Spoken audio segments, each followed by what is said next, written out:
This story starts in a school where we find a girl lost in thought about her brother.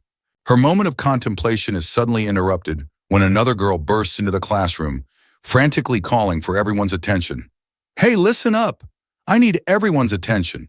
She excitedly announces, "I just saw the cutest guy in the office." Apparently, he's a new transfer student in a third year. As soon as the girl from before hears this, she realizes, it must be my brother. Before we dive deeper into the story, the girl narrates, her brother was thought to have died in a plane crash with their parents, but miraculously he returned after 10 long years.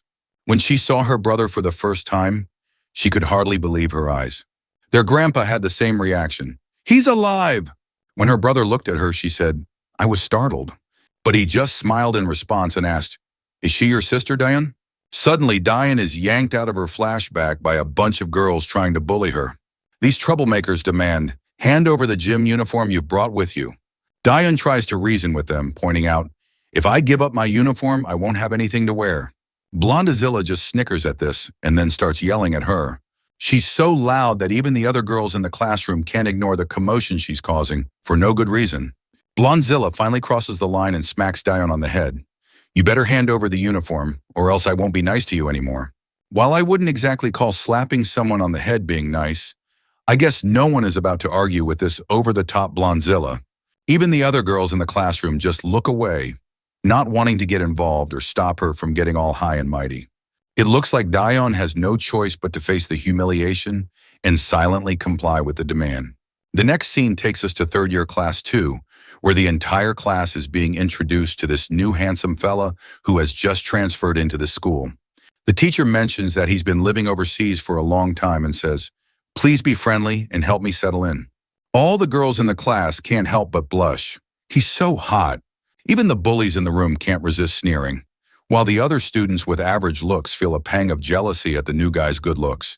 The teacher directs him to an empty seat at the back of the room. He makes his way over, ready to get settled in his new spot. As the new guy walks to his seat, we spot a redhead guy named Jae-hyung, and we can tell he is feeling absolutely annoyed.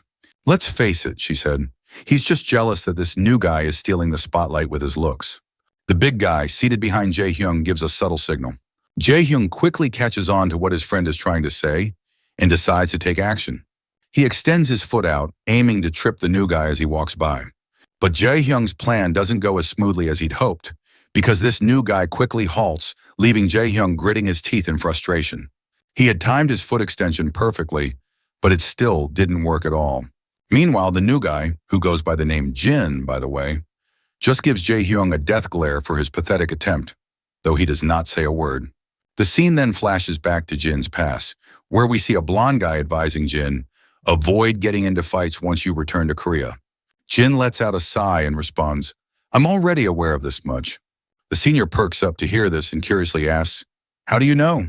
Jin then explains, "I wouldn't enter any combat situation without having enough intel about my surroundings."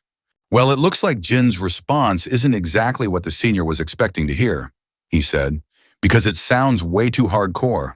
But Jin continues, sharing his wisdom from years of experience. He explains, "Making a rash decision could cost me my life, and such a mistake would be a rookie move." This makes the senior even more uncomfortable, and our boy goes on to remind his senior, "I've survived plenty of battlefields over the past 10 years because I know my stuff." Suddenly, Major Kang, the senior, tells Jin to stop and clarifies, "I wasn't referring to all this strategic nonsense. I just don't want our boy to engage in fights because I want to prevent the poor offender from getting beaten up badly." In the present moment, Major's advice lingers in our boy's mind. He does not say anything to the bully in order to avoid fighting. The teacher then notices Jin standing there idly and asks, "Is everything okay?" Jin simply flashes a pleasant smile. "I'm good," he says, and continues past Jae-hyung, ignoring him. Jae-hyung snickers once again. Jin is just a wimp afraid of getting picked on, he thinks. Even the guy who tried to trip him earlier smiles, pleased with Jin's reaction. Once Jin reaches his seat, the teacher tells one of the students, "Help him get ready for the first class." With that, the teacher leaves, wishing Jin a good time studying. The student sitting next to Jin quickly introduces himself as Yongchan Park, and our boy returns the gesture, introducing himself as Lee Jin-yu. Yongchan then nervously glances over his shoulder to make sure no one's watching, and leans in to whisper to our boy, "I saw what Jae-hyung was trying to do. He explains that Jae-hyung Lee is a troublemaker, but there's also another bully to watch out for, which is Hyuk Jin-ju, who's just as bad. Jin takes a closer look at both of the troublemakers, while Young-chan further reveals, the next class is math. Jin thanks his new friend for the heads up, and Young-chan is relieved to see that our boy isn't just another bully. He tells our boy, feel free to ask me anything, and I'll do my best to help out. The math teacher arrives and instructs everyone, open your textbooks. He starts solving math problems on the board. Some students are busy taking notes, while others look utterly bored. Jin takes in the scene, noticing that Young-chan is diligently paying attention, while some students are dozing off or messing around on their smartphones. He also glances out the window and sees a group of students playing in the playground. Jin's mind drifts back to his days as a mercenary. He remembers the heavy rain. I feel utterly exhausted and battered, he thinks. The chaos of his past life, the constant roar of guns and explosions, seems to have left a permanent mark on his mind. Yet in the present moment, as he closes his eyes, there's no unpleasant noise. Everything feels unexpectedly peaceful and serene. As dawn approaches, students start heading home. Among them is Daeun, who spots her brother standing nearby. She's momentarily startled and asks, have you been waiting for me? He replies, yes, I was hoping to walk you home. However, he adds, if she has other plans, she's welcome to go on her own. Daeun quickly glances around and insists she has no other plans, but we can tell that she is still really anxious about walking with our boy. Jin then states, if you don't have anything pressing, we'll walk home together. Eventually, the girl agrees. Later on the street, the siblings walk side by side. Both are clearly feeling awkward. Jin tries to break the ice and asks, are you feeling awkward too? Daeun is startled to hear this and quickly insists, I'm not awkward at all. But Jin reassures her, it's okay, I'm feeling pretty awkward myself. Thankfully, this remark finally makes our girl relax a bit. Jin then reveals, I was only 9 at the time of the accident, so I don't remember much about my remaining family, including my sister. He points out, it must be pretty strange for you too, since you were only 7 and probably don't remember much either. Daeun stays silent because this is, in fact, true. Just then, she suddenly hears some familiar voices around the corner, and her feet come to a sudden halt. When Daeun looks at the source of the voice, she spots one of the girls who bullied her in class. She is apparently the friend of that blonde girl. She slapped Daeun in the school today. The bully girl immediately notices Daeun and calls her out. Daeun breaks into a sweat, feeling uncertain about how she's going to handle the situation. One of the guys sitting with the bully girl asks, who is Daeun? The bully girl reveals, Daeun is the girl Heojin dislikes, and Heojin is the same blonde girl who slapped her earlier. The bully girl also spots her brother walking along with Daeun and starts teasing her. Are you out with your boyfriend? She adds some colorful remarks saying, I didn't know bitches could date as well. Our girl quickly gets timid and frantically tries to reassure her. Jin is just my brother. This comes as a surprise to the bully girl, who didn't know Daeun had a brother. After hearing the rude comments, Jin asks, is this girl a friend of yours, Daeun? Daeun timidly agrees and admits, we know each other from our homeroom. But the cocky girl doesn't let up, calling Daeun a bitch again and asking, since when did we become friends? Daeun trembles as the bully continues her rant. Jin then gives the girl a cold stare, one that's enough to freeze hell itself. The guy sitting next to the bully girl doesn't appreciate Jin's sharp glare. He gets annoyed and warns, Jin, watch yourself if you don't want to get your ass yanked. Jin continues to glare, which only annoys the fatty more.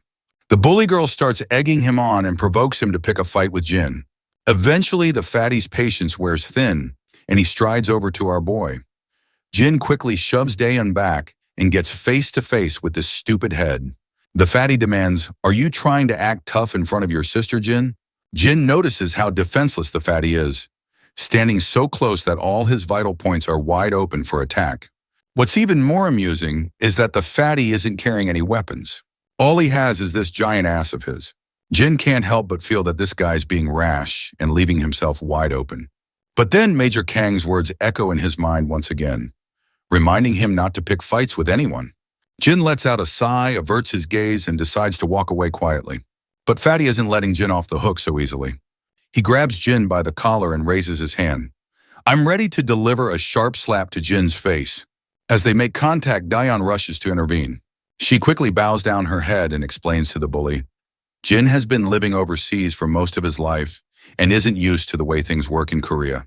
On the other hand, the bully girl snickers as she sees her begging, while Dayon continues to tremble with fear. The fatty, however, snaps at Dayon, saying he doesn't care if Jin was living overseas or not. Seeing his sister so terrified and shaking in fear boils Jin's blood. Fueled by anger, he grabs Fatty's wrist and yanks it. Fatty squirms in pain, even though Jin hasn't done anything particularly aggressive. Jin throws his bag down and takes off his school coat. Calmly, he tells his sister, "Wait for me," and covers her face with the coat, assuring her, it won't take more than a minute. Just then, the rowdy thug charges at him from behind. Jin effortlessly twirls around and delivers a solid slap to the thug's face. The single slap sends the thug staggering. Blood spills from his mouth as he stumbles backward and crashes to the ground like a sack of potatoes. The cocky girl and the other goon feel a chill run down their spines. I can tell they are about to crap their pants if our boy continues like this. Meanwhile, Jin lets out a sigh of disappointment. He knows he's broken his promise to Major Kang. But I guess this is not entirely his fault, as this fatty bastard had this coming. The other goon is so terrified that he has started to reconsider making any move against our boy. The next scene takes us to the countryside, where military soldiers are training tirelessly. Teaching them is Major Kang, overseeing the rigorous exercises. A fellow soldier approaches from behind and reminds Kang, today is Jin's first day at school. Hearing this, Major Kang gets concerned. Despite 6 months of lessons on leading a normal life, Jin might struggle to adapt to his normal school life after so many years as a mercenary. But still, Kang feels a sense of pride, and he's confident that the lessons he imparted to Jin will help him thrive in his new life. Well, it turns out Major Kang's teachings didn't quite do the trick, he said, because Jin is making these bullies look like yesterday's trash. The other bullies watch in shock as the injured fatty lies unconscious. His eyes are rolled back. The bully girl and her sidekick are shaking with fear. Jin is coming, one of them whispers. What do we do? The other stammers as Jin strides toward them. In a flash, Jin lunges and lands a devastating punch right in the gut of the other thug. The thug is sent flying and crashes to the ground. The cocky girl's jaw drops in disbelief. When Jin turns his attention to her, his death glare makes her tremble with fear. Dayon pulls the coat off her face, her hands trembling as she takes in the sight of the two thugs down for the count. Even though it's only been a minute since she was covered, Jin notices his sister watching him. After giving the cocky girl one last intimidating look, he walks away from her. He turns to Dayon and apologizes. Sorry for covering your face so abruptly. The apology only makes Dayon feel more awkward. So, how about we grab some snacks from my favorite store? Jin suggests, trying to lighten the mood. Dayon stammers, it's okay, you don't need to. So Jin decides we should just head home. When Jin cozy up, the bully girl is left terrified to see this. She's completely blown away by how this guy, who was so terrifying with just a glare, is now acting like a sweet, caring brother. As the siblings walk off together, Dayon gives her one last friendly wave before they head out. The bully girl stands there, her face frozen in terror. As they walk home, Dayon asks, Jin, were you the one who knocked out those two guys earlier? Jin confirms it, and this only makes her curious about her brother, since he doesn't seem like the type to pick fights. She then explains, in Korea, staring at people like he did can be considered rude and might lead to uncomfortable situations. Jin agrees, adding, meeting someone's gaze can be risky depending on who you're staring at, which is similar to where I'm from. Confused, Dayon asks, why did I stare at those thugs earlier? Jin simply replies, I noticed you were scared and I wanted to protect my sister. Dayon is startled by these unexpected responses, and she simply bows her head down while blushing. An awkward silence falls between them as they continue walking. It looks like Dayon will need to get used to having a caring brother around, to look out for her. When they get back to the apartment, we see Grandpa as a bundle of nerves. He frantically tells Jin, just chill and enjoy some fruit, but our boy insists on taking care of the dishes himself. Grandpa's not sure how to handle this, so he eventually lets Jin take over. As Jin washes up the dishes with a steady hand, Grandpa asks, was the dinner okay? Admitting he's not exactly a master chef, Jin, keeping it casual, tells Grandpa, don't sweat it. He says, the food has been great, and I've loved every meal. The old man looks visibly relieved. I'm glad you enjoyed the food, and he says, you can even see the glimmer of satisfaction on his face. Grandpa then turns to Dayon and asks, did you like the food as well? She nods. She agrees. Next, Grandpa shifts gears and asks Jin about his first day of school. He is curious to know if anything interesting happened. Jin hesitates for a moment, looking a bit anxious about answering. Dion also feels a bit uneasy, reflecting on how eventful the day has been. But after a moment of pause, Jin admits, "It was a good day." Grandpa's face lights up with genuine pleasure at hearing this. He is clearly relieved and happy. Once everyone hits the bed for the night, we find our guy still wide awake. His mind flashes back to when his grandpa first saw him, and he can almost feel how grateful his old man was to have him around. Jin's cold heart has slowly started to warm up after living with his grandpa and sister for a while. Then his thoughts drift to the time he was stuck on that airplane before it crashed. Passengers were in a panic, and the emergency oxygen masks had popped out of the compartments. As everyone scrambled to put on their masks, Jin's parents focused on making sure their son could breathe safely. It was a terrifying day for him. Just as the plane began its downward plunge, Jin jolted awake in the present, leaping out of bed in shock and breathing heavily from the nightmare. His heart is racing, and he finally realizes it was just a dream. He glances at his clock and sees morning has arrived. As he sits there alone, he hears rattling noises coming from the living room. He stands up and goes out, only to find his sister preparing breakfast for the day. He looks around and asks, "Where did Grandpa go?" She tells him, "Grandpa left for work at dawn." She explains that Grandpa took time off to be home when Jin arrived, but now his paid holidays are over, so he's back to work. She also puts on her uniform, and once she's done, she decides to leave for the day. She tells Jin, breakfast is laid out on the table, and reminds him, make sure you eat. With that, she heads out, and Jin glances back at the spread of food left for him. Back at school, we see the same bully girl and the blonde girl, Huijin. It turns out, Huijin has discovered that the transfer student from yesterday is Daehyun's brother. The bully girl anxiously confirms this. Her mind flashes back to their previous encounter with Jin, and she feels devastated. "He knocked out 2 of my friends with just 1 punch," she remembers. Huijin tries to ask, "Why are you so scared?" But the bully girl remains frozen in fear, unable to speak. I have grown tired of calling her a bully girl, so let's just give her an appropriate name. Let's call her Chicken Shake from this point onward. Huijin continues to press Chicken Shake about what happened. Finally, Chicken Shake swallows her fear and says, they should stop picking on Daehyun from now on. The glare Jin gave her is still burned into her mind and she can't shake it off. Despite her fear, she tries to reassure herself that everything will be fine because Huijin and her brother are basically the top dogs, and everyone at school bows down to them. After a while, we see Daehyun again. As usual, she gets brutally smacked on the head. When she turns around, she sees Huijin and Chicken Shake together. Once again, there to bully her. Daehyun quickly asks, "What do you both want now?" To which Huijin tells her, "Come with me for a second." Our girl asks, "Where are they going?" The cocky blonde is clearly ticked off and snaps at Daehyun. "Don't get too big for your boots," she says, "and follow orders if you don't want to get beaten down." She adds, "Having a brother isn't going to change a thing." A little while later, we find ourselves at the school's recycling station, where Daehyun is getting absolutely pummeled by the cocky blonde. After a few solid kicks, the blonde tells Daehyun, "Keep your head down." Daehyun, trying to catch her breath, asks, "Why am I getting beaten up in the first place?" That's when Huijin reminds her about her brother. She tells Daehyun, "Your brother doesn't have to act like a tough guy," and warns her, "Explain to your brother to stop getting so full of himself." She further makes it clear, we won't be responsible for Daehyun's brother anymore. He's in for one hell of a ride. Daehyun, still clueless, asks, "Does that mean they're targeting her brother from now on?" Huijin quickly confirms, reminding her, "The 2 bullies our boy took down were friends of your brother. Since Daehyun and her brother dared to mess with them, they're not going to get off easy." "It's like poking a lion," he said, and expecting not to get mauled. Daehyun's face goes absolutely pale upon hearing this. She yells at the 2 thugs, demanding, "What are you planning to do with my brother?" But all she gets in response is a solid slap across the face for speaking out of turn. The slap leaves a bruise on her cheek, but the sting of the physical pain is nothing compared to the ache she feels, knowing her brother is in serious trouble. Daehyun clenches her jaw, steels herself, and bolts out of the recycling station, leaving the 2 thug women behind. The scene cuts back to 3rd year class 2.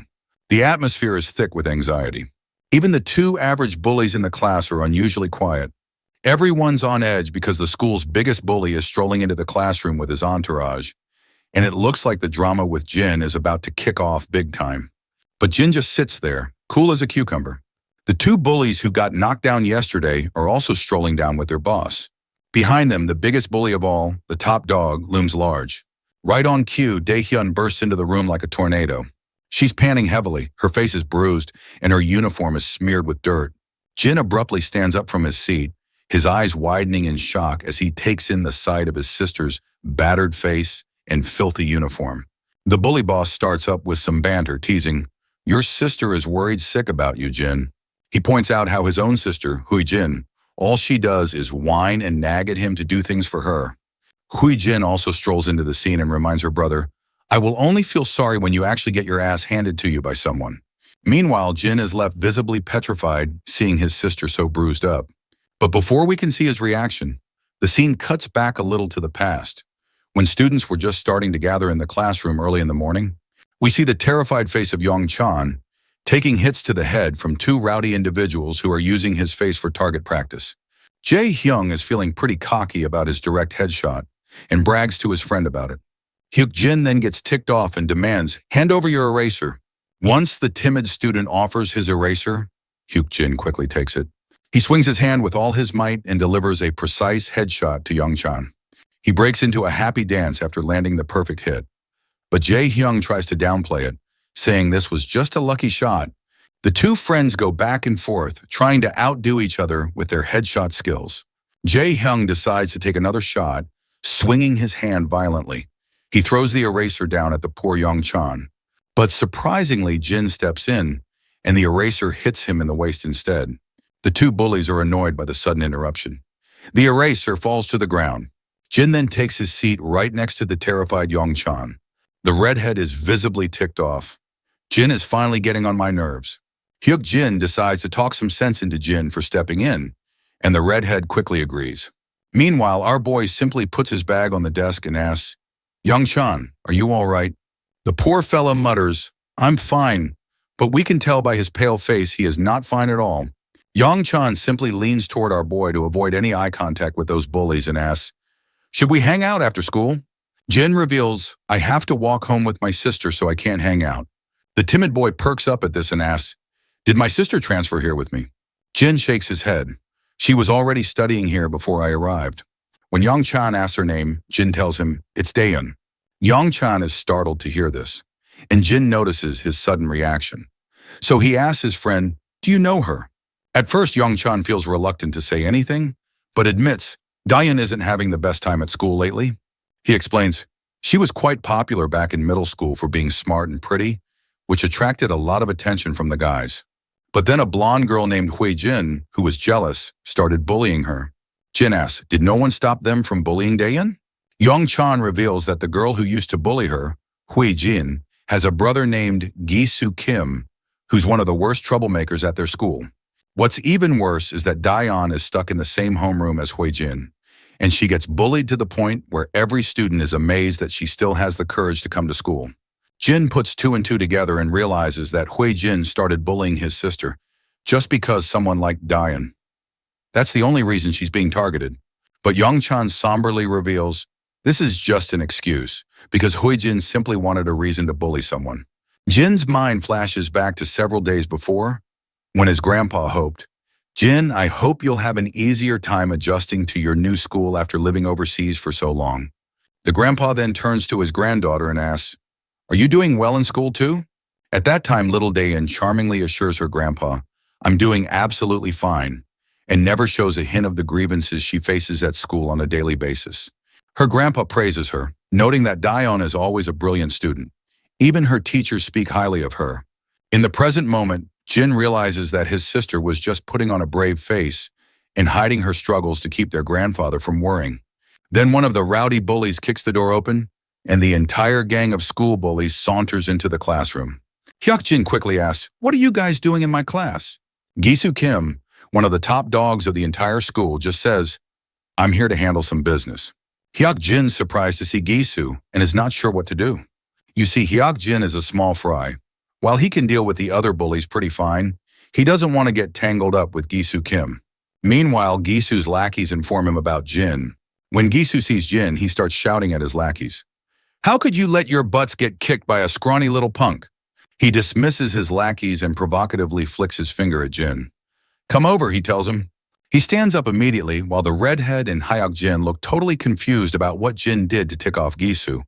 They're pretty sure he is pretty much screwed now. Meanwhile, Jin stands his ground defiantly and asks, "Is Gisu actually the big shot here?"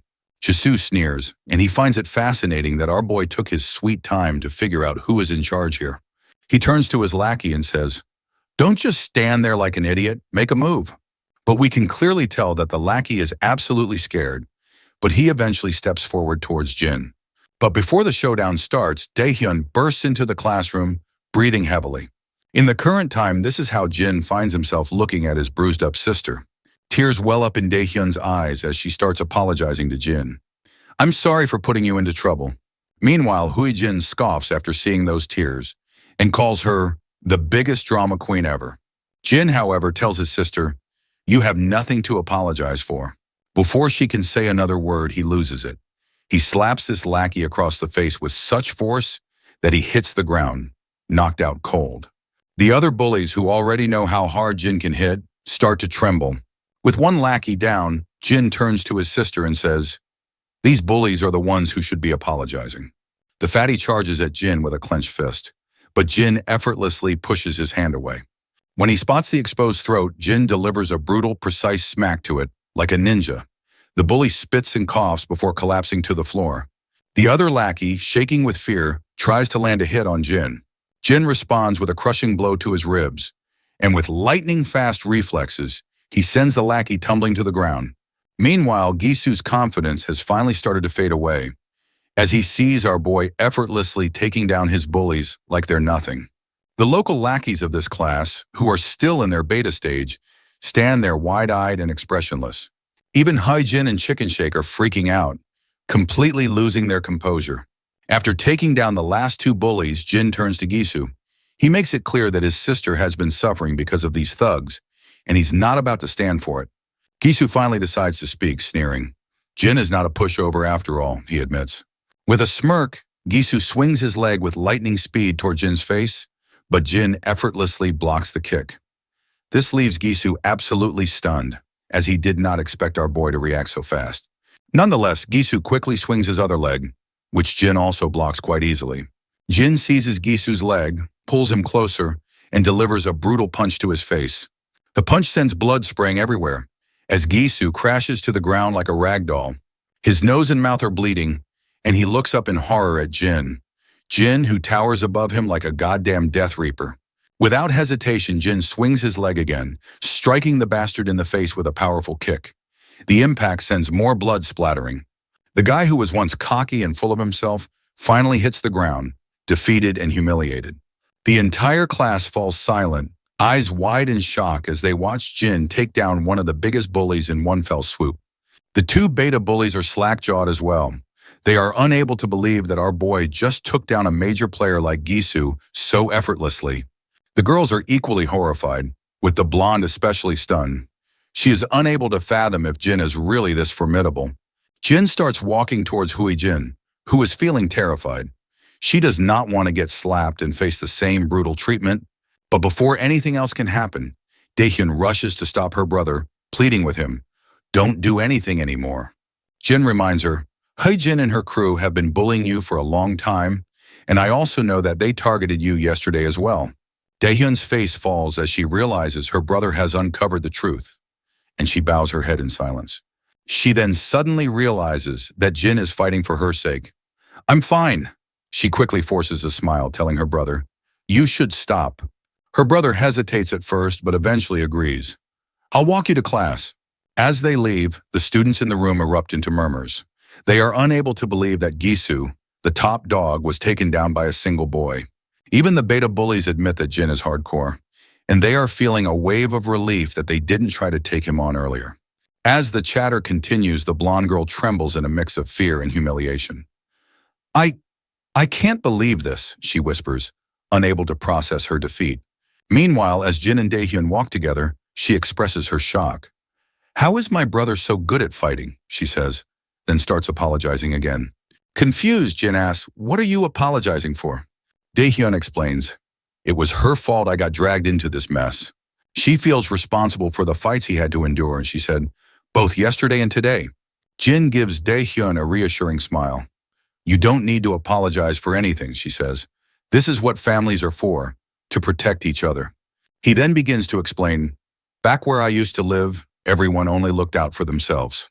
They didn't care what happened to others, as long as they weren't the ones suffering. But even those people would act differently when their own families were involved. That is when the scene cuts down into memory lane, to a chaotic battlefield, with smoke and explosions tearing through the area. Gunfire and bombardments echo from both sides. In the middle of the madness, we see a younger Jin caught in the mayhem. Amid the carnage, he spots one of the opposing soldiers desperately trying to save his little daughter, shielding her from a man who is holding his gun right over their faces. Even in the middle of the violence, the sight of that soldier risking everything for his child left a deep impression on Jin.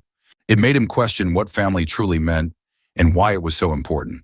In the current moment, Diane points out, he barely remembers me, so why is he still going out of his way to help?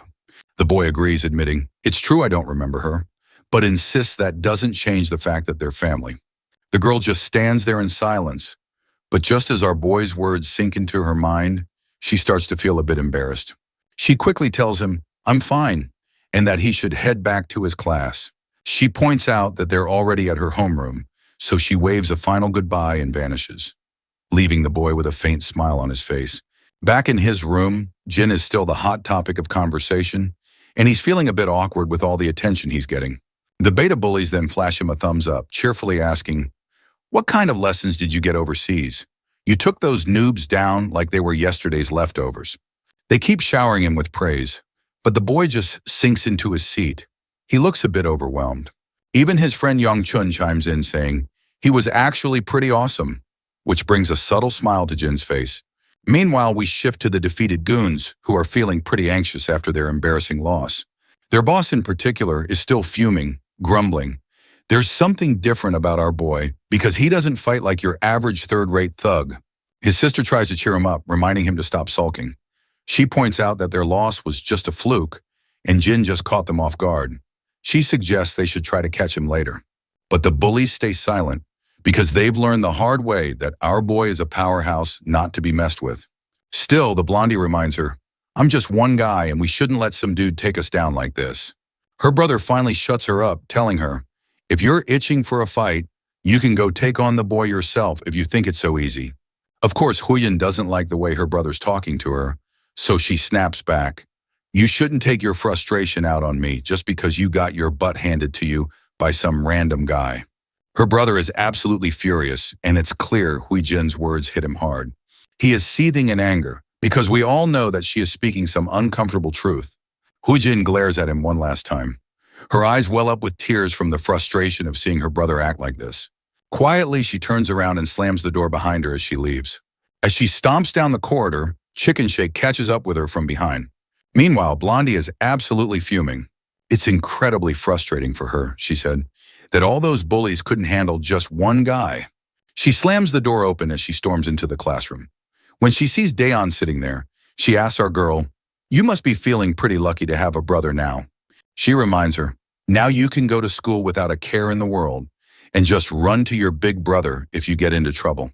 Daeon doesn't say a word in response, which only makes Huijin more annoyed. She thinks Daeon is giving her the cold shoulder just because she has her brother around. She grits her teeth in frustration and makes it clear, I won't let Daeon do whatever he wants just because he has a brother. As dust starts to settle, students begin heading home. Among the crowd is our girl, looking pretty dejected. She's lost in thought, recalling the scene where her brother stood up for her and fought those thugs. She remembers him saying, we're a family, and wonders if this means she can finally go to school without worrying about getting bullied. Her mind drifts back to her miserable days under Huijin's rule, where she was constantly bossed around and obeyed every command like a faithful dog. Whenever she tried to speak up for herself, she'd get slapped down. Suddenly, her brother appears behind her and asks, is something bothering you? She is startled by this sudden call, but our boy reminds her, I called you a few times already, but you did not respond. The sister quickly says, sorry, I didn't hear you, and then asks, were you waiting for me again? The boy nods and saying, I was because I still don't know my way back home. So they start walking together, talking about how they should grab some groceries on the way. Grandpa always gets super hungry when he's home late. As they walk side by side, the rowdy bitch stands behind them. She's looking utterly mad and just can't handle seeing the smile on our girl's face. This bitch is biding her time, waiting for the perfect moment to make Dayon forget how to smile. In the next scene, we see our duo shopping around the store. The girl seems to be having a tough time choosing what to get, while people around the store are looking at our duo. Girls in the store can't seem to take their eyes off our boy, and Dayan can't help but notice how much attention he's drawing from the ladies. She knew he was popular at school, but it seemed he stood out even outside of it. Out of curiosity, Dayan finally asked her brother, "Have you ever had a girlfriend when you were overseas?" The sudden question takes him by surprise, and he looks like he's never even heard of the term girlfriend before. Seeing his confusion, Dayan clarifies, saying, "I mean a girl you might be dating." He simply replies, "I haven't had any," which prompts his sister to suggest, "You should consider having a girlfriend, especially since you're always attracting girls like a magnet wherever you go." The boy stays silent for a moment before saying, "I've always been too busy to have time for a girlfriend." Dayan understands where he's coming from, especially since he's been busy adjusting to a new country. That's when the boy turns the question back on her, asking, "Have you ever had a boyfriend?" The question catches her off guard, and she quickly replies, "I haven't had one either." When he asks, "Why not?" she just says, "I've been busy as well." When they finally get home, we see our boy has been gifted a Samsung Galaxy phone by his grandpa. He's a bit disappointed because he wanted an iPhone instead. Grandpa quickly educates his grandson. iPhones have lousy battery life, so it's better to use a Samsung instead, especially since all the kids nowadays have iPhones. It's kind of a funny jab, he said, suggesting that having a Samsung might actually make him stand out. Dayan, on the other hand, is pretty excited because she wanted a Galaxy phone for herself, and she can tell it's the latest model. The boy starts playing around with the phone, while Grandpa reveals, "I've already saved Dayan's and my own number in it." Dayan is surprised to find out that Grandpa saved the phone numbers himself, since she usually helps with stuff like that. Grandpa quickly clears it up, saying, "I got some help from the salesperson." He adds with a grin, "I've heard how the younger crowd loves to unbox new things themselves, so I hope our boy won't mind that I opened the box to save their numbers." In response, Jin quickly says, "I'm totally fine with it." Grandpa then apologizes to Dayan, saying, "The store only had one of those phones, so I couldn't get one for you too." Dayan reassures him, it's no big deal, and they end up having a great dinner, chatting and enjoying their family time. Later that night, the boy is still playing around with his new phone, and he is really digging into the Galaxy experience. He starts to think, maybe Samsung phones aren't so bad after all, and could be even better than iPhones. The scene cuts to Major Kang, who's busy working at his computer when his phone rings. He picks it up and sees it's Jin, who says, "I've got a new phone, and this is my new number from now on." The senior is a bit surprised by this news, and even the junior standing behind him asks, "Didn't Major Kang already give Jin a phone?" Major Kang confirms he did. That's when the senior gets tomato red with anger, pointing out, "I gave Jin the most expensive iPhone we had," so he is kind of furious that Jin has changed his phone already.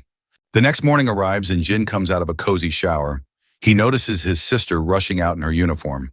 Before she leaves, Jin asks, "Why are you heading out so early?" She tells him, "I'm actually running late," and bolts out without wasting any time. She also reminds him, "Dinner's already set up, so all you have to do is put the dishes in the sink." As she's rushing down the street, she glances at her phone and says, "I'll make it on time." She feels relieved. She had gotten delayed because she wanted to make a delicious soup for Grandpa, and seeing him smile after eating it made it all worth it. She's just happy to do something nice for him. Her moment of happiness is abruptly cut short when she gets a solid kick to her ribs and crashes to the ground. Standing over her are three girls, all decked out in hoodies and masks to hide their identities. The one at the front tells Daehyun, "Watch where you're running," and accuses her of nearly breaking her ankle. "It's clear these girls are just looking for trouble," she said, and making excuses to pick a fight. They demand that Daehyun apologize for her so-called blunder. The poor girl quickly nods and says, "I'm really sorry," but the rowdy leader isn't satisfied. He slaps Daehyun across the face and insists, "Apologize like a whimpering dog." That's when one of the girls with a ponytail suggests, "Let's all head to a karaoke spot to blow off some steam." Another girl quickly agrees, saying, "We definitely need to relax and have some fun." The ponytail girl crouches down to meet Daehyun at eye level. With a smug grin, she invites our girl to join them in their karaoke session. She is sure that they are going to have a blast there. The second Daehyun hears that voice, she instantly recognizes it. This is Huijin Kim, she thinks, and she is definitely here to make our girls' lives miserable. Before she knows it, they're all at a dingy karaoke place. The manager, catching sight of these shady-looking girls, can't help but feel uneasy. A while later, we see the manager again. He is pacing nervously toward the room where those girls had their karaoke session. He mutters to himself, "These kids have gotten so rowdy these days," and wonders, what kind of mess might those ladies have left behind? Because in their entire karaoke session, all he heard was loud screaming noises. The manager turns the lever and opens the door, only to find Daehyun sprawled on the floor. He is clearly beaten up. Thankfully, she's conscious and starts to slowly get up. She fumbles with her things, her hands shaking as she gathers her stuff. The manager is utterly confused to see this unexpected sight and decides to call an ambulance. But Daehyun flatly refuses and stumbles out the door. Meanwhile, back in the classroom, the teacher is taking attendance and notices Daehyun is still missing. When the students confirm she's not there, everyone is confused. Daehyun wouldn't just skip school without letting anyone know. In the background, Huijin Kim is smirking. She is clearly pleased with herself. Chicken Shake turns to her friend and asks, "Do you think Daehyun will be okay?" In response, Huijin simply tells her friend, "Don't panic." She reminds her, "Daehyun missing school has nothing to do with us." Chicken Shake nervously agrees, playing along and affirming, it's indeed true and has nothing to do with them. Finally, the school bell rings, signaling the end of the day. As usual, the boy waits outside for his sister, but he can't seem to spot her in the crowd of students. The crowd begins to thin out, and soon there's hardly anyone around. But his sister is still nowhere in sight. He waits for a bit, then pulls out his phone and tries calling her. He wonders, might she have gone home already? Meanwhile, she's already back home, and her phone rings endlessly. Her brother keeps calling, but she doesn't bother to answer and lets it ring. Eventually, the boy heads back home. His eyes immediately spot the sneakers she wears sitting over the doorstep. He pulls his bag off his shoulder and goes to her door, giving it a gentle knock. He asks, "Are you inside?" The girl quickly responds, and the brother feels a wave of relief, knowing she's indeed there. Daehyun quickly asks, "Did Jin wait outside the school today too?" Jin knows Diaz and mentions that he even tried calling her, but she didn't answer. The girl apologizes heartily, saying, "I must have been asleep." Jin picks up on the odd tone in her voice and asks, "Can I come in for a second?" Daehyun quickly comes up with an excuse, saying, she's in bed because she's not feeling well. Worried, Jin asks, "Is it something serious?" She reassures him, "It's just a slight fever, and I'll be fine after some rest." Jin tells her, "Call me if you need anything," and decides to head out, planning to grab some medicine for her. But Jin suddenly stops at the door and notices her sneakers are stained with blood. It doesn't take him long to realize something serious must have happened, since blood on her shoes isn't something you see every day. Once he pieces it together, he grabs the first aid kit and heads into her room. He tends to her injuries. She winces as he applies bandages to her bruised face. It seems Jin still doesn't know the full story. Daehyun tells him she fell down the stairs while trying to dodge a bicycle. However, Jin points out that her injuries seem quite severe for a simple accident and asks, "Don't you want to see a doctor?" She hesitates for a moment before insisting, "I'm totally fine." I guess her hesitation to visit the doctor is understandable, because if she goes to the hospital, they'll discover the bruises aren't from a fall down the stairs. The scene then cuts to Daehyun's past, where we find ourselves in the principal's office. Daehyun is telling the principal she was beaten up by Huijin. However, Huijin flatly denies the accusations. The police are also involved in the case, and Daehyun insists Huijin was the one who beat her up. She explains that Huijin was wearing a mask and hat, but she recognized her voice and is certain it was her. Besides, Huijin has a history of bullying her at school. But then Huijin, with a sly smirk, asks, "How can Daehyun accuse me when she didn't even see my face?" The principal questions, "Did you see the face of the person who assaulted you?" Daehyun responds once again that the assailant's face was covered, but she's sure it was Huijin. At this point, Huijin's mother bursts with anger. "Why did you do that?" she yelled. "I can't believe you." She angrily accuses Daehyun of calling the police and treating her daughter like a criminal over a ridiculous accusation. The principal tries to calm the furious mother down, but she refuses to listen. She makes it clear that she won't calm down. Meanwhile, Huijin's confidence crumbles as she realizes that no one seems to believe her, despite her certainty. Huijin was the culprit. Even the police officers are skeptical. The mother demands, Daehyun, apologize to my daughter immediately for the accusation. But our girl stands her ground and tells the woman, it was indeed my daughter who assaulted you. The arrogant mother is infuriated by this and decides, I will take the matter up with Daehyun's parents. She demands, our girl, bring your parents to the school right away. This just breaks Daehyun's heart. She feels tears streaming down her face involuntarily, while the villain who assaulted her laughs and walks away unpunished. In the present, she feels trapped in the same situation she faced in the past. She believes that raising her voice without solid proof is futile, and she is determined not to offend her grandfather, who has always been a supportive figure for her. Suddenly, Jin notices her tense expression and puts his hand on her forehead. Are you really okay? The girl responds, albeit weakly, I'm fine. Jin points out, while her bones aren't broken, the bruises are pretty severe and will hurt for a few days. She nods and finds it surprising that he's actually quite good at this patching up stuff, because she can tell the bandages are perfectly placed. She then becomes somber, remembering their grandfather. She's worried he might get upset about all this, she said, especially since he has a weak heart. This news comes as a surprise to Jin, and the girl further reveals, our grandfather takes pills to regulate his heart health. In response, Jin promises her, I'll make sure our grandfather won't catch a whiff of this predicament, and tells her, just get some sleep. As he begins to walk away, she calls out to him, wait! With a pleasant smile, she thanks him for all his help. Jin reciprocates with the same warm smile. But once he's gone, her smile fades. She wonders, did I do the right thing by not telling him everything? She feels that there's nothing a couple of teenagers like her and her brother can really do about the situation. However, we all know that Jin isn't an ordinary teenager, she said, and I wouldn't be surprised if he already knows who was behind her injuries. Later, we find ourselves in a club where the high-energy music is blasting and people are buzzing.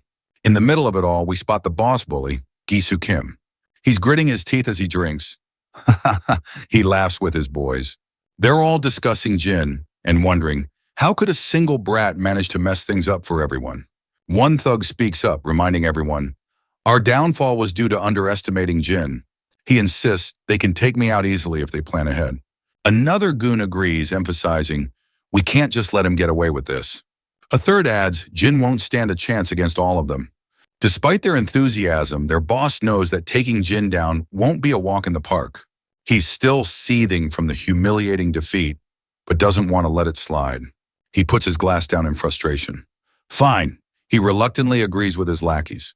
He makes it clear, going one-on-one isn't our style, so we might think of a strategic plan to take our boy down with numbers. The lackeys grin like Cheshire cats, one said, clearly excited about their plan. This rowdy bunch may think they've got it all figured out, he said, but they're nothing more than a pack of hyenas destined to get their comeuppance from Jin sooner or later. Just as they're planning their next move, Gi-soo's phone rings. The caller ID shows it's from someone labeled Little Bitch. It turns out to be his little sister, and it seems like even Gi-soo agrees with us. She indeed is a bitch. Anyway, she starts yelling at him, asking, why are you just sitting around at the club? Gi-soo tells her, either say what you want or I'm hanging up. The girl insists he owes me big time. Gi-soo confusingly asks, what is she talking about? She then reveals he roughed up Daeon earlier today. She tells him, we can't let the siblings get away with it, or we'll lose our authority in the whole school. Her brother, feeling a bit proud of his sister, said, you did a good job. He reveals they're also planning to get payback on Jin. Just then, someone walked into the club. As the bullies turn to see who it is, they realize it's Jin. He appears to be there to settle some business. Gi-soo gets absolutely furious at the sight of Jin casually walking into his turf, but Jin just walks toward their table with a calm demeanor. Gi-soo then feels somewhat relieved. They don't have to hunt Jin down anymore to get their revenge. However, Jin isn't there for a friendly chat either. Without wasting any time, he grabs one of the lackeys by the face and slams him down hard against the edge of the table. Another lackey charges at him, but Jin's hand moves so fast that his single punch shatters all the ribs of the attacker. The bully leader and his lackeys grit their teeth, seeing their goons go down. The rest of the crew charges at Jin, but my guy just stays cool as a cucumber. As they get close, he kicks one of them down effortlessly, like a true Sigma male. Next, he grabs this purple head and slams him down on the table with a brutal thud. While this purple head is cowering for his life, Jin doesn't stop there. He slams this dude against the wall like a rag doll. Then he balls up his fist and delivers a devastating blow to the fatty's face. One of the thugs grabs a glass bottle and swings it at Jin, but my guy casually knocks the bottle from his hand and follows up with a brutal whack to his face, which leaves the thug bleeding from his mouth. Another bully charges from behind, but Jin ducks down, grabs his hand, twists it painfully, and then delivers a hard slap across his face. Jin throws the thug aside and then grabs another lackey by the face. He smashes the guy's ugly mug right into his knee. He breaks the thug's nose with a sickening crunch. While the thug's down for the count, Gisu is left speechless, unable to process what's happening. Meanwhile, his sister is still on the line, and she quickly asks, "What's going on?" because she has been hearing the loud commotion and chaos. Jin turns to Gisu with a chill in his voice. "Why are you here?" Because as far as Jin remembers, he's already told Gisu to stay away from his sister. Gisu is absolutely boggled out of his mind to see how the tables have turned. It's kind of ironic that they tried to gang up on Jin, only to end up getting their own gang banged. Jin fought like a pro and wiped the floor with everyone in just a few seconds. Meanwhile, Jin continues to question Gisu, asking, "What did your sister ever do to you?" Gisu plays dumb, pretending he knows nothing, while secretly reaching for a glass on the table. He throws the glass at Jin with lightning speed, but Jin just steps back casually, letting the glass shatter against the wall. As he stands there nonchalantly, Gisu grabs a bottle and swings it at him. Our boy steps back once again, avoiding the hit. But when Gisu swings the bottle once more, Jin knocks it out of his hand and counters with a punch, sending the contents of the bottle splattering everywhere. Gisu tries to swing his fist this time, but my guy responds with another brutal smack to the bastard's face, leaving his nose bleeding like crazy. Gisu stumbles backward, gasping for air after the hit, while Jin remains cool and composed, not even breaking a sweat. Jin then asks this bastard, "What twisted pleasure do you get from harassing a helpless girl?" In a desperate move, Gisu grabs a bottle, shatters it, and aims the sharp pieces at Jin's chest. But our boy shows no fear, and he quickly slaps Gisu's hand hard, making the bottle drop. Then he grabs Gisu by the throat and squeezes, causing him to struggle for breath. Gisu's feet trip over themselves as he struggles helplessly, and Jin forcefully drives him to the ground. The bastard writhes and squirms, desperately trying to break free from Jin's iron grip, but my guy doesn't let up.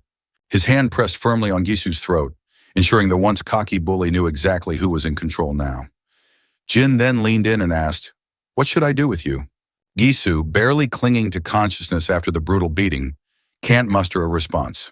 Jin delivers his final warning, making it clear, "This is the last time I'll spare you." He warns him to stay away from his sister and to keep Huijin, who is Gisu's sister, in check as well. He emphasizes, "If I hear even a rumor about Gisu or Huijin bothering my sister again, I'll be back to finish what I started." To drive his point home, Jin tightens his grip on the bastard's throat even further, pushing him to the brink of unconsciousness. The bully, now desperate and on the edge, starts squirming and apologizing profusely. After that, Jin finally releases his grip, leaving Gisu gasping for air and coughing violently. Jin walks away. As Jin walks out of the club, the staff inside exchange nervous glances, unsure of what just went down. Meanwhile, Huijin and her friend Chicken Shake are strolling down the street. Huijin has a bad vibe and starts worrying that her brother might be in trouble. When they reach the club, they hear footsteps coming up the stairs and it's Jin, casually making his exit. Huijin is caught off guard and isn't sure what to do. She shouts for Jin to stop, thinking she can still play it cool because no one can pin the blame for what she did today on her. But Jin doesn't even slow down.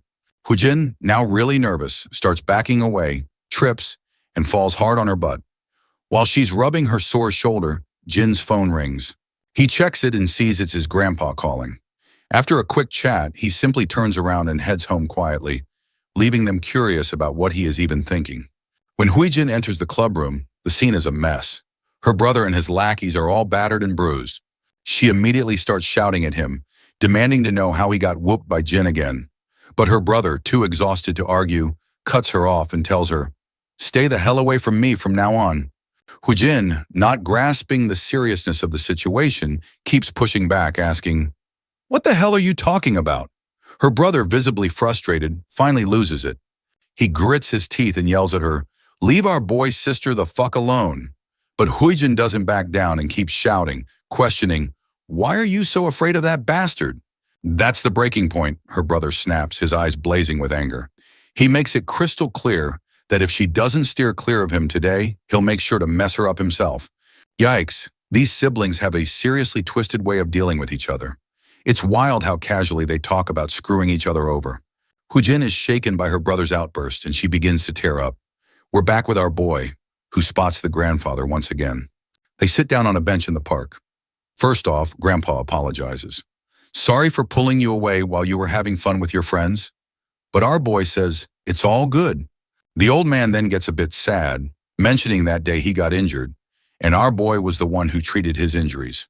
Our boy confirms it, and the old man explains, her injuries are pretty serious, but she refuses to go to the hospital. He shares how tough it's been raising Dayon on his own. I never really knew how to raise a young girl, he says, and I was always working hard to put food on the table. And he is just grateful she's come this far on her own.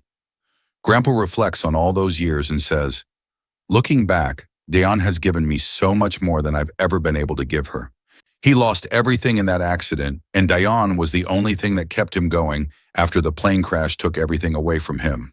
It breaks his heart to see her so hurt and not even tell him the real reason behind it.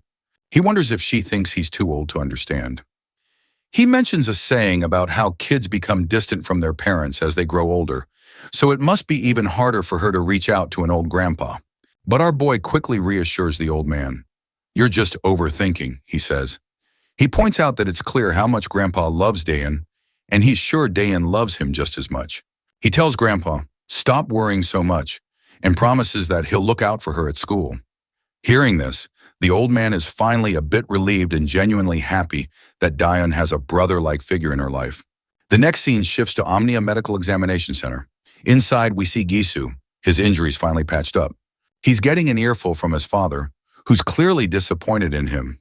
His dad doesn't hold back, making it clear that Gisu deserves every one of those injuries because, as he puts it, if you're going to play stupid games, you're going to win stupid prizes. The arrogant mother starts yelling at her husband, clearly outraged. She reminds him that their son is in the hospital, and this is all he has to say. She tells him, go find the brute who did this and yell at him instead. She also points out that the same brute busted Huijin's arm too. Honestly, it's a real mess. Huijin is a bitch to the point that she even pinned the blame for her own mishap on our boy. We all know that she tripped and banged up her shoulder, but instead of taking responsibility, she's blaming him for everything. The angry father finally calms down and lets out a deep sigh. The concerned mother tells her son to just focus on resting and recovering. As they start to leave, the mother grumbles, I'll make the kid who hurt our son pay if I ever get my hands on him. Once they're gone, Gisu finally asks his sister, why did you have to tell our parents everything? He explains, by doing so, you've just made things worse for me. He feels humiliated that people will think he ran to their parents like a whining brat after getting beaten up. His sister then asks, how was I supposed to hide the fact that my brother was in the hospital and that my arm was broken? Gisu gets pretty ticked off and demands to know, was Jin the one who did this to my arm? She remembers how she tripped and fell, but she doesn't mention that to him. Instead, she just says, Jin was responsible. It's messed up how she's shifting the blame so shamelessly. She then quickly stands up and tells him, just stay here and get better. She says, I'll make sure they realize once and for all who they're dealing with. Gisu sits there, unsure if they should mess with our boy again. Meanwhile, we're back with their parents. The woman reveals, I've just spoken to Mr. Chai, but her husband asks, why are you complicating things? And tells her, let the school handle it. The woman responds, it's Saturday already, and I don't want to sit back and twiddle my thumbs waiting for them. She starts yelling, pointing out, the school won't deliver real justice for what was done to our kids, and they'll likely only settle for a suspension or expulsion at best. The husband continues to argue, saying, she has no business going to Mr. Cha to handle this personally. The woman reveals, I already know Mr. Cha, and he's been handling his dirty work for years. Meanwhile, Huijin is eavesdropping and feeling pretty smug about her mother contacting Mr. Cha. She knows that Mr. Cha is a scary gangster who works for her father, and she's sure this will put an end to those troublemakers once and for all. The scene shifts to a rundown place where a man is fidgeting with his lighter, clearly on edge. Two goons walk by. They look pretty disappointed. They grumble about being ordered by their boss to handle some teenage drama, and none of them are thrilled about it. Even the boss himself isn't thrilled about dealing with this kid's squabble. But hey, a job's a job, even if it means wading through a mess of teenage nonsense. The scene flashes back to a time when a luxury Mercedes zoomed down the road. Inside the car, Mr. Cha, the mafia boss, takes a call from the woman. She fills him in on how her daughter's hand got fractured. "My son got beaten up by some teenagers," she says. She's insisting that he needs to handle it. Cutting back to the present, Mr. Cha is puffing out smoke from his cigarette, clearly fuming. He's beyond frustrated that he has to deal with this kind of nonsense as well. The scene transitions back to the quarters, where our boy is sitting before his computer, still lost in thought about his encounter with the Gisu. He's wondering if these guys are really going to let it go. Suddenly, the doorbell rings. He hears his grandpa arguing with someone at the door. It turns out that the people at their doorstep want to see Jin. The intimidating man outside claims, "We just want to talk to Jin for a bit." Grandpa, concerned about the late hour, questions, "What could be so urgent?" Our boy steps out of his room telling his grandpa, "I'll be back soon after I hear what they want." Despite Grandpa's reluctance, and even his sister's protests, Jin flashes a pleasant smile. He reassures them, saying, "I know these guys, it's just a quick chat, nothing to worry about." With that, our boy leaves his concerned grandpa behind. The goons take him to an abandoned construction site, and he wonders who they might be taking him to meet. When they finally arrive, the lackeys report to their boss, "We've brought the guy in question." The boss remains silent, puffing on his cigarette. The bald lackey reveals, "The kid caught on quickly, didn't make a fuss, and just came along." The boss, a bit surprised and pleased, decides to make it quick. He snaps his fingers, and the lackeys immediately grab their iron bats. One lackey tells his friend, "Hold our boy's arm. You'll be the one to dish out the beating." Meanwhile, the boss sighs and decides to text the mother, letting her know that he's taking care of the job. Meanwhile, while the boss scrolls through his phone looking for that mother's number, the lackeys ask him, "Why did our boy have to mess with the kids of the Kim family?" As soon as our boy hears the mention of kids, he realizes this must be about Gisu Kim. The boss, feeling frustrated and annoyed, pauses his scrolling. "I shouldn't call her while our boy is present," he decides. However, he looks over at our boy and is intrigued by how unfazed and emotionless he appears. Just as the lackeys charge at him, Jin suddenly uses his ninja-like speed. He grabs the bald lackey's hand before he can swing at him and pushes the man toward him. He delivers a brutal shoulder smash right to the lackey's face. The boss watches this with wide eyes as he witnesses the flawless execution of the move. Meanwhile, the other lackey, bat in hand, swings at our boy. He ducks, letting the bat swoosh harmlessly over his head. But the lackey tries another swing. But our boy charges at the bat as if it's no big deal, leaving the mafia boss utterly bewildered. With lightning speed, our boy locks the baseball bat in his arm and delivers a brutal punch right under the lackey's chin. Not stopping there, he follows up with a devastating blow to the lackey's chest. Then with a fierce grip, he grabs the lackey by the neck and throws him down onto the bricks below. The boss watches in shock, clearly impressed and flabbergasted by the sheer skill and audacity of our boy's moves. The bald lackey grabs our boy from behind, threatening him with death. But our boy quickly jabs his shoulder into the lackey's ribs and then delivers a solid shoulder smash to his face, sending him crashing to the ground. Mr. Cha realizes that this kid is no average teenager because his combat skills are exceptional. He finally decides to step in himself. As he strolls forward, he scratches his head, snickering and commenting, "I never thought I'd be fighting teenagers at my age." Meanwhile, our boy can tell that, even though this man is a mafia boss, he still is weak sauce. Because my guy can clearly spot all of the weak spots of this man. As the boss swings a powerful fist at him, Jin effortlessly sidesteps it. The boss then starts a barrage of punches, but our boy dodges each one with ease, making it look like a walk in the park. As they continue their back and forth, our boy quickly sidesteps, but another punch comes straight at him. He blocks the hit, though the heavy force makes him skid backward. The mafia boss sneers. "Impressive," he mutters. "You managed to block that one as well." Meanwhile, Jin checks his wrist where he took the punch, and his hand winces from the aching pain. He realizes, the mafia boss predicted my movements and delivered the punch with precision. On the other hand, the mafia boss's curiosity has finally peaked, and he asks Jin, "Who are you, really?" Jin casually replies, "I'm just a high school student." The boss isn't buying it. In his mind, he figures this kid must have some serious skill and experience to fight like this. Jin takes his stance. With a grin, the boss says, "I'm up for sparring further," and balls up his fist to deliver a blow to our boy. Our boy quickly deflects an incoming punch and tries to throw one of his own, but the mafia boss sidesteps it effortlessly. The boss then attempts to attack, but our boy grabs his hand and swings a punch toward his gut. The mafia boss reacts again, causing our boy to land a hit right to his face instead. Mr. Cha is absolutely annoyed after taking that hit right over his face and tries to swing another punch at our boy. Once again, our boy deflects the attack and, locking eyes with his opponent, delivers a brutal blow to his face. He follows this up with a series of powerful punches, knocking Mr. Cha to the ground, leaving him feeling utterly humiliated by a teenager. It's surprising to see a mafia boss who relies more on his fists than on guns.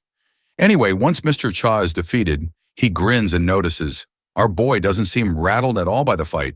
He doesn't know where this kid came from, but he's sure that the Kim family definitely messed with the wrong person.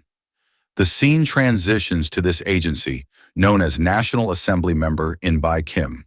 Inside the building, two guards are stationed outside an office. Inside the office, we see Mrs. Kim and Mr. Kim.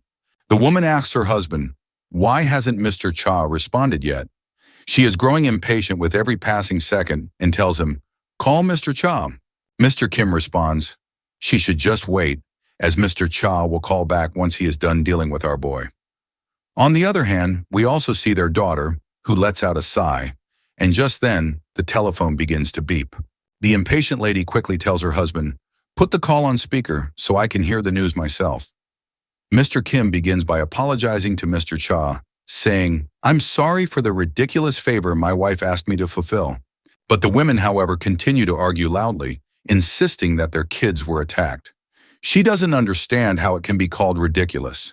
To everyone's surprise, Mr. Cha says, I'm the one who should apologize. Mr. Kim asks for an explanation, and Mr. Cha reveals, it seems their children have meddled with the wrong person because I too had been defeated by our boy.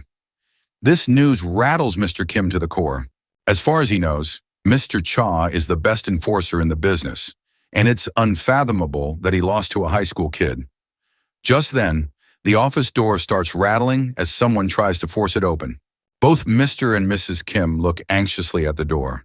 As it finally creaks open, they see soldiers sprawled on the ground, leaving the husband and wife utterly anxious and alarmed. Even their bratty daughter jumps out of her seat when she sees Jin strolling into the room. The door behind him slams shut, leaving their unconscious bodyguards on the other side. Mr. Cha, still on the phone, quickly realizes that Jin has made it into their place.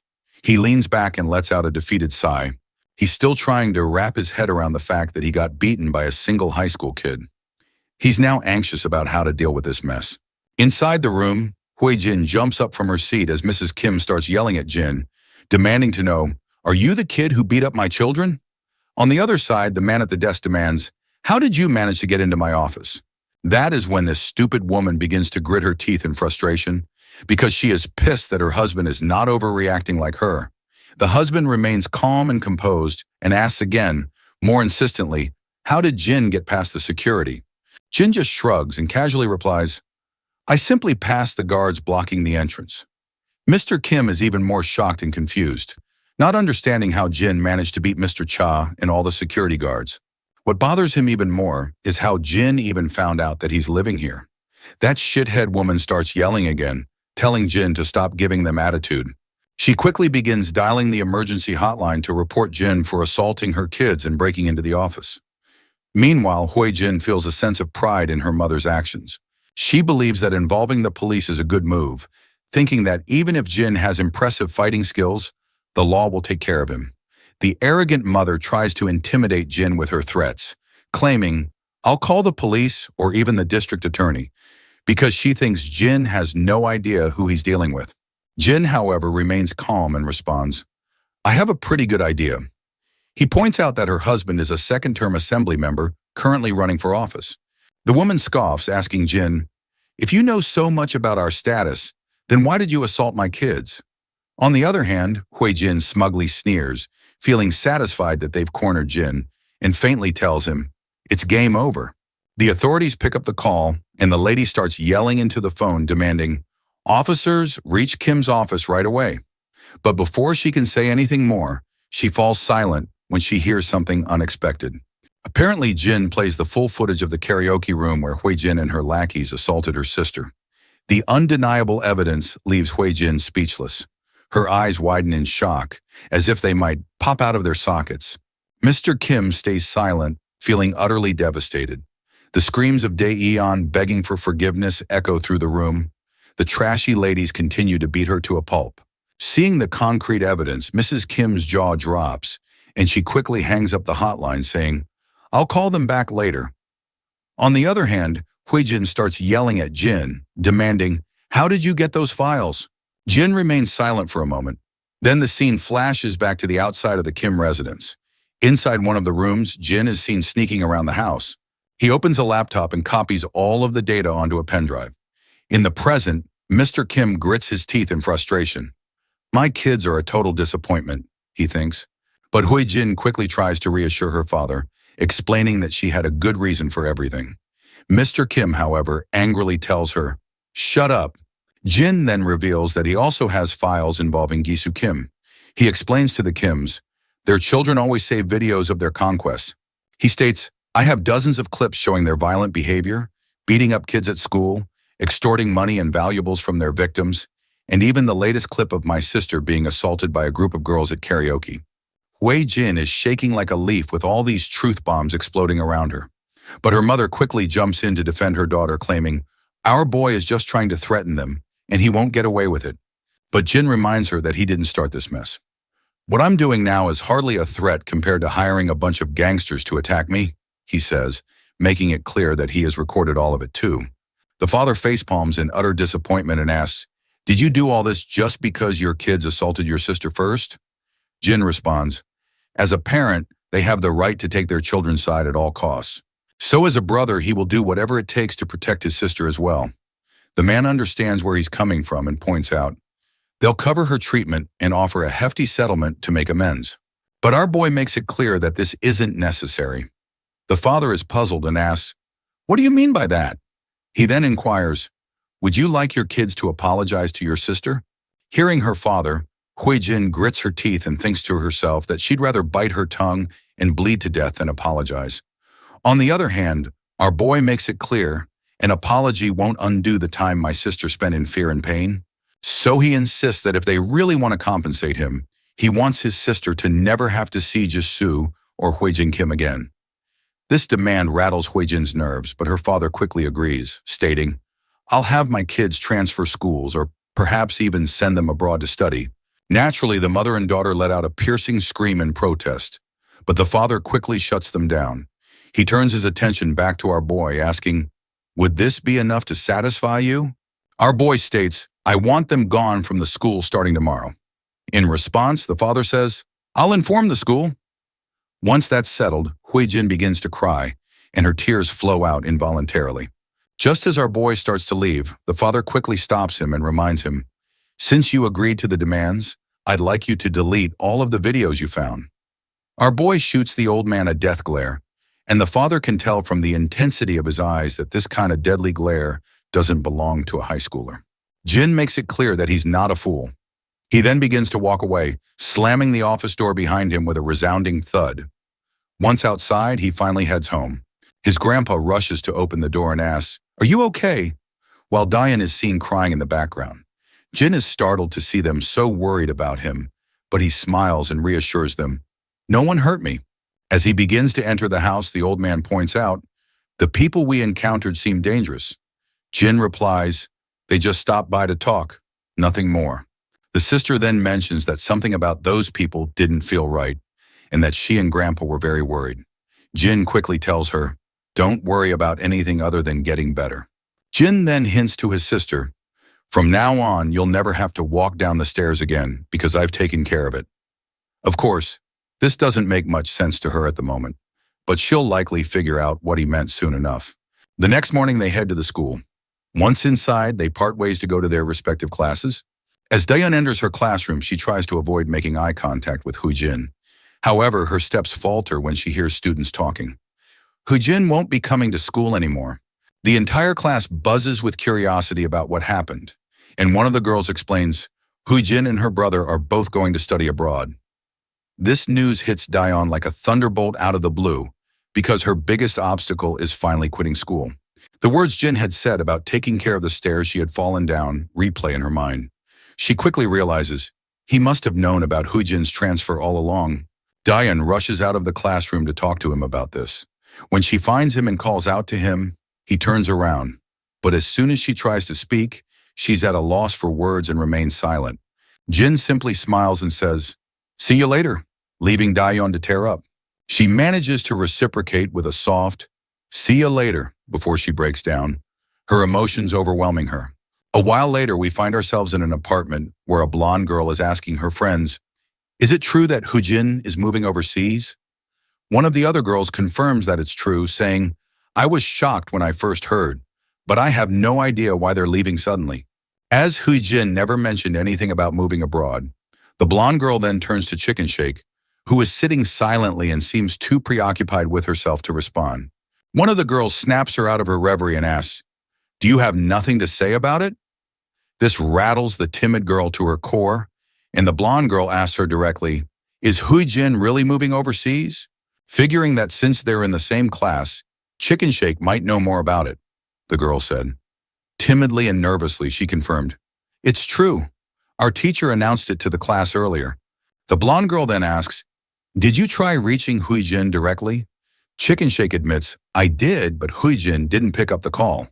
Hearing this, all the girls start to believe it might be true. Meanwhile, Chicken Shake nervously checks her phone, biting her nails in anxiety. The last message she got from Jin was, "Your mother is going to take care of our boy." And ever since, Chicken Shake has been freaking out, wondering if Jin's sudden move has anything to do with him. Just then, Jin herself arrives in the room, looking absolutely furious. The girls are shocked to see her, and Jin just takes a seat on the sofa, grumbling, "I barely managed to sneak out of the house." The girls ask Jin, "Are you really moving overseas?" Frustrated, Jin grabs her head and says, "It just happened." But she explains, "I'll be back after 1 semester." We then flash back into the past where her dad told her, "Spend a semester abroad. I'll sort everything out by the time you get back, because I don't want those videos going public either." She keeps this part to herself, though, and the other girls just laugh and tease her, saying she's going to enjoy her vacation. The blonde sneers, clearly annoyed by their attitude. Another girl asks, "Why the sudden move? Is Gisu going too?" Jin simply says, "It's a family matter, and I don't need to go into details." The redhead girl then asks about Daeon and her brother, curious about how things went and if Gisu managed to beat our boy or not.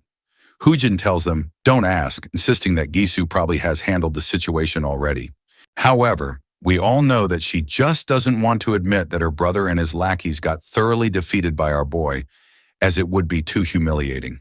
She grows even more agitated, thinking about how pleased Daeon will be to see her leaving the school. This irritation sparks an idea in her mind, and she decides to mess with Daeon one last time, asking her friends to help with her plan. "Is it really necessary?" her friends question. Even Chicken Shake jumps in shock and expresses her reluctance. But Jin insists they should consider how cocky Daeon will be without anyone to bully her. She plans to deal with Daeon before she leaves Korea, wanting to make sure she gets her revenge.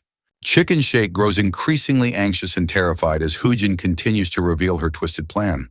Jin gets cocky, boasting, "Daeon's grandpa is a security guard somewhere, and I plan to have my mom get him fired." She believes this will teach Daeon a lesson, not to mess with anyone from the Kim family. This is seriously messed up. Daeon is just an innocent girl, and Jin's plotting is enough to make anyone sick. But before this trash woman can act on her disturbing thoughts, her face goes pale when she sees a figure standing before her, cloaked in a hoodie with a mask over their face. It doesn't take long for her to recognize it must be Jin. However, Jin pulls a classic you-know card move and asks her, "Who is Jin?" He questions how she can be so sure when he's wearing a mask and she can't see his face. He casually explains, "I'm just here to check if everyone's having a good time," and is quite pleased to see that everyone from the karaoke room video is present. One of the girls starts trembling and asks, "What is he talking about?" That's when the boy reminds them I'm referring to the place where you all filmed my sister getting beaten up. Hoojin's face turns ashen as she realizes he might have been there waiting all along just to mess with her. Chicken Shake is visibly sweating and trembling, clearly aware of what might come next. The other two girls just sit there, utterly silent. The boy starts to shut the door, asking, "Why is no one singing? I thought everyone here loved to scream along to loud music." With that, he slams the door shut, leaving us with no clue about what he might do next. The scene takes us to the hospital, where the Kim family has gathered. The father, In-bai Kim, is clearly annoyed. He asks, "Where did Hoo-jin go?" Her brother explains, "She stepped out to say goodbye to her friends." In-bai's irritation grows as he asks, "Why did you leave when you were supposed to stay put until we had everything sorted out?" Just then, a guy bursts into the room, quickly turning on the TV and telling his master, "You need to see what's going on." On the screen, it's clear that our boy has already made the videos of what Hoo-jin did go viral. The footage is spreading fast, and the situation is quickly becoming a public spectacle. The entire Kim family falls silent as they watch the news.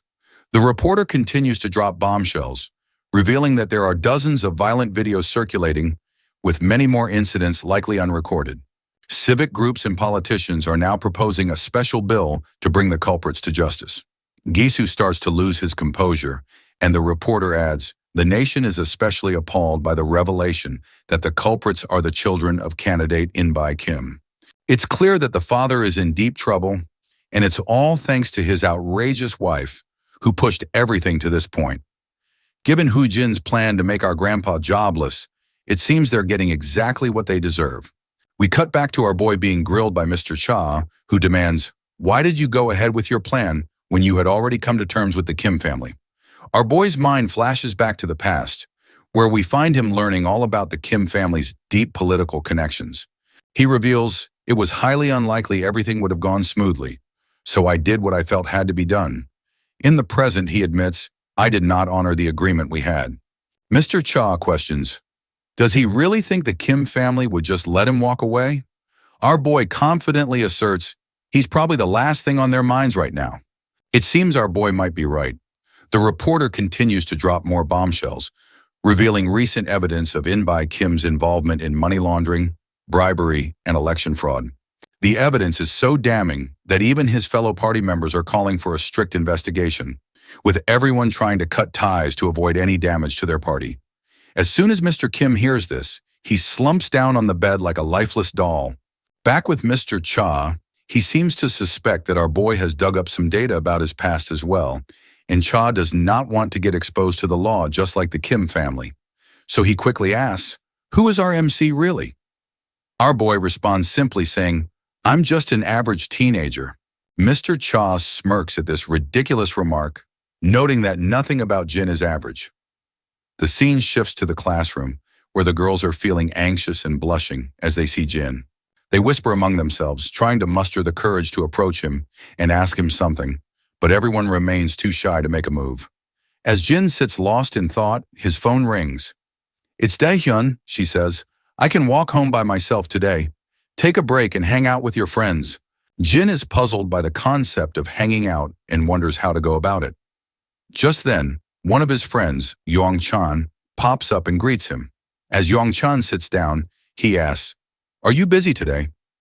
Our boy remains silent, which prompts Yong-chan to remember that Jin always walks his little sister home, so he must be busy after school. But not surprisingly, Jin tells his friend, "I'm actually free today." Young-chan's face lights up with happiness, and they plan to hang out after school. However, Young-chan's enthusiasm quickly fades when he hears an unpleasant voice. As the scene zooms out, we see these two beta bullies of the class step forward. They both reveal that they've heard the news and know that Jin is the reason Gisu Kim is moving abroad. Young-chan is totally shocked by the news, and the other students lounging around are equally caught off guard. The bullies spill the beans, saying that even though Gisu and his sister were all set to move abroad, they're stuck now because their whole family's in hot water after the info leak. Our boy jumps in to set things straight, telling the bullies, "You've got it all wrong." But Jae-hyung chimes in saying, "There's no need for modesty because everyone knows our boy trashed Gisu and his crew at their hideout a couple of days ago." Hyukjin backs him up, explaining, "Jin took them all out by himself, and now everyone's saying Gisu is too embarrassed to show his face at school. He's itching to hear just how badly our boy must have beaten Gisu to make him leave the country altogether. Young Chan is finally convinced that Jin is actually a skilled fighter, and that his performance that day wasn't just luck. Hyuk-jin leans in and says, "Now that we won't have to deal with that jerk anymore, I'm itching to throw a party." He invites our boy to celebrate after school today. Ja-hyung agrees, adding, "We've been in class for days without really spending time together." And he suggests, "Let's show our boy around the area." But our guy flatly turns them down, saying he already has plans for today. Naturally, the bullies are puzzled and ask, "What are you up to?" With a pleasant smile, Jin replies, "I'm planning to hang out with Young Chan." That's when Jae-hyung starts creeping in with his disgusting grin, leaning toward Young Chan and saying, "I'll join your hangout." Hyuk-jin also leans closer to the terrified guy and expresses his desire to join in as well. After forcefully making Young Chan agree, they start to walk away, saying they'll meet up later. Our boy quickly asks his friend, "Do you really want to let these goons join in?" The poor guy stutters a positive response with a pale face. The teacher finally arrives in the classroom, and she's brought along 2 transfer students. One of them is a plain-looking guy, but the real standout is a stunning beauty with striking black hair. Young Chan's eyes immediately light up at the sight of her, and our boy quickly asks, "Do you know who they are?" Young Chan explains, "Everyone knows this girl. She's Yona Sin, and her grandpa owns SW Corporation, the biggest company in Korea. The guy next to her is Seok-ju Ko, and there are rumors that he's been with her since they were kids and is seen as her associate and bodyguard." The teacher notes, "Since everyone's familiar with these two, I won't waste time on introductions." She reveals that both of them have been studying in the US for the past 2 years and will be joining the class starting today. The beta lackeys don't seem too thrilled about these 2 newcomers in the classroom. With just Jin before, their chances of ruling the classroom were slim to none, but now with these 2 around, they're not so sure they can even think about bullying anyone. Meanwhile, Young Chan was curious about the 2 extra desks in the class, but it's clear now who they're for. He can't help but think, Yona looks even more stunning than I remembered. Even the students in the class can't keep their eyes off her. As Seok-ju, behind the lady, walks forward, he cannot help but notice our boy, and their eyes lock for a moment. Yona too can't resist but glances at him while she's walking past him. Once both of the newcomers take their seats, Seok-ju tells Yona, "Our boy wasn't in the evaluation report he received a week ago, and he wants to double-check." Yona is intrigued and glances at our boy once more, and we can tell she is clearly curious about him. Our boy notices Yona glancing at him, and when he looks back, he finds her smiling. However, he just turns his gaze away again, which seems to irritate her since she didn't get a reciprocating smile. Meanwhile, Young Chan continues their conversation and asks, "Do you have any particular place you want to go?" Jin says he's okay with anywhere, so Young Chan suggests hitting the game room. Well, it seems like the word gaming room triggers some memories for our boy, while his friends explain that it's nearby and has just upgraded their PCs. That's when we flash back to the past, where we hear the authoritative tone of a senior telling a group of soldiers, "You will begin today's portion of your practical life training program." He explains, "There's one thing every Korean teenager must know, and that's the gaming room." This is the first time our boy has heard about the gaming room. The senior further explains, "Gaming rooms offer personal computers for a fee, and both students and adults can use them." Curious, our boy asks, "What do people do there?" The senior explains, "While some users browse the internet or watch X-rated videos, most people are there to play games. For the average high school student, over 90% are playing some kind of computer game." The senior then introduces some of the most common games. First up is Legends of League, followed by Battle Royale. Back in the present, our boy reflects on how he can finally make use of the Major's intel. Meanwhile, Young Chan adds, "They'll also grab some ramen at the game room and maybe check out Koinka afterward." Well, it seems like Koinka is yet another term our boy picked up during his military days while learning about practical life. The senior explains to him, high schoolers frequently visit coin karaoke, also known as Koinka. These establishments basically allow for sing-alongs with just a few coins. Major Kang tells our boy, "You should prepare a few songs to sing in case you end up going to one," and promises to send him a list of popular songs for kids his age to learn. As our guy starts brainstorming ideas and trying to remember some songs, his friend sits nervously nearby. Why does Jin suddenly look so serious? And he wonders. Once the bell rings, the students head out for the day, and that's when we see this hottie once again. And as usual, she is with her lackey. Apparently, they're discussing our boy and discover that he transferred just a few days ago, is 18 years old, and happens to be Diane Yu's older brother. Yona is surprised to learn that Diane has a brother because she thought her only family was her grandpa. Seokjuk-ho agrees and explains, Diane has been living with her paternal grandfather since her parents and brother died in a plane crash. Yona then asks, how do I still have a brother? Seokjuk-ho replies, it's hard to believe, but apparently, her deceased brother has suddenly come back to life just before they transferred to school. He suggests, we should dig a little deeper into our boy's past. Meanwhile, it's gotten pretty late already and we find our boy strolling alone. His phone keeps ringing with notifications from his friends, showing that they had a blast at the gaming center. We flash back to the gaming club, where we see Hyuk-jin, our boy, Jae-hyung, and Young-chan all hanging out. Everyone is amazed by how Young-chan carried them through the game. Jae-hyung even asks about his rank, guessing it must be Diamond or Master. Their jaws drop when Young-chan timidly reveals, I'm actually at Challenger rank. From that moment, their attitude toward Young-chan shifts completely. In the present moment, even our boy finds this sudden change odd as they keep chatting excitedly about Young-chan's impressive rank. As he's looking at his phone, his sister arrives. He quickly asks, what are you doing here? She explains, we ran out of garbage bags at home, so I went to get some. And she also picked up a few snacks. Our boy offers to carry the bags, but his sweet sister insists, it's not necessary. She then asks, were you hanging out with your friends? And he confirms that he was. She feels a warm sense of relief, glad to see that he's made friends and that people aren't avoiding him because of the fight. When she asks where he went, he bluntly replies, I went to the game room. Well, it seems like this isn't exactly what she expected to hear, as she thought he might have developed different interests after living overseas for so long. Curious about her own experiences at school, he asks, how have things been for you? She pauses for a moment before responding, school hasn't been this fun in years. She then asks, did you also have something to eat? He nods, saying, we had a blast at the game room, where every kind of snack was available. He then asks her about her plans and she mentions, I'm waiting for Grandpa to come home so we can eat together. Our boy then asks, can I join you? Which confuses her since she thought he'd already eaten. He awkwardly admits, I'm still a bit hungry. We already know that our boy just wants to have some quality family time. When they get home, there's a spread of delicious food laid out on the table, and they all seem to be having a great time eating together. It does seem odd that Grandpa only works a security job, yet they have such a variety of food every day. It's a bit of a mystery how they manage that. As they're having a good time eating together, our boy's thoughts drift back to his mercenary days. After a moment, he shakes off the nostalgia and is back to smiling. Just then, his phone rings. It's Major Kang calling. The Major reminds him, you should just call me bro instead of using my rank. The Major asks, how are things going? And our boy says, I'm doing well. But when the Major probes about his school life, there's an awkward silence on the line in response. Getting a bit anxious, the Major quickly asks, has our boy killed someone? Jin quickly replies, no, but admits he did run into some trouble that was quickly sorted out. The senior lets out a sigh of relief.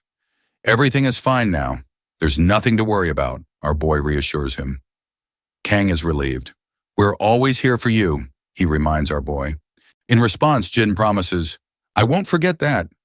The next day at school, we see the trio in class, but our boy is noticeably missing. And Young Chan seems a bit awkward among the two bullies. Jae-hyung starts asking odd questions. Curiously, he asks, who do you think would win in a fight between Jin and Seokjuk-ho?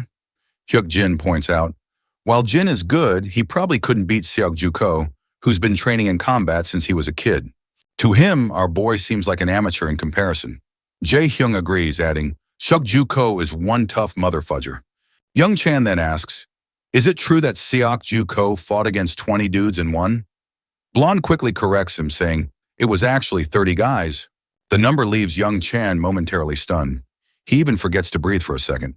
Brownhead explains that when a group of street thugs was harassing Yonasin, Seokjuk-ho took them all out. He says, it started with 10 guys, but they kept coming.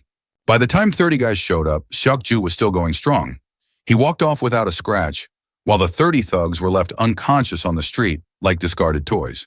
The timid boy then asks about the rumors he heard. I heard Seok-ju caught the kidnappers who took Yona. Is it true that the people behind it were all retired soldiers? The blonde quickly confirms that the story about Seok-ju Ko catching the kidnappers is probably true as well. He insists Jin doesn't stand a chance against Seok-ju because he is on a whole other level. It's sometimes hilarious to think that teenagers in these Korean manhwa are taking down entire gangs single-handedly, he said. They're making the government and all those intelligence and law enforcement departments look like they're just wasting taxpayer money. In the meantime, our boy suddenly stops in the corridor when he comes face to face with Seok-ju. Without wasting any time, Seok-ju asks him straightforwardly, "What are you doing here?" Confused, our boy makes it clear that he doesn't understand what he's getting at. Seok-ju simplifies his approach and asks, "Why are you lying about your identity?" He mentions that he's heard our boy had a hand in Gisu and Huijin Kim moving away. Jin clarifies, "I did have some beef with Gisu, but I had nothing to do with their departure." That is when Seok-ju points out that he checked with the school our boy supposedly attended overseas, and they've never heard of him. Things seem to be heating up, but before we get our boy's response to Seok-ju, the scene shifts to Daeun. She's approached by Yona, the stunning girl from earlier. After a while, the two ladies catch up, and Daeun mentions, "I didn't know you were back in Korea." Yona explains that she just started school the day before and is actually in her brother's homeroom class. Daeun perks up in surprise. Yona then points out, "I don't remember you mentioning having a brother before." Daeun explains, "Everyone thought my brother had died in the crash with my parents 10 years ago, but he survived. They only found out about his survival about 6 months ago." The scene flashes back to the past again. Daeun has just returned home and finds her grandfather frozen in place while holding the telephone receiver. Tears are streaming down his face as he reveals the shocking news. Jin is alive. This revelation leaves Daeun stunned, and it's how she learns about her brother's survival. Back in the present, Yona asks, "Why didn't anyone know about her brother all these years if he was alive but didn't reach out?" Daeun explains that Jin lost his memory in the crash, and it was only recently that he started to regain some of it. Someone helped them locate and reconnect with him. Yona, clearly skeptical, finds it hard to believe. Daeun confirms that Jin only has faint memories of having a grandfather and a younger sister.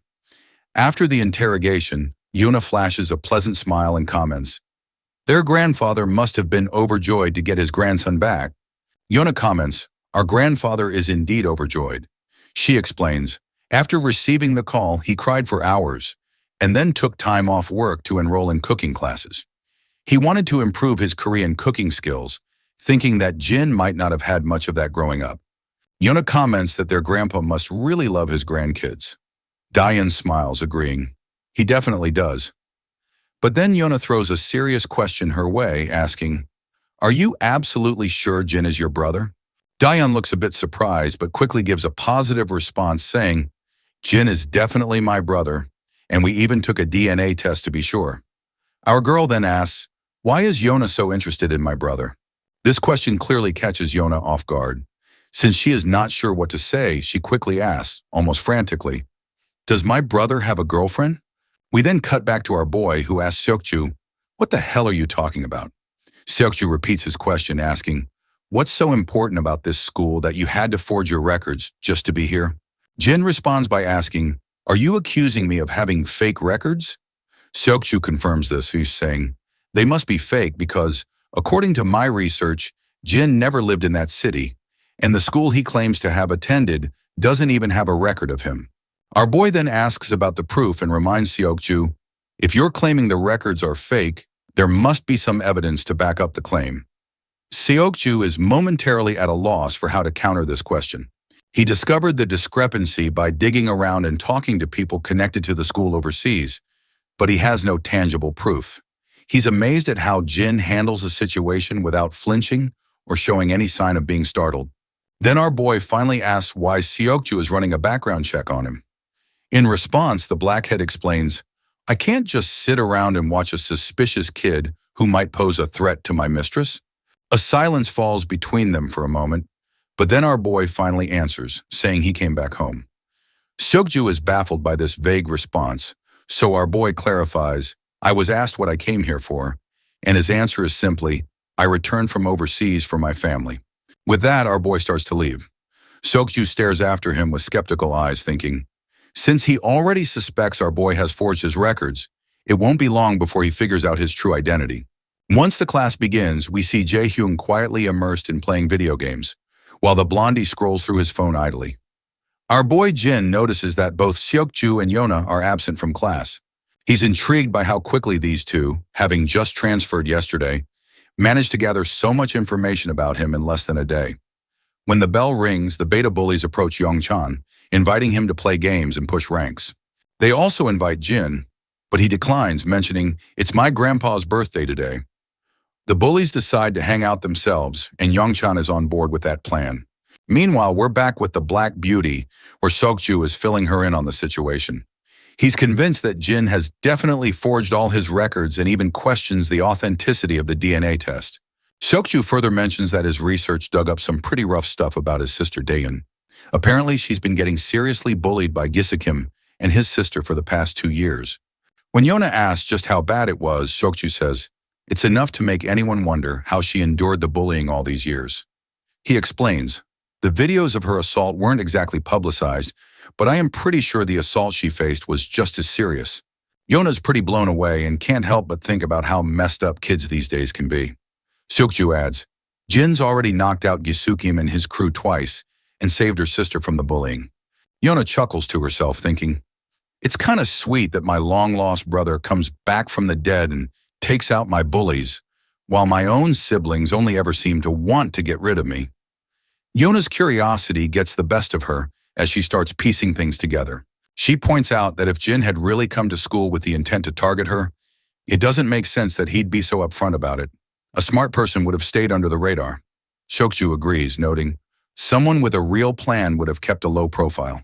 Yona's mind starts racing once again, and she asks, "Jin, do you have some kind of ulterior motive related to Daeon's family?" She brings up the insurance money from the plane crash. Seok-ju then reveals that the grandpa received it but hasn't used it, allowing it to grow over the years. Furthermore, grandpa returned the share of money that he received for Jin's death since he was alive. But there's still a substantial amount left, so there is still a possibility that he might be after the money. Yona connects the dots and highlights, if Jin might actually be after the money, then it could mean Daeon is in danger from her own brother. The scene shifts back to the grocery store. Where our duo can be seen shopping, and as usual, Jin is drawing a lot of attention from the girls around. While they browse for items, Daehyun takes a deep breath and admits, "I hesitate to ask, but my curiosity is overwhelming, so I desperately want to know what your life was like after the crash." Our boy remains quiet for a moment, and the girl starts apologizing frantically. "You don't have to answer if it's uncomfortable," she says, but he just smiles and reassures her. "It's okay," he says. He begins his story, explaining that he was deeply traumatized and could barely think straight. He did whatever he could to survive in a place where he didn't even speak the language, staying constantly busy just to get by. The girl falls silent, absorbing this heavy revelation. Then she starts to chuckle and asks, "Were you too busy to have a girlfriend during that time?" He nods, agreeing with a laugh. "I was surprised to learn you're in the same homeroom as Yona," she says, something Yona herself had mentioned to me. Jin is surprised to hear this and quickly asks her, "Do you know her?" Daehyun explains, "Yona was really nice to me before I moved to the US, and I missed her a lot. So when she saw her again today, it was a happy reunion." Then with a playful grin, Daehyun revealed, "Yona even asked me if I have a girlfriend." And of course, our boy just gives a somewhat typical reaction upon hearing this. Later, back at home, the birthday celebrations are in full swing. The siblings present their grandpa with a gift. As he unwraps it, he discovers a high-quality wallet inside, and his face lights up with joy. He's genuinely touched and feels a bit guilty for the low pocket money they have, thinking they must have spent more than they could afford. But his granddaughter just smiles warmly and reassures him, "We had more than enough to get you a gift.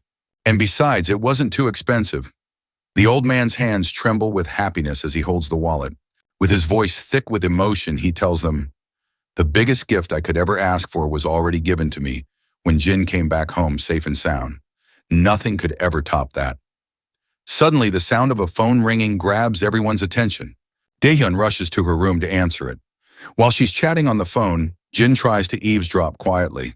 That's when he hears the girl mention, I'm heading out to the convenience store for a bit. The old man questions, why are you going out at this late hour? And it turns out she's heading out because Yona stopped by for a quick chat. Well, we can tell that Jin definitely senses something is off.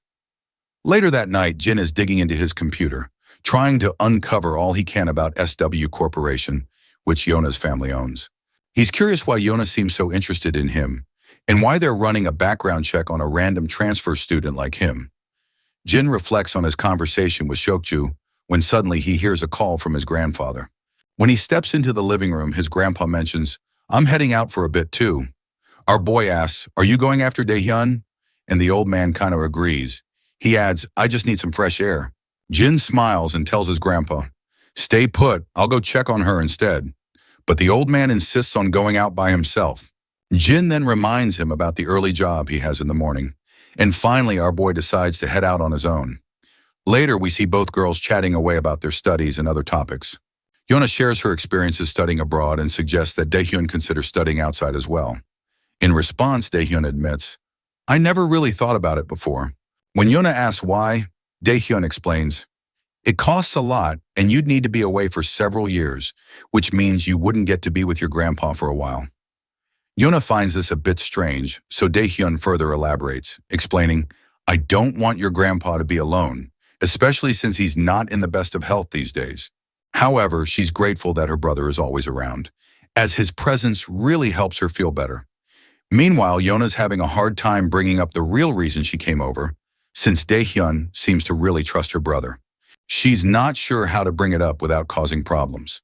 We then flash back a bit, where Seokju tells Yona, someone from the supposed overseas school confirmed that Daehyun's brother never attended there.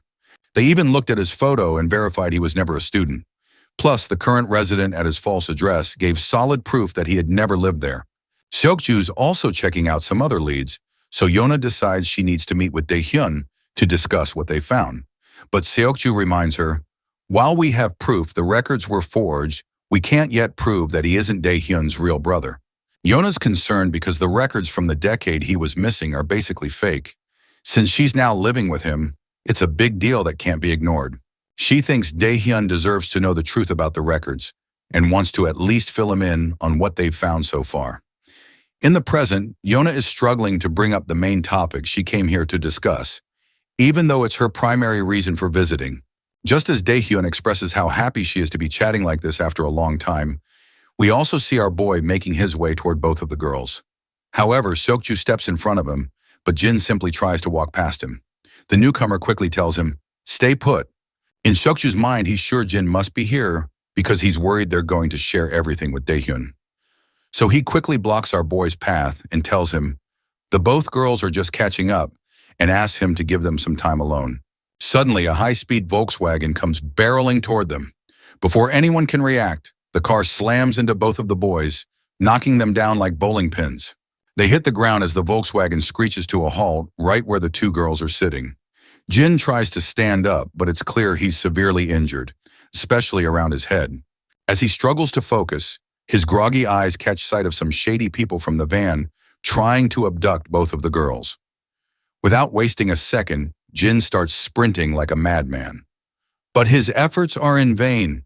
The kidnappers have already taken the girls, and there's no way he can outrun a car, so they're left behind, helpless.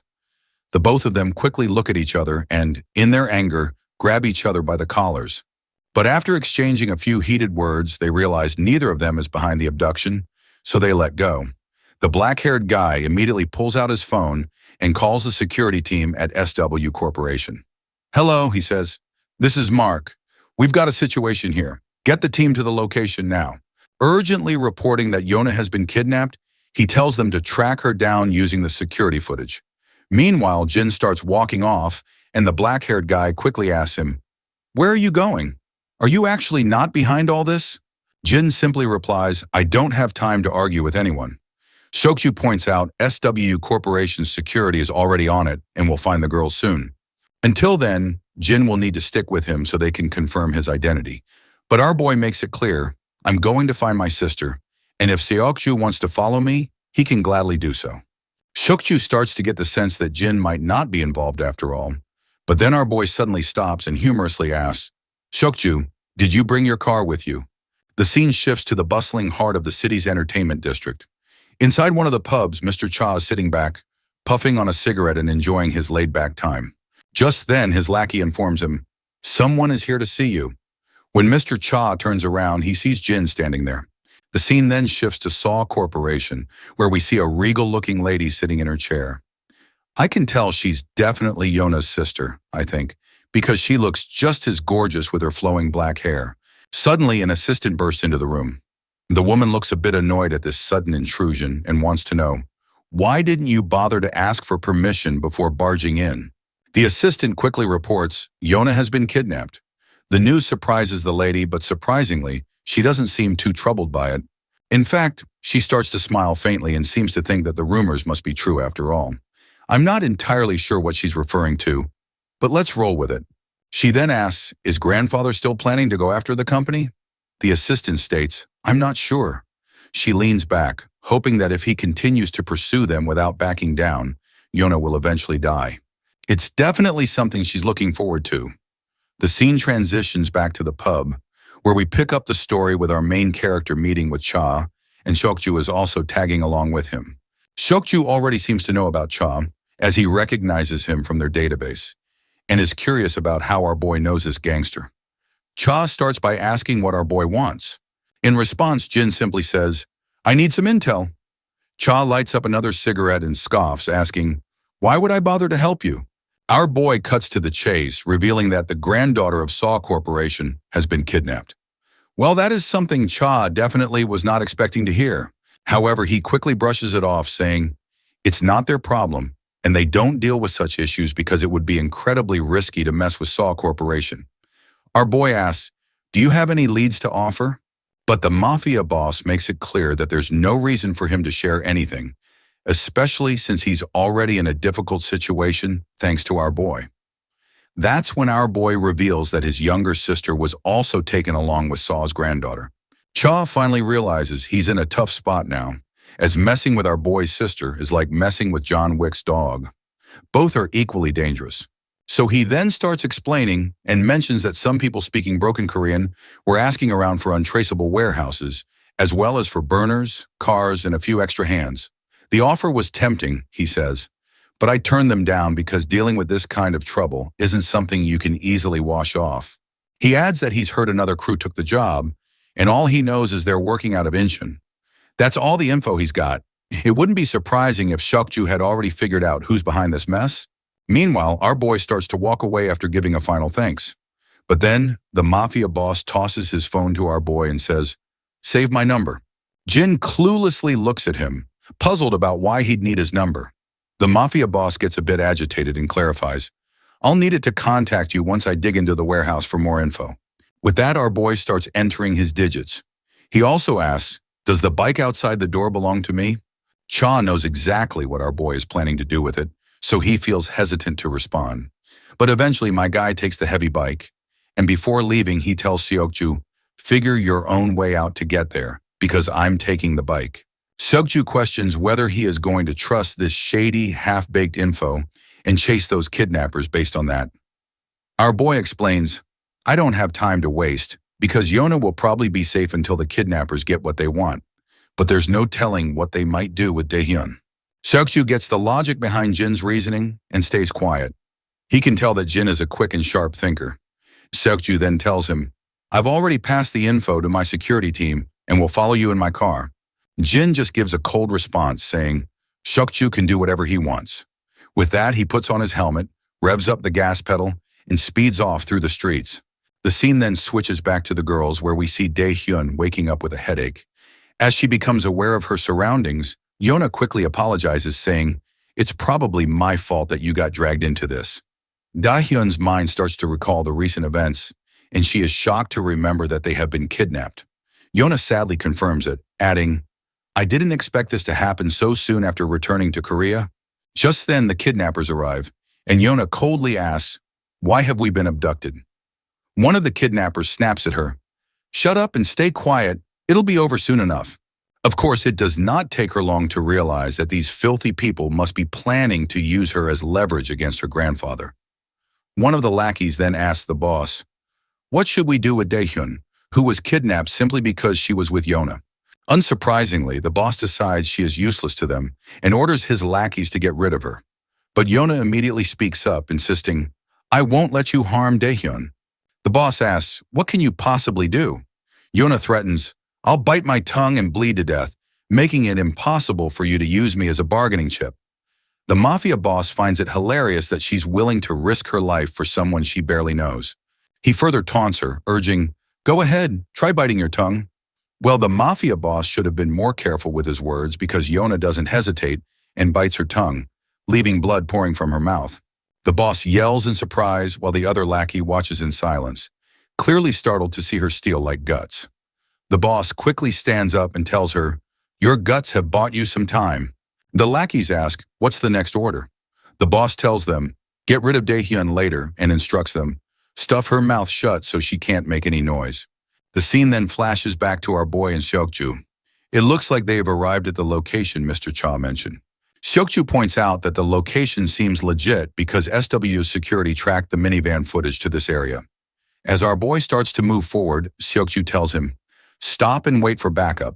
I sent their coordinates to SW security and they should arrive soon. But our boy reminds him that Daehyun doesn't have much time left, so he has to make it quick. There's no room for argument, so they proceed forward and spot a bunch of goons patrolling the area. Suddenly, our boy leaps over one of the goons, grabs him by the throat, and starts choking him out. The lackey eventually loses consciousness. Our boy quietly drags him into the shadows, adding him to a pile of other goons he's already taken down. Seokju is also helping out, and he's blown away by Jin's ability to take down opponents silently. He's so impressed that he asks, who the heck are you? Jin just casually replies, I'm an average student at the same school. The scene shifts to SW Corporation, where we finally meet the big boss, the grandpa of the company. He's getting a report from the black-suited guy about the kidnappers' demands. The guy explains that the kidnappers want SW Corp to cancel their recent contract. If SW Corp doesn't respond within an hour or refuses to comply, they'll kill Miss Yona. The old man asks about the security details, and the black-suited guy says, SW security will reach the location where Yona is being held within 50 minutes.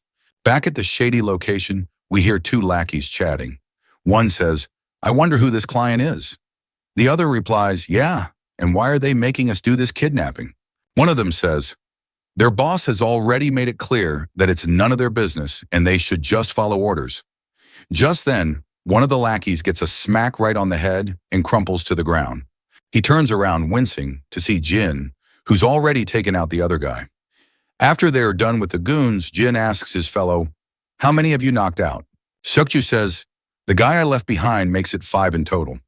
Jin then does a quick mental tally and realizes they've taken down 14 guys, meaning the enemy has plenty of muscle and resources. Seokju is blown away that Jin managed to take down 9 guys while he struggled with just 5. Finally, Jin asks, who's pulling the strings behind all this? The guy lets out a heavy sigh and says, I don't really know. Apparently, these kinds of incidents pop up now and then. This kind of thing also happened when they were in America. He never thought it would happen again so soon after coming back to Korea, and he feels like he should have been more on the ball. Jin points out that the real mastermind must be with Yona right now, so he decides to push deeper into the location. Before he moves on, Jin asks, Seokju, will you be okay? Seokju looks puzzled and asks, okay, about what? Jin explains, I was pretty banged up when that van ran over me. The blackhead just shrugs it off, saying, our boy should focus on his own injured leg instead. Suddenly, someone starts shouting, asking, where did all the lookouts go?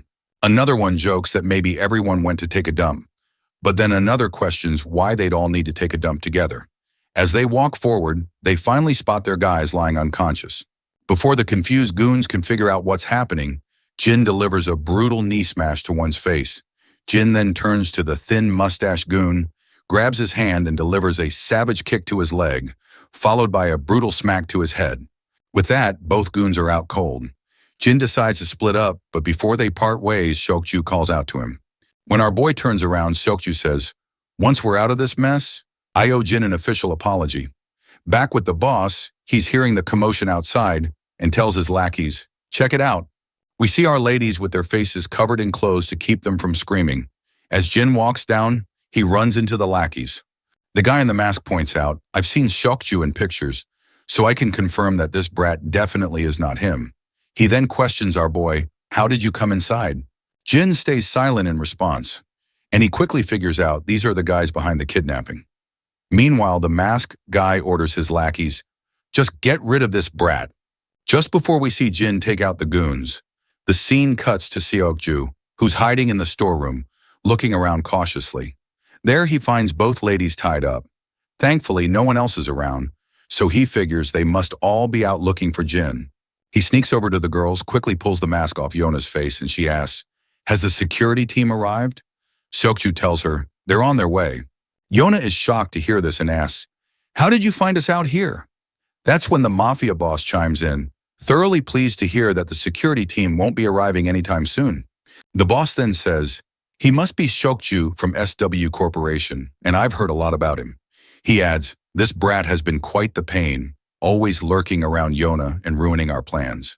The mafia boss makes it clear he has no clue how Seokju found their hideout, but he's certain it wasn't smart to come here alone without backup. One of the lackeys suddenly lunges at Seokju, but my guy sidesteps the attack and throws a punch of his own. However, this lackey isn't a pushover. He dodges the punch and quickly retaliates. Seokju realizes, this guy is tougher than the goons we took down outside, and he's having a hard time keeping up. But then Seokju lands a brutal whack and follows up with a devastating punch to the lackey's gut, leaving him doubled over in pain. To finish things off, Seokju delivers a powerful leg swing. The lackey finally looks like he's down for the count.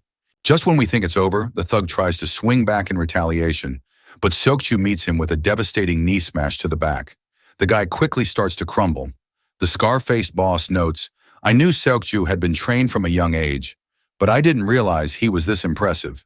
Even the two girls are shocked by what they're witnessing, but the mafia boss isn't here for a duel of pride. With those words, the lackey pulls out a blade and starts slashing at Seokju, landing several brutal cuts across his body.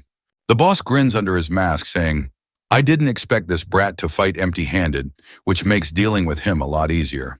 The lackey charges at Seokju again with the dagger and begins swinging left and right like a madman. Seokju does his best to dodge, but he's still taking deep, painful cuts that leave him struggling to move. The boss pulls out his own dagger and starts juggling it in the air, clearly enjoying himself as he eyes the girls. As soon as Seokju sees this, he immediately knows Daeun is in serious trouble. The poor girl is already terrified, just imagining what's about to happen. Before Seokju can react, the bastard throws his dagger straight at her, aiming to end her life. But at the last second, Yona leaps in front of Daeun. Just as the dagger is about to hit, Seokju jumps in front of both girls, taking the blade straight into his back. The mafia boss scoffs at Seokju, mocking him as a pitiful bastard who's only good for the empty praises people give him. Leave Yona alone, he orders his lackeys. Kill the other two. The lackeys quickly agree and begin to walk forward to carry out the order. Suddenly, everyone hears the door creak open, and all eyes turn to see Jin making a badass entrance after taking down the goons and leaving them sprawled on the ground. Back at the club, gangster Cha is there with his lackeys. They fill him in with the latest info, reporting, the Gochung cartel is behind the abduction. Cha is stunned by the ridiculous mistake the Gochung cartel made by getting involved with both Jin and SW Corporation. It was bound to backfire, Cha thinks, considering how the cartel never digs into their clients before taking a job. One of the lackeys then asks Cha why he helped Jin. He further points out that Jin is the one who put them in a tight spot, and he's the one who exposed all the dirt on the Kim family they'd been keeping under wraps for years. Cha lets out a big sigh, saying, I had no choice. He points out that he's just an old man who couldn't possibly take on a kid like Jin, and they can't just take revenge on him, especially since it was the Kim family who messed with him first. The lackeys then remark, we don't have to help Jin either. Cha falls silent for a moment, then chuckles to himself and further states, I had no choice but to help him since my sister was kidnapped. Back at the hideout, Jin makes his grand entrance. The lackey leader asks, who is this guy? Yona is stunned to see him. Yona is also shocked to see her brother, and when she mentions this out loud, the mafia boss overhears and realizes Jin is her brother. The boss bursts into laughter, nearly losing his breath. He finds it hilarious that he kidnapped a girl, and now her adorable brother is here trying to save her. He finds the whole situation quite amusing. Meanwhile, Jin turns to his sister and asks, "Are you okay?" Leon starts to cry, her tears streaming down as she begs, "Just get out of here." Meanwhile, Yona is heartbroken, seeing these two siblings dragged into this mess because of her. She shouts at the lackey leader and offers to cooperate, telling them to let everyone else go in exchange for her cooperation. The mafia boss snaps back, asking, "Why should I do you any favors?" Yona falls silent, realizing she doesn't have much leverage. Seokju, battered and bruised on the ground, watches Jin with a mix of admiration and amazement. Despite the tense situation they are in, Jin doesn't seem to flinch. Finally, the lackey leader orders his goons to take Jin down. "We've already given him enough time, and it's time to finish this." The lackey steps forward, dagger in hand, ready to take down Jin. But before he can make a move, Jin quickly deflects the attack, grabs the lackey's wrist, and drives the dagger into the lackey's own chest. The mafia boss is utterly stunned by this turn of events. Seokju watches in shock as well. Dion is also blown away by the sight of her brother's skill. Her brother quickly tells her, "Close your eyes." The girls quickly comply, shutting their eyes tightly. Jin then slashes the lackey, leaving deep, bloody gashes across his body. Blood splatters everywhere as the lackey collapses to the ground, covered in his own blood. Yona is still trying to process what just happened because it's all too overwhelming for her. Meanwhile, Seokju is left in absolute awe, realizing Jin isn't just swinging his knife around aimlessly. Instead, he has expertly severed the lackey's muscles and ligaments to neutralize him. The mafia boss is also quite amazed to see this, and comments, "He doesn't seem like a brother at all, but more like a bodyguard." Jin keeps advancing toward him, and the boss retracts his previous statement quickly. He admits, Jin must be more than just a bodyguard because no ordinary kid could wield a knife like that and maintain such a cold gaze. He then brushes it off, saying, "It doesn't really matter because I'm still planning to kill Jin anyway." He swings his dagger at him, but my guy quickly ducks down with Godspeed, and the boss keeps on swinging his dagger left and right. As the mafia boss lunges at Jin with his dagger, Jin easily blocks the attack with one hand and swings his own dagger at the boss. The boss, quick on his feet, steps back just in time to avoid the brutal hit. The two engage in a deadly dance of blades, each strike more vicious than the last. But this time, Jin's blade finds its mark. "You won't escape!" he shouts as it slices through the boss's hand, leaving it temporarily useless. The mafia boss, now in pain and disbelief, demands, "Who is Jin really?" But my guy remains silent, his expression unreadable as he prepares for the next round. Without hesitation, the mafia boss charges at Jin again. This time, Jin effortlessly grabs his wrist and with a quick motion, slashes through the boss's other hand. After delivering a few brutal cuts, Jin follows up with a crushing punch to the lackey's face, leaving him staggering backward with a bloodied nose. The mafia boss, now enraged and desperate, grabs a gun and aims it directly at Jin. But before he can pull the trigger, Jin throws his dagger with deadly accuracy. It embeds itself in the boss's shoulder, causing him to wince in pain. Seizing the moment, Jin launches himself at the boss with lightning speed. He delivers a devastating slap under the boss's chin, sending him crashing backward like a sack of potatoes. The mafia leader, now thoroughly beaten, collapses to the ground, his pride and power shattered. The others watch in stunned silence as Jin stands tall, like a total badass, his presence alone making Yona and Seokju tremble slightly. Jin steps forward. "Open your eyes," he gently tells his sister. When she does, she sees him standing right there, a reassuring smile on his battered face. Without missing a beat, he tells her, "I'm here to take you home." Yona is momentarily shocked by his injured appearance and places her hand over his wounds. "Are you okay?" she asks. Jin, with a warm smile, reassures her. "I'm fine," he says, despite the injuries. His calm behavior and comforting words make her emotions overflow, and she starts to cry uncontrollably. Jin does his best to comfort her, his own heart aching to see her so upset. Yona is deeply moved by the compassion Jin shows for his sister, observing them with admiration. The next day, we are at SW Seoul Medical Center. Jin sits quietly in the corridor, his handsome face drawing the attention of passing nurses. His phone buzzes with a message from Jae-hyung, who's curious why Jin isn't at school. Jin replies that he's got an errand, and as he checks his messages, He sees his friends excitedly discussing their hangout and teasing him for missing out. Jin smiles as he reads his friends' messages, feeling a warm connection despite missing out. He leans back in his seat, letting his gaze drift around the corridor. His eyes fall on the room across from him, marked with a sign that reads, Psychiatry Department. The scene transitions to later that night. After Jin's intense battle with those Goonies, the police and authorities arrive at the scene. They round up all the criminals present, and doctors begin tending to Jin's sister. Yona approaches Jin and says, "You should take your sister to the hospital." She then promises, "I'll take care of the bill." Jin looks puzzled and asks, "Why, given that his sister seems to be unharmed?" Yona explains, "Even though Daehyun doesn't appear injured at the moment, she may have sustained unseen injuries. The trauma of the situation is significant, and she emphasizes that it's crucial to ensure Daehyun gets thorough medical attention." She also mentions, "I recently discovered Gi-soo and Huijin Kim had been harassing Daehyun, and while I'm relieved they've been penalized, the resolution for the victims is still incomplete." She further explains, "Speaking with a counselor could be beneficial for Daehyun after the traumatic experience. This is why we are waiting outside a psychiatrist's office rather than an emergency ward." As Daehyun exits the room, she approaches Jin and asks, "Have you been waiting long?" Jin reassures her, "I just came here a few minutes ago." He then inquires, "What did the doctor say?" In response, she explains, "There's nothing serious to worry about. She will need to attend sessions once a week for a while, but overall, she's fine." Jin also shares that his own injuries are minor, just a few light bruises. The girl also let out a sigh of relief. She is relieved that he's okay. Jin's mind drifts back to how she was so emotional after being bullied, a tough reminder of everything she went through. She calls out to him, and he flashes her a smile asking, "What's up?" She just smiles back and says, "I forgot for a moment what I was going to ask."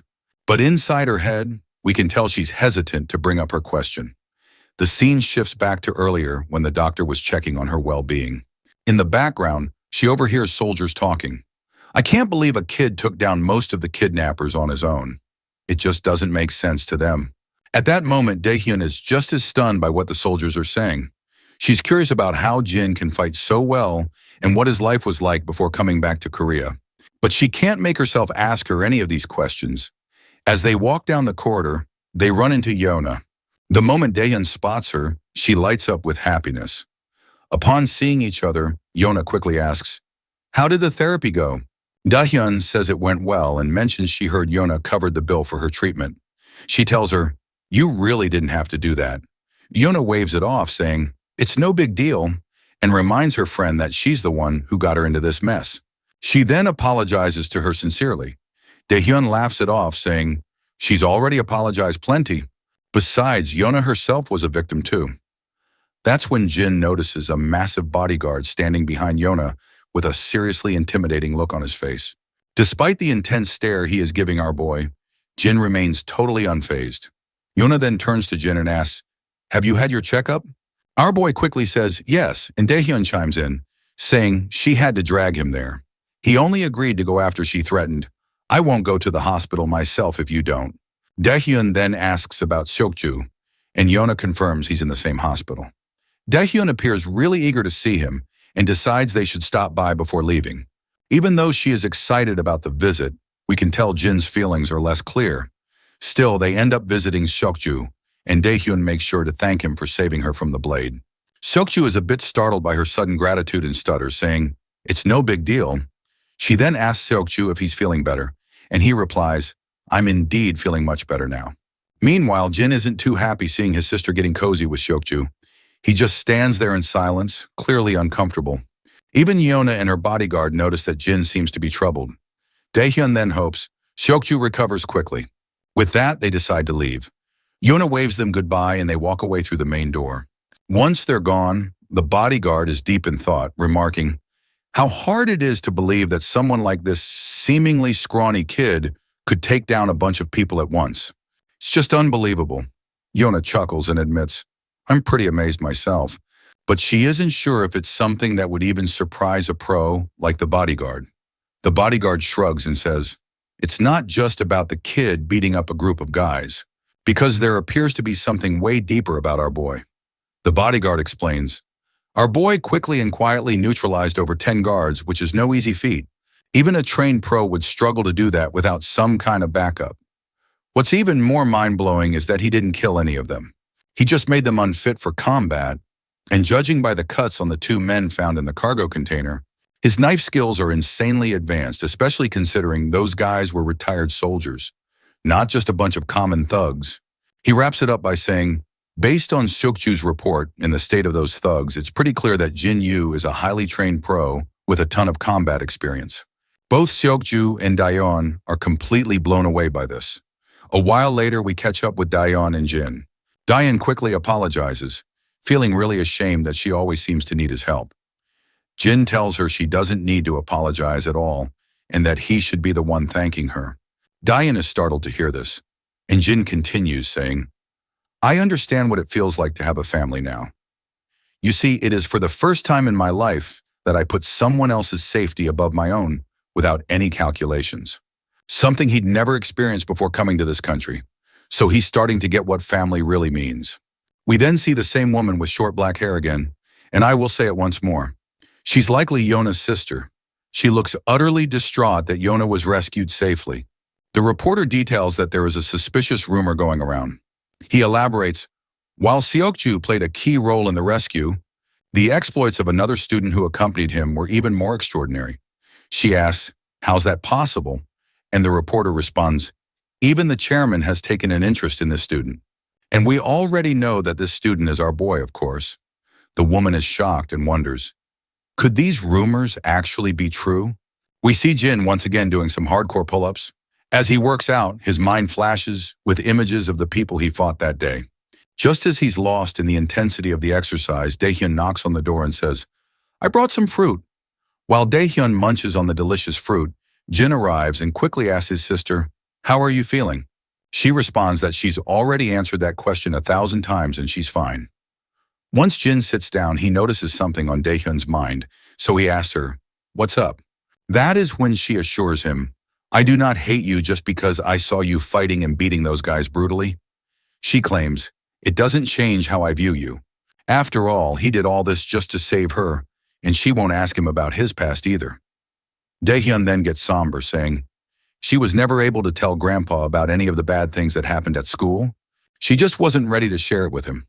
But now she feels more relaxed, as if she can open up about anything. Suddenly, her phone rings.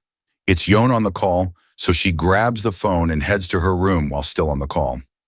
A while later, we see Yona sitting in front of Jin. Take a seat, Jin quickly tells him. Jin sits down and asks, why did you want to see me? Yona explains, I wanted to apologize for putting Daehyun in such a dangerous situation. Even though she's already apologized before, she wanted to say it to him personally. She explains, Seokju will also come to apologize in person once he's better. She also wants to thank Jin for saving her as well. Jin makes it clear that he only went to rescue Daehyun, not Yona. She shrugs, saying, it doesn't change the fact that I was saved thanks to your intervention. Once she's finished, Jin asks, is there anything else you wanted to say? Yona admits that she also wanted to let him know that they will stop investigating his background. She is hoping that he is not too mad that they tried to dig into his past. She then lets out a sigh and explains, I couldn't ignore the fact that all of his documents were forged. After a recent kidnapping attempt in America, it raised some red flags for her. She's been in many tough situations since she was little because of who she is. She says, although they never figured out the truth behind his fake records, I won't be investigating it further. Jin starts to leave, saying, if there's nothing else, I'll be on my way. Yona looks startled and asks, could you spare a couple of hours? My grandpa wants to meet you and thank you in person. While Jin is heading back, he replies, there's no need for that since I wasn't there to rescue you in the first place. Yona falls silent and Jin heads home, walking down the dimly lit, gloomy alleys late at night. As he walks, we see a familiar person across the street. As the scene zooms in, we see that this is one of Mr. Cha's lackeys, who has been brutally shot in the gut. It does not take long for our boy to recognize who this man is. The man is barely holding on to his life, but he makes sure to start berating Jin, blaming him for putting his gang in danger. He explains, we were already struggling after you exposed the Kim family. Then their boss also helped our boy by tipping off the location of the Goshong cartel, which stirred up trouble between the Goshong cartel and their gang. Mr. Cha's turf is now under attack. His friends and lackeys have already been killed, and the Goshong cartel leader made sure to personally visit Dushik Cha. When Go Seong finally faces off with Cha, he throws a verbal jab asking, "Why don't you just give up before making a fool of yourself in front of your men?" Cha responds with a jab of his own, pointing out, "I've already sent most of the crew on a weekend off." Yet Go Seong brought his entire platoon of lackeys. Then another guy in a coat chimes in and tells Cha, "You really shouldn't have stirred up trouble by messing with the Kim family." And when it was not enough, he tipped off Go Seong and his men recently. Our gangster throws another brutal jab, and this time Go Seong himself loses his cool. He is going absolutely bonkers at what Cha just said. He furiously orders all his lackeys to charge at Cha, and the gang rushes at Cha like a pack of wild dogs, ready for a fight. But our beloved gangster isn't just any weakling. He deftly ducks, letting a punch zoom past over his face, and retaliates with a devastating blow that leaves his attacker reeling. Another lackey tries to swing at him, but ends up taking a brutal hit right under the chin, crashing to the ground in a pool of blood. Go Seong grits his teeth in frustration, while Cha continues to drop lackeys as if they're mere flies. Suddenly, Cha takes a brutal jab with a stick from behind. He groans in pain, but quickly recovers, throwing a punch in return that sends his assailant crashing down for the count. Even though Cha manages to take out a bunch of guys, the sheer number of lackeys is overwhelming. It's clear that despite his skill, he won't be able to take them all down like this. Our beloved gangster takes his stance, knowing he's up against a copious number of people, and is furious that Go Seong brought so many guys when he knew Cha did not have most of the men in the club. He can't help but smirk when he thinks about our boy, and wonders if he has saved his little sister by now. "Speak of the devil," Jin says as he arrives outside the club. The lackeys standing guard tell him to get lost, but Jin isn't about to take orders. He delivers a brutal kick to one of them, sending him crashing to the ground and leaving the other two speechless at Jin's audacity. He then dismounts from his bike, and the two remaining lackeys try to take a swing at him. But Jin effortlessly grabs the man's hand and delivers a devastating smash to his face, leaving blood splattering everywhere. The remaining lackey tenses up at the sight and ends up taking a heavy kick to his gut. With both goons taken care of, he moves further into the club, only to find a brutal scene of dead bodies. As he advances, a group of arrogant thugs orders him to leave. "Leave!" one of them demands. But our boy remains unfazed and keeps walking toward them. One of the thugs steps up, yammering some nonsense. But my guy quickly silences him with a single blow, sending him crashing to the ground and leaving the others utterly terrified. Despite their fear, the thugs recklessly charge at him, and our boy begins to deliver blows, taking them down one after another. The scene switches back to Gangster Cha, who is now exhausted after knocking out a bunch of thugs. Go Seong is absolutely livid, unable to believe that Cha is holding his own for so long by himself. On the other hand, Go Seong's assistant feels a sense of relief that they only attacked Cha while he was alone. Otherwise, it would have been a massacre. More lackeys charge at our gangster, but he quickly takes out the one in front of him. Before he can fully move around, he receives a devastating punch to the face. Cha responds in kind, delivering a powerful punch back with equal force. At this point, Cha is barely hanging on. Even Go Seong reluctantly admits he is a tough nut to crack and deserves praise for his efforts. However, he makes it clear, Cha looks like he's at the end of his rope and should just give up now. We'll make it worth his while. Cha spits out a mouthful of blood and asks, "Why should I do that?" Wiping the blood off his face, he decides he's going to finish what he started, no matter what. We can tell that the big cheese is not impressed by Cha's gutsy display, and the swarm of lackeys surrounding the place are visibly shaking to hear his bold statement. Suddenly, there's a commotion at the entrance. The lackeys scream their heads off. Go Seong, bewildered, asks, "What the hell is going on, and why are my men screeching like dogs?" They turn around, initially seeing nothing, but then they hear footsteps. Out steps Jin, and the entire crowd of lackeys is stunned to see a kid in their midst. Cha is equally shocked to see him and quickly asks, "What the hell are you doing here?" To which Jin casually responds, "I'm just here to return the motorcycle I borrowed." Well, Cha was literally not expecting to hear this kind of crap while they are surrounded by death itself. Meanwhile, Go Xiong's assistant sneers once he realizes that Cha knows his kid, so he promptly orders his lackeys, "Take Jin down as well." The lackey proudly complies and begins to walk toward our boy as if he is about to scold a toddler. Cha then tells them, "It would be better if you just leave me alone." But the assistant insists, "We can't just let Jin go since he's seen everything." Cha snaps back once again, saying, "You should pray to God that Jin feels generous enough to let you go, not the other way around."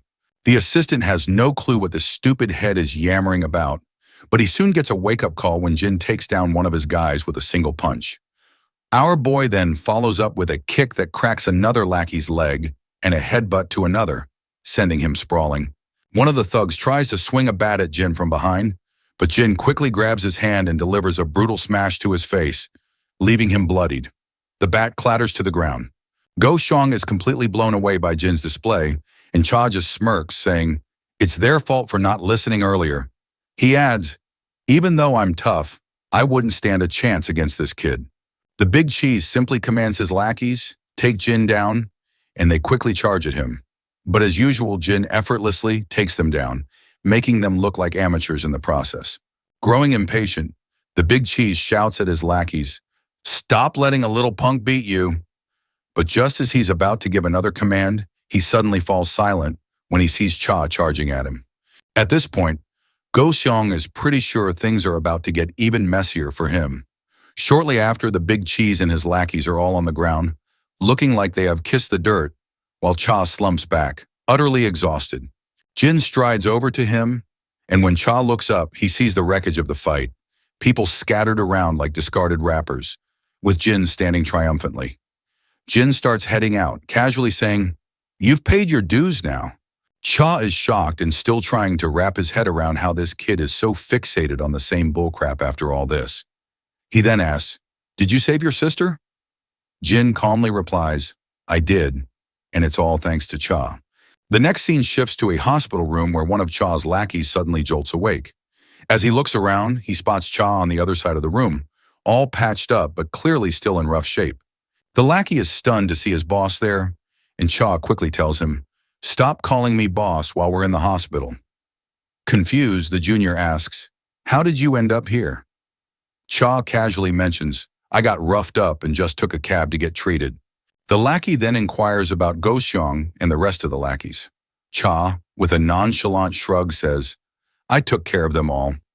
The junior simply can't believe it and calls this BS, prompting the senior to get a bit annoyed and ask, "Why do you think I'd lie?" The lackey suggests it's probably because he is too embarrassed to admit he got beaten by Go Xiong. Cha then asks, "Did you happen to meet Jin yesterday?" The junior perks up and confirms, "I did indeed meet him."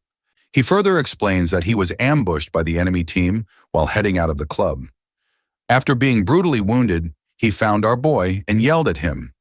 He charged at Jin out of anger, but after receiving the first hit, he fainted and doesn't remember anything else. The boss explains, Jin probably knocked him out to get him to the hospital. Cha then continues, saying, "Inside the club, I was overwhelmed by the sheer number of enemies. That's when Jin showed up, took them all out in seconds, and then told me he'd paid his dues before simply walking out." The lackey finds this absolutely admirable and thinks it's really badass to say the least. The senior agrees, acknowledging that Jin is indeed quite impressive. The lackey then asks his boss, "Do you have any clue who this kid really is?" The senior points out, Jin claims to be just an average teenager, so he figures they'll have to take his word for it. In the next scene, we see a football heading straight toward Jin, and he catches it effortlessly. The referee immediately announces it as a handball, leaving everyone on the playground absolutely shocked. His friend, visibly annoyed, reminds him, "You're not supposed to grab the ball because you're not a goalkeeper." Jin is confused about why he's getting an earful, but apologizes anyway. Suddenly the bell rings and Jin's friends call out to him, "Do you have time to hang out? Today is the only day Yang-chan doesn't have lessons after school, and we're planning to do some gaming together."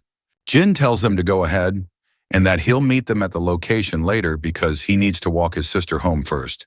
His friends are a bit bewildered and ask, "Have you started to babysit your sister again?" Jin explains that she's not feeling well lately. Blondie decides to save a spot for Jin, and meanwhile, Diane is preparing to leave her class. She's thinking about making kimchi stew for Jin because he loved it the last time. However, she's unsure if he can handle spicy food, so she's considering making a milder soybean paste stew instead. Suddenly, she hears a buzz of excitement from the other girls in her class. They're all gathered by the window, swooning over Jin. Some find him hot, while others are hoping he'll become their boyfriend. The girls even turn to Daeon and ask, "Is your brother dating anyone?" Daeon is caught off guard by their dripping enthusiasm about her brother, so she hesitates and then reluctantly says, "He mentioned he's not dating anyone." As the ladies dash back over to the window, Daeon smiles faintly, clearly pleased that her brother is well known among the girls. Walking outside the school, she wonders, why doesn't Jin have a girlfriend? Maybe he's not interested in girls at all. Suddenly, she hears some voices nearby and discovers that it's Jin with his friends. Startled, she quickly tries to greet them as politely as possible. One of the more bashful lackeys blushes at her cuteness and just waves in response to her greeting. The boys decide to head off to the game room, hoping Jin will meet them there. Once they're gone, Daeon asks, "Is Jin hanging out with his friends?" He confirms that he is, but adds, "I'll stop at home first." When she asks if it's because of her, Jin explains, "I just left something at home." But she still insists, "I can walk home on my own since it's still bright outside." However, Jin claims, "I really need to pick up something I left at home." She then points out, "You don't need to go out of your way for me, just like I told Yona when she offered to have security escort me. All she wants is to lead a normal life." Jin stays quiet but agrees to her request, saying, "I'll do as you say," though he suggests we should still walk home together from time to time. Daeon pouts, saying, "You worry too much." But Jin explains, "I'm not just worried, I actually enjoy our walks." In the end, she finally agrees to keep walking with him. As they're walking, Jin suddenly stops when he spots that same woman with black hair, whom we suspect to be Yona's sister. Anyway, she greets Jin, but he doesn't bother to respond to her greeting. Meanwhile, Daeon is just as clueless about the woman with the black hair. The woman then pretends to notice Daeon for the first time, puts on an exaggeratedly concerned look, and says, "You must be the one who went through so much because of Yona's abduction." Daeon is seriously confused by now and asks, "Who are you?" The woman introduces herself as Yona's cousin and says, "I'm here to thank you for helping Yona," then offers to treat her to dinner if she has some time. Jin flatly refuses, explaining that Yona already thanked him personally, so there's no need for this stranger to go out of her way. The woman is bewildered by his bluntness, but tries to continue the conversation, saying, "I also have a proposition that could benefit both of us."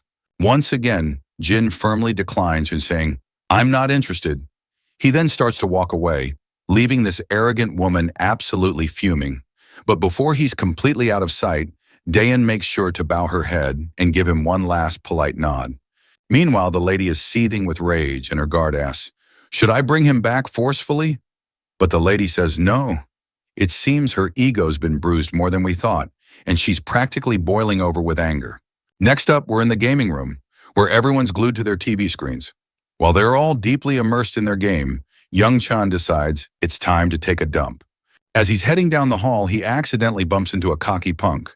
This guy immediately starts threatening Young Chan, barking at him, "Watch where you're going." Young Chan, poor guy, is practically shaking and stumbles out an apology. But Mr. Cocky isn't done. He's about to slap Young Chan across the face. Just in the nick of time, Jae-hyung bursts onto the scene and saves his friend from getting slapped. Jae-hyung strides over cockily. "Get over it," he tells the cocky punk. "There's no need to make a scene over a little shoulder bump." He quickly spits out the lollipop he was sucking, locks eyes with the punk, and tells him, "Don't take us for a bunch of goddamn scaredy cats." The punk's nerves are clearly rattled by Jae-hyung's deadly glare, and my guy continues to stare him down and demands, "Why the hell are you staring?" Once the punk is thoroughly intimidated, he finally walks off with whatever pride he has left. Jae-hyung lets out a puff of air through his nostrils, looking pretty pleased with himself. On the other hand, Young Chan still appears to be in shock. He watches his friend and reflects on the turn of events. Shocked to him, considering Jae-hyung used to be the one bullying him, and now he's the one coming to his rescue. Orangehead tells them, "You'd better hurry or Hyukjin will start giving you grief for being late." So they head toward the toilet, while Young Chan still can't believe his eyes that this dude saved him. When they finally return, Hyuk-jin asks, "Why did taking a dump take so long?" Orangehead explains there was some idiot trying to mess with Young Chan. Hyuk-jin's interest peaks and he quickly asks, "Who was it?" Orangehead says, "The guy was wearing a Go Suk Tech uniform." Blondie then turns to Young Chan, checking if he's okay. The timid fella simply replies, "I'm fine," because nothing had happened since Jae-hyung interrupted just in time. Orangehead decides it's time to just dive into the game. But then, a bunch of rowdy people burst into the gaming room. It's the same guy Jae-hyung bumped into earlier, and he's brought his lackeys to get revenge for the humiliation. Hyuk-jin is completely absorbed in his game and doesn't notice the people standing over his left shoulder. When he finally looks up, he sees a bunch of goons towering over him. The leader of the gang quickly tells him, "Step outside." Both Hyuk-jin and Jae-hyung realize that shit is about to get real, and Young Chan is shaking. I'm terrified just thinking about what's coming next. Once they head outside, Young Chan is trembling with fear, feeling utterly terrified because they've gotten into this mess because of him. The cocky guy from before starts bragging. Orangehead was all talk and no action, he claims. It'll be easy to take down him and his other friend. But our Orangehead doesn't back down. He mocks the cocky guy, saying, "You were scared and walked off quietly earlier," only to come back with his lackeys. The cocky guy doesn't appreciate the jab and gets furious. He tries to land a punch on Orangehead, but Jae-hyung quickly ducks and delivers a brutal punch to the cocky guy's face, showing him who's boss. The cocky leader staggers backward, and Young Chan, on the other hand, is practically panicking. Convinced it's all his fault they're caught up in this mess. That's when Jae-hyung speaks up, telling his terrified friend, "You don't need to feel guilty about anything, because these bastards are the ones who should be sorry." Those words absolutely melt Young Chan's heart, because seeing his friend looking so badass while saying that is almost overwhelming. But then, Hyuk-jin chimes in, pointing out, it's the exact same line Jin used a while back, and even the way Jae-hyung said it had the same energy. He jokes, "I basically copied Jin, and now I feel like I need to bleach my eyes after seeing my copycat friend in action." Orangehead starts blushing, feeling totally embarrassed, and admits, "Jin looked so cool when he said those words that they stuck in my head, and I couldn't help but repeat them." While the trio is caught up in their own back and forth, they momentarily forget they're actually facing off against a gang, and they are too distracted to pay much attention to the goons. But soon enough, the lackeys charge at them, because they are not here just to be simply ignored in the middle of the fight. The Orangehead stands his ground. As soon as one of the thugs reaches him, he delivers a powerful kick to the guy's gut, sending him stumbling backward.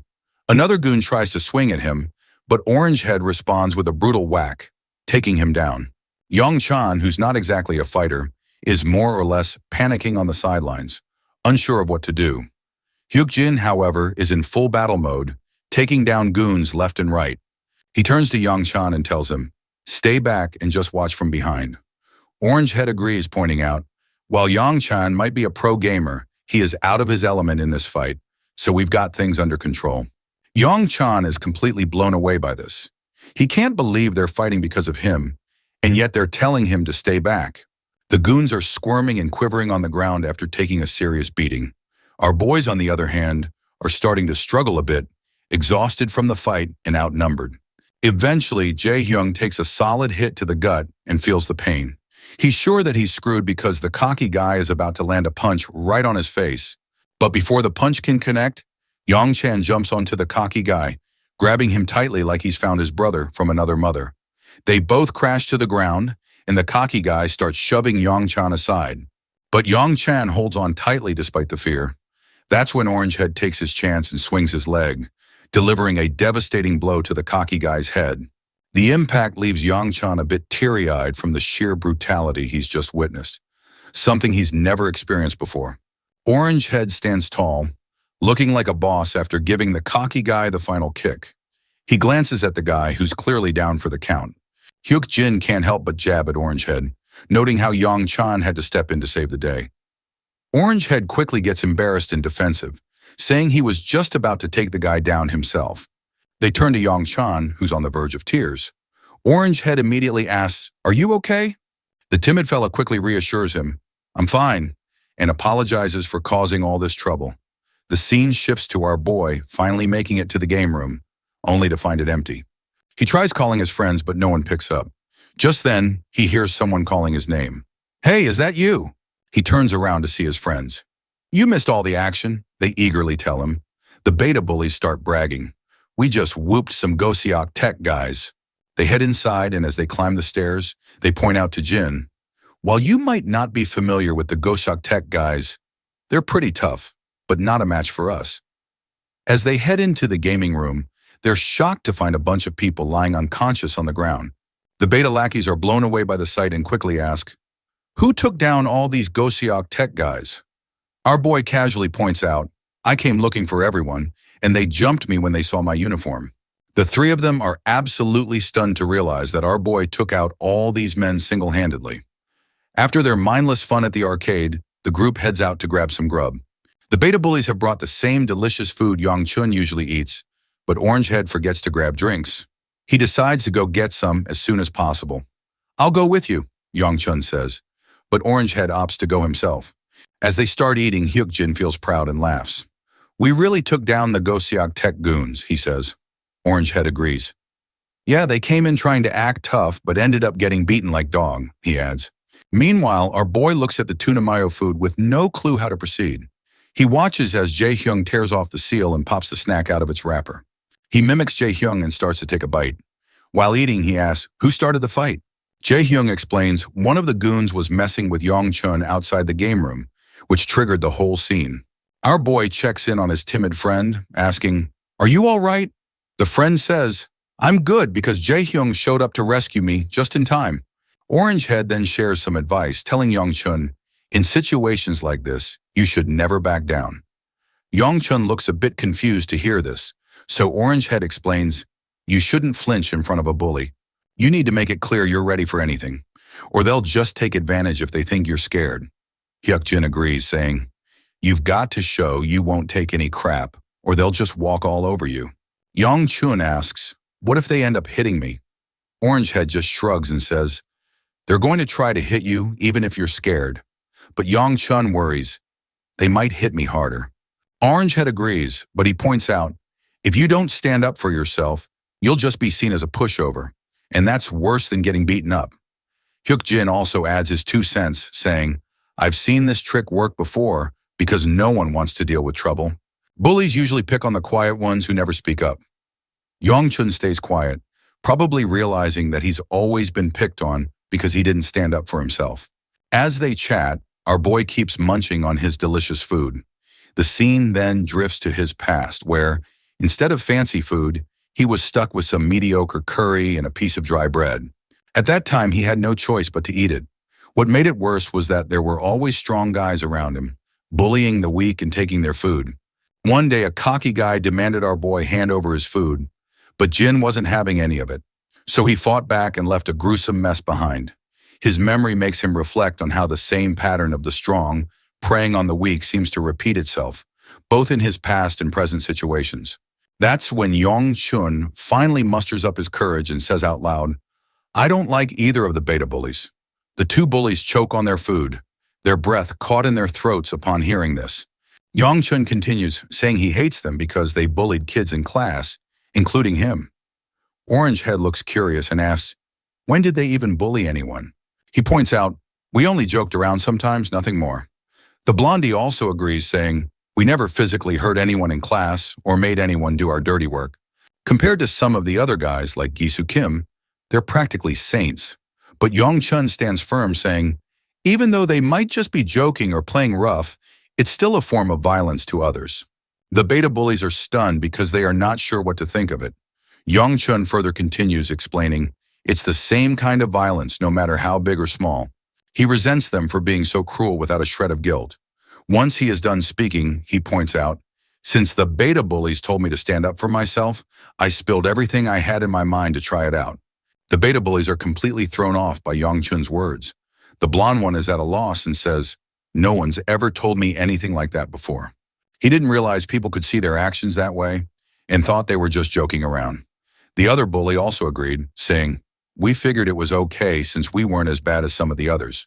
Yong-chun, still feeling nervous, explains, "I was surprised by how nice the beta bullies seemed when I hung out with them. I guess they didn't realize that what they were doing was a form of bullying." Feeling guilty, Orangehead quickly apologizes. The blonde also says sorry, admitting they're not sure how to fix things, but at least want to offer an apology. On the other hand, our boy is still messing with his food. When he takes off the shell of his rice ball, it drops to the ground and he's totally bummed out. He sees his meal ruined. His friends don't really know how to react, and they end up yelling at him when he tries to eat the rice ball after picking it up. In the bustling heart of the city, we find ourselves back at SW Corporation. There we see that same woman who claimed to be Yona's cousin sitting at her desk. Suddenly, Yona storms into the room, clearly fuming, and yells, "Jai!" The sassy lady looks up and smiles at Yona. But before she can say much, Yona cuts her off with a sharp tone. "Did you meet Jin recently?" Ji tries to play it cool and reminds Yona, "It was actually you who were tracking Jin's background because you were suspicious of him." Yona frustratingly admits, "I did investigate Jin, but I promised him I wouldn't pursue it further." Now she is also telling Jai, "Stop nagging our boy as well." Jai raises an eyebrow and reminds her, "You shouldn't forget the kind of world we live in, especially given the recent kidnapping event." So she makes it clear, we are not taking any chances and our boy's background is a major concern. Yona insists that Jin wasn't involved in any of the recent trouble. Ji quickly interrupts, saying, "Just because Jin helped with a rescue doesn't make him trustworthy." Jai's manager also chimes in, pointing out that Jin's identity is a significant issue for the school. They emphasize, a school affiliated with SW Corporation shouldn't have accepted a student with fake records, and they make it clear, we won't overlook this matter. Yona frustratingly grits her teeth, while Jai just smiles with a hint of satisfaction. She explains, "We might receive some good news soon." Curious, Yona asks, "What kind of news are you talking about?" Jai's manager explains, "Jin's records were restricted, so we had to consult higher-ups in our network to obtain more information." Jai looks at Yona with a challenging smile. "Aren't you curious about Jin's true identity?" Yona firmly states, "I don't care. He saved me, and that's more than enough for me." Just then, the telephone rings, grabbing everyone's attention. Ji's smirk widens as she says, "It's time for them to hear the news together." She answers the call, and the caller announces that they have news to deliver. As Yona waits anxiously, Ji expresses hope that the caller will reveal information about Jin's identity. The caller responds, "The higher-ups have decided that SW Corporation should refrain from any further inquiries into Jin's background." The announcement leaves Ji visibly pale, and the guards stunned as well. Her frustration boils over, and she starts yelling at the caller, demanding to know how they can simply let the matter slide. The caller makes it clear that, given the enduring relationship between SW Corporation and the government, they have decided to overlook the matter. The caller explains, Jin is estranged from his family due to an unfortunate plane crash and is essentially a young man who has found his way back home. They emphasize it would be best to let him live his life without further scrutiny. The next day at school, Yona walks in with her escort, catching everyone's attention. "Look who's back," one of the boys mutters, his curiosity piqued as they wonder what brought them back after such a long time. Yona suddenly starts looking at them with a direct gaze, which makes young Chan feel uneasy. She approaches him and simply asks, "Is Jin not in school today?" Young Chan, looking around for Jin, explains, "He was just here." But Jae-hyung explains, "He was just called to the office a few minutes ago." As Yona and her escort, Seokju, settle into their seats, her escort reveals, "The chairman is at the school right now." Yona is surprised to hear that her grandfather is at the school and wonders why he didn't inform her of his visit. She wonders if Jin might have gone to meet him in the office. In the office, we finally meet the old man we've been hearing so much about. He's thrilled to finally meet our boy in person, especially since our boy had previously turned down a meeting, so he came by himself to thank him for saving Yona. Our boy responds that there's no need for thanks. He was just trying to rescue his sister, and Yona happened to be there too. The old man acknowledges that he knows, but he still wanted to express his gratitude for saving his granddaughter and apologize for involving his sister.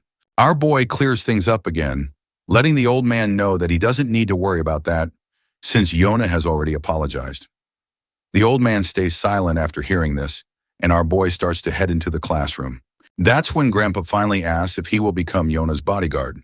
Not surprisingly, he flatly refuses and makes it clear that this isn't something an average teenager like him can handle. The old man reminds our boy, An average teenager couldn't really handle a unit of kidnappers made up of former Special Forces soldiers either. Jin then points out, Yona already has an internal security team guarding her 24/7. The old man agrees but says, a security team can't be with her at school, and besides, she wouldn't be able to live normally with a team trailing her all the time. He explains that Seokju was in charge of her security, but the recent incident made him realize he isn't the right person to protect her. So he's thinking of giving the job to our boy. Jin starts to walk away again, saying, I can't help. The old man goes quiet for a moment and then says, I wasn't just here to thank you for saving Yona. I also wanted to thank you for what you did 3 years ago. As soon as our boy hears this, he freezes and quickly turns back toward the old man. The old man keeps going with his thanks, saying, I've wanted to express my gratitude for a long time because without our boy's efforts, I wouldn't have had the chance to see my son before he passed away. It's clear that Jin remembers what the old man is talking about, but he stays nonchalant. It was just another job, he says. The old man insists it was a dangerous job that no one else would take on. Thanks to our boy's success in the mission, he was able to see his son again, and his son spoke about Jin often. The old man reveals, my son was worried and asked me to find out why our boy had become a mercenary. So the old man tried to track him down but couldn't find any leads. Now, as fate would have it, they're face to face, and he adds, Yona is my daughter. Jin's mind quickly flashes back to the past, recalling the man mentioning that he had a daughter around his age. Still, Jin makes it clear that he can't be Yona's bodyguard. However, he adds, I won't turn a blind eye if something happens to her. The old man is a bit taken aback, but then smiles and says, that would be more than enough. He then adds, there's one more thing I'd like to request. He points out that he would like to hear Jin's thoughts on the security team at SW. What do you mean? Jin asks. The old man explains, SW's security team is part of a long-standing and proud tradition, maybe too proud for their own good.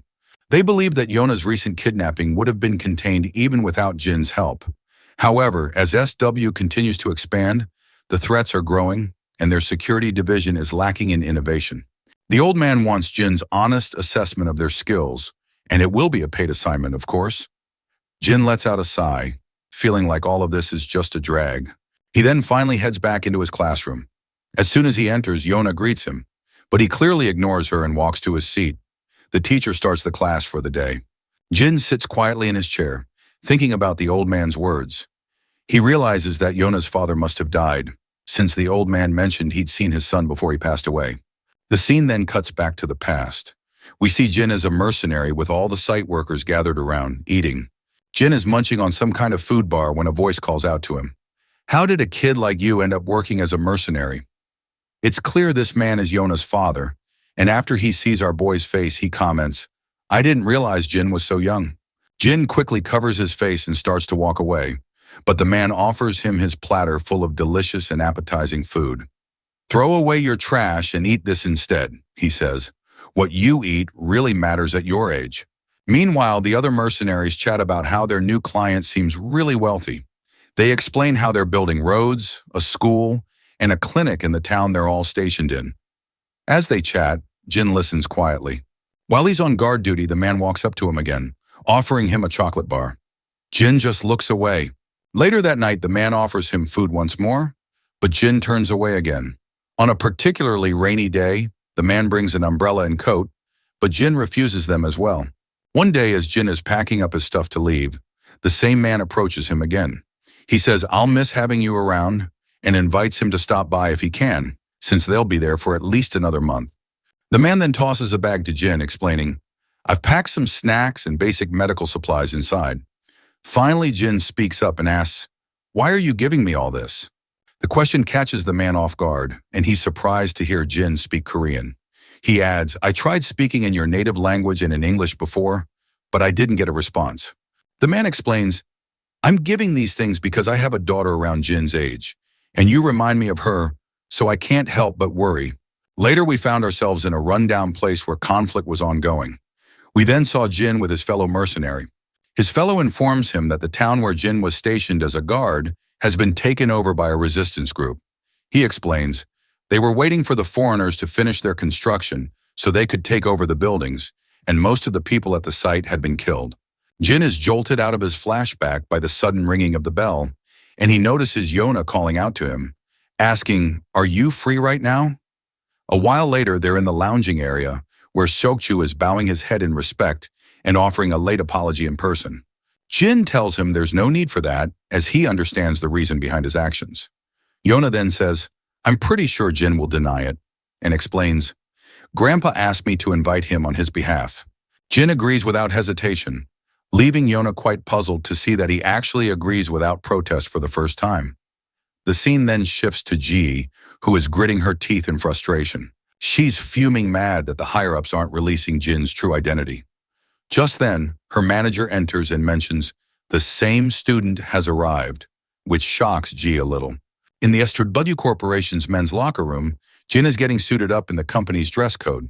Seokju asks, "How did you end up landing a job with SW Corporation?" The scene transitions to the past, where Jin is reviewing the records of all the security personnel working for SW Corporation. The old man had told him to spend a few days with the team and share his thoughts since arrangements had been made to accommodate him. It should be fairly easy for Jin to get a sense of the program. Back in the present, Jin tells Seokju, "I simply wanted to experience what being in the security team is like, so I ended up here with a job." Seokju wonders, does that mean Jin wants to be a bodyguard? Jin then asks, "Aren't you joining the training?" In response, Seokju explains, "Today's session is for Team 2, and I am part of Team 3. He adds, "Team 3 escorts Yona exclusively, while Team 2 escorts Ms. Ji and her parents." The scene transitions to a training hall where all the personnel are sitting on the ground. One of the instructors introduces Jin to everyone, explaining, "Jin will be joining us for the next few days. He's in the same class as Seokju, and the chairman has allowed him to participate in their program to learn about their field." One of the men raises his hand and asks, "Is Jin the one who handled the kidnapping situation with Seokju?" The senior confirms that he is indeed the same person. Jin introduces himself and thanks everyone for letting him participate. As the students begin their training, we see Yona standing above, observing our boy. Seokju reveals to her, "Our boy is here because he wanted to experience what it's like to be a bodyguard, or at least that is what Jin told him." Meanwhile, the guards are running down the halls, engaged in their training. As Yona watches our boy, she also notices someone else in the hall. It's Jaye, along with her guard. Yona curiously wonders, "What am I doing here?" Meanwhile, Jin is running across the hall with the other soldiers. The senior leading the pack takes a quick look back and sees that Jin is keeping up well. He decides to pick up the pace, running even more intensely. After several rounds, all the soldiers are completely out of breath, and the senior looks utterly exhausted, as if he might faint at any moment. Jin, however, looks as if nothing has happened, taking just a simple, casual breath. The senior reveals to us they've run enough to make anyone faint, but Jin kept up the whole time and even looks like he could handle 20 more laps. They move on to other intense exercises, and Jin excels at those as well. From the sidelines, Yona is absolutely blown away. Jin outperforms everyone, she thinks, leaving them struggling to keep up. Meanwhile, Jia just sneers, saying, "It's just basic training." And still, Team 2 is falling way behind this kid. As our boy stands there, the senior wonders, where the hell did they find this kid? He's questioning if he's been trained somewhere before because he's just too good. Then the senior notices Jaye standing nearby, and his face goes pale as soon as he makes eye contact with her bodyguard. He realizes he's going to catch flack from Jia and her bodyguard later for falling behind compared to a high schooler.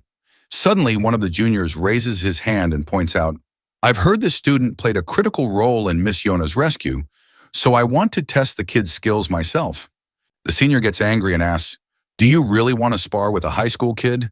He yells at his junior for being out of his mind, but the senior finds himself completely blown away when the kid himself volunteers to fight and says, "I don't really mind." The senior, completely at a loss for words, scratches his head in frustration and reluctantly agrees. "Get the protective gear for our boy," he tells his juniors. Before long, our boy is decked out in his gear, and the other guy facing him gets suited up too. Yona wonders if this will be okay. Seokju points out that it's hard to say, given how tough the other guys are. Even Jaye thinks it would be pretty hilarious if this high school kid actually won. She mentions, "I've heard the kid has extraordinary fighting skills," but her bodyguard assures her, "He's still no match for my men, because these guys have been highly trained in all sorts of combat long before they started working at SW." The senior tells both of them to just take it easy, especially telling his junior, "Go a bit easy on the kid." And the junior agrees. The senior then tells them, "Get ready." So the junior takes his stance and reminds our boy, "I'm not against those chumps you've beaten before, so you better be careful." Our boy doesn't even flinch at the jab and simply takes his own stance. As soon as the senior signals the start of the fight, the junior lunges at our boy with an incredible burst of speed and swings a punch right at his face. But our boy quickly steps back. The junior swings again with full force, but Jin dodges effortlessly once more. Yona, growing anxious, points out, the soldier wasn't supposed to go that hard during a sparring match. The soldier, however, keeps coming at Jin, swinging his fists left and right. Jin continues to dodge every attack effortlessly. Then, Jin quickly kicks the junior's leg, causing him to stagger.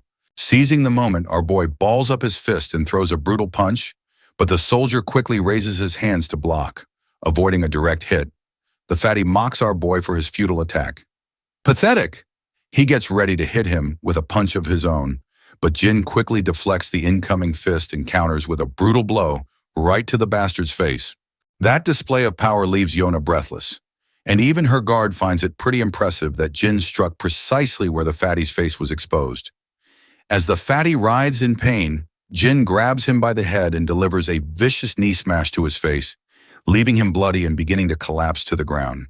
Jai is absolutely blown away by what just happened, while Jin stands there as the clear winner with his opponent slumped unconscious on the ground. He removes the protective gear from his head. "What just happened?" the senior asks, stunned. The other soldiers are equally shocked by the turn of events. Seokju notes that they were clearly instructed to take it easy, but this was just too intense. Ji speaks up again, questioning, "Is this kid really the 19-year-old they claimed he was?"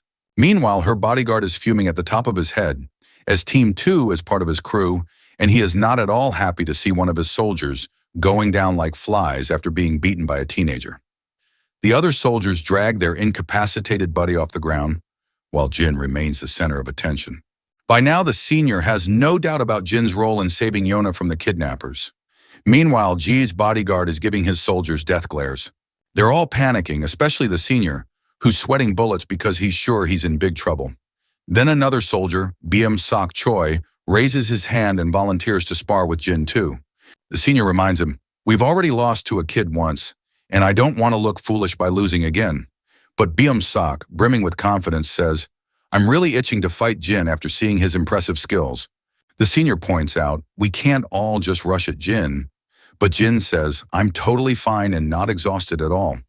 He even adds, "I haven't moved around enough to be tired." This freaks everyone out a bit because, after taking down one of their top soldiers, he's practically saying he hasn't even broken a sweat. Seokju lets out a sigh. He's clearly not surprised by our boy's antics. Bam Sok finally steps into the ring, face to face with Jin.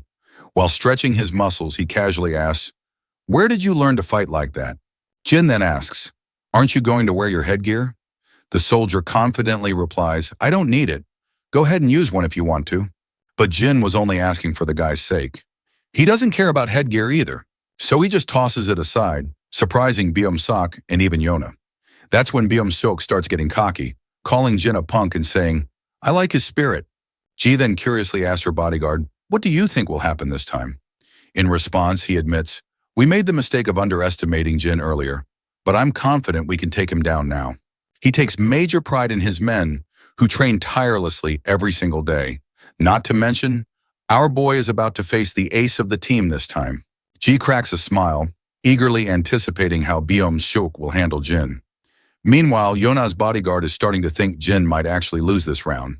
In a weapon-free fight like this, it all boils down to physical strength, and Byum Sok Choi is a jacked-up dude. There's no telling what kind of rigorous training Jin has had, but nothing can make up for the raw strength Byum Sok is rocking. As the fight begins, Byum Sok, full of bravado, takes his stance and swings at Jin.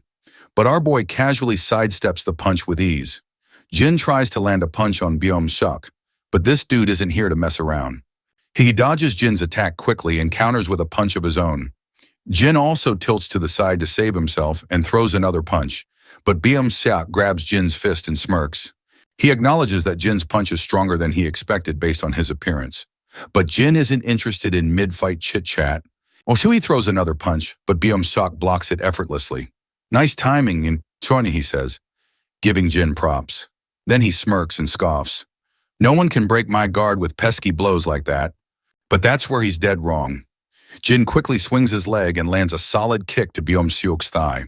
The cocky guy is now totally stunned, and the senior's jaw practically hits the floor as he sees our boy making a hardcore comeback. Then Jin follows up with another brutal kick to Byung-seok's leg. By now, Byung-seok is absolutely fuming and throws a punch in a fit of frustration. But Jin calmly takes his stance and lands a nasty whack to Byung-seok's chin, followed by a few more blows. These leave the cocky guy clenching his teeth in frustration. Byung-seok tries to swing at Jin again, but our boy deflects it with some slick, ninja-like moves. Then he delivers a solid slap to Byung-seok's throat, making him cough and spit. With a heavy thud, the once muscular guy drops to his knees. The first shock face we see is Yona's, quickly followed by Ji-ye and her bodyguard. Meanwhile, Jin just stands there while the muscular guy coughs violently on the ground. Yona's bodyguard is blown away by how strategically Jin broke Byung-seok's upper guard. By striking his knee and then immediately going for the neck, he effectively narrowed the gap in their physical strength. Further attacks on vital points would have completely neutralized Byung-seok's advantages. Jin then asks, is anyone else itching for a throwdown? But it's clear no one's eager to step forward. That's when the senior chimes in, telling Jin, you shouldn't go for the neck or knees when sparring. Jin, looking genuinely puzzled, asks, are there rules to sparring? I'm sorry if I broke any, I wasn't aware. The senior quickly clarifies, there aren't really any specific rules, but it's just something I felt like mentioning. Well, deep down, the senior feels like he is just trying to save his sorry face after getting his butt handed over by a high schooler. After witnessing the entire battle, Ji-ye is absolutely certain that it wasn't just a stroke of luck that Jin was able to rescue Yona, and she wants her bodyguard's take on the matter. The man, clearly pissed off after seeing his soldiers drop like flies, reluctantly admits, from basic training to serious combat, Jin excels in every aspect. Ji-ye smiles thoroughly at this and then quickly tells everyone, move on to the next course. Everyone is startled, especially Yona, who has no clue what Ji-ye even means by that. Ji-ye then walks over to Jin and reminds him, since you're here to experience real security duties, it's finally time to see what it's like to be a real bodyguard. Jin listens intently as she explains that since he's paired with Team 2, he'll be escorting her, and she's looking forward to his service. Yona, however, can tell from a mile away that this woman is cooking up something shady.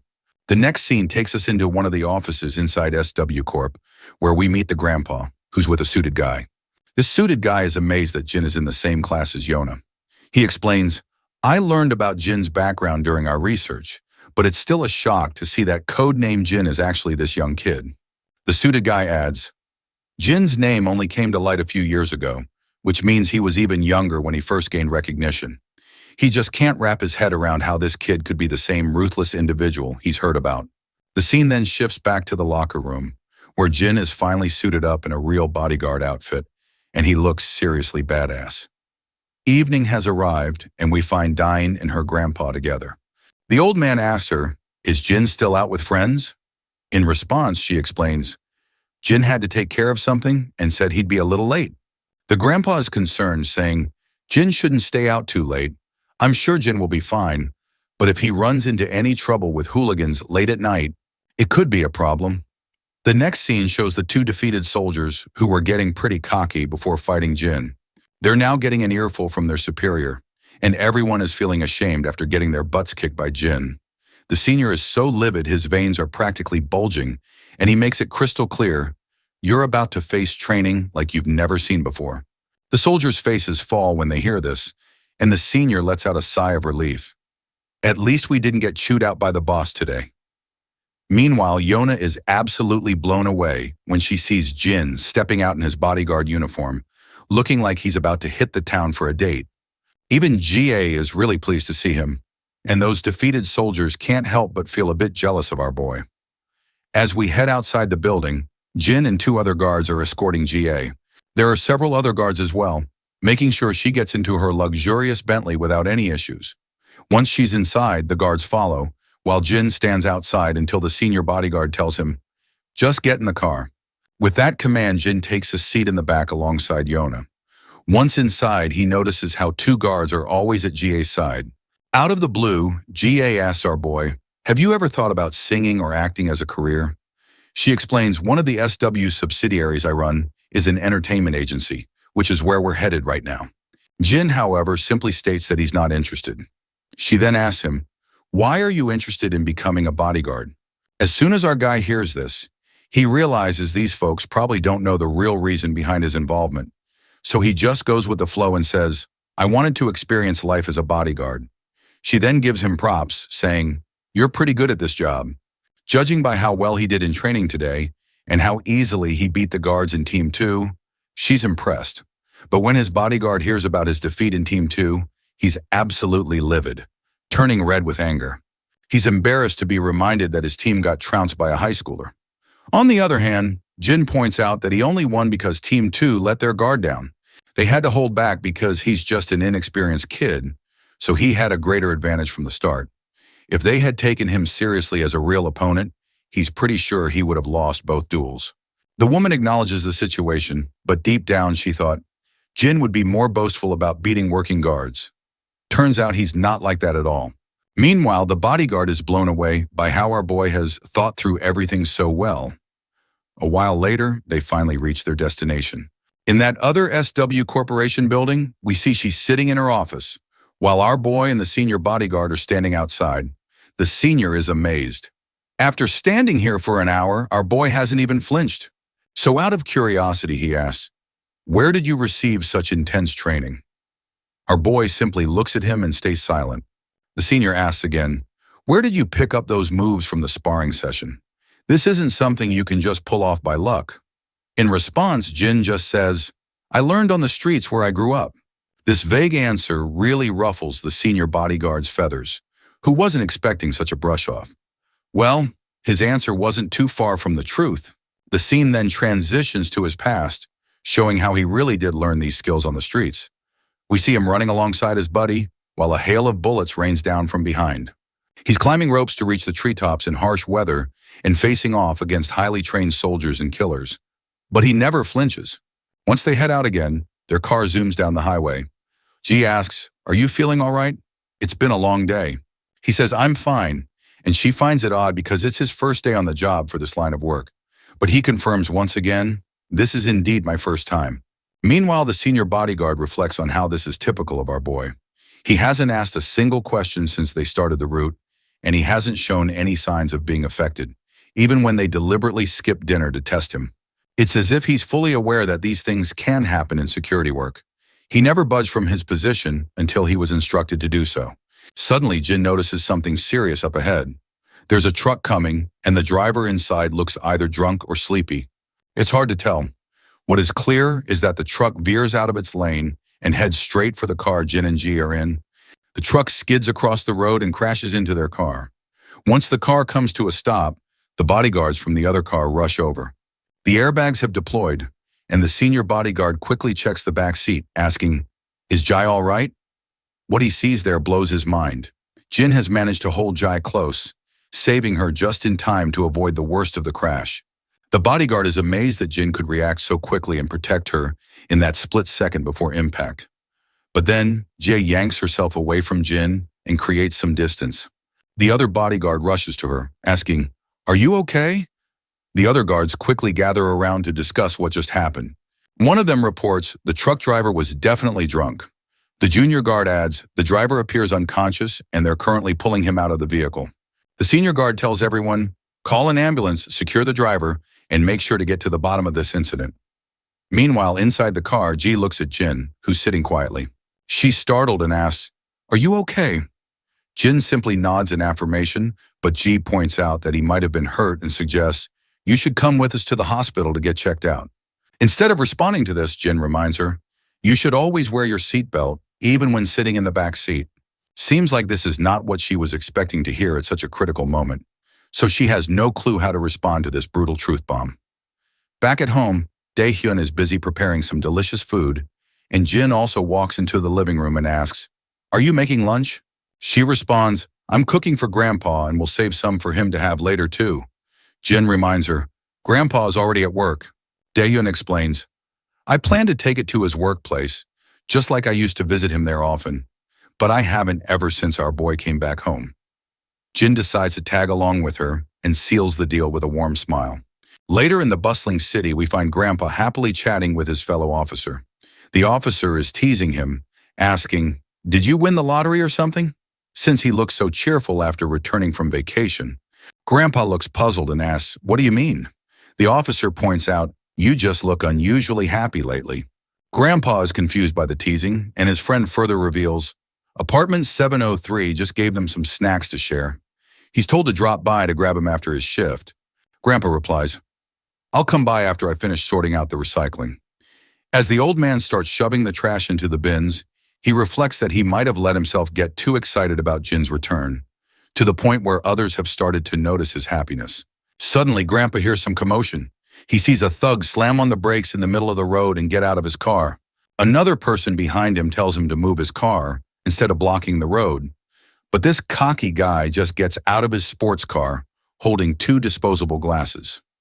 With a smug attitude, he uses every name in the book to tell the other guy to shut up, saying he'll be back in a minute after tossing these glasses. The man in the car is visibly scared by the thug's attitude. The thug strides over to Grandpa and drops the 2 disposable glasses into the dustbin, but he's so careless that they fall to the ground instead of making it into the bin, leaving Grandpa with extra work. The old man promptly picks up the scattered trash. Meanwhile, the thug's girlfriend, who's still in the car, tells her boyfriend, Throw this bag of trash as well.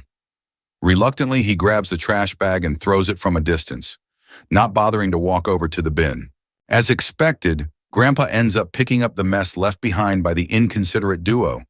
The thug zooms out of the place in his car, and just as Grandpa is busy putting the garbage in its rightful place, he hears a familiar voice. He turns and finds his children arriving to visit him. Although Grandpa is thrilled to see his children, he still asks, What are you doing here? They reveal, We brought lunch for you, but he insists you shouldn't have gone to the trouble. He can just buy something nearby. Daehyun looks around and notices Grandpa is sorting out the recycling. He agrees, saying, It's better to take care of it before it piles up and gets out of hand. The charming girl offers to help with the job, but Grandpa quickly tells her, You don't need to get your clothes dirty. Daehyun, however, has already made up her mind and brushes off his concerns, saying, I'll just wash them later. So they start sorting out the trash, with our hero quietly standing behind, beaming with happiness to be with the family. After a while, we see the girls blushing while looking in a certain direction. It wouldn't be surprising if they're admiring our boy's handsome face. In the background, we catch sight of Mr. Cha and his lackey, who have finally been discharged from the hospital and are walking out of his apartment. Suddenly, Mr. Cha perks up when his eyes wander ahead and spot our boy sorting through some trash. He has no clue what the hell he is doing there. Cha's lackey recognizes the old man and realizes he's the grandpa they saw when they went to get the kid. Hearing this, Cha quickly pieces it together and figures out, the girl must be our boy's sister. Seeing our boy smiling so warmly, Cha finds it fascinating that he knows how to smile after all. He can finally see that he really does look like an average teenager. The lackey suggests, let's go over and say hello, but Cha decides against it, saying, guys like us usually just end up ruining moments like that.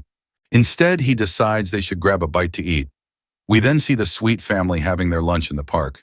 The 3 of them are enjoying themselves, eating and chatting away. Once they're done, Diane waves goodbye, and they decide to head out.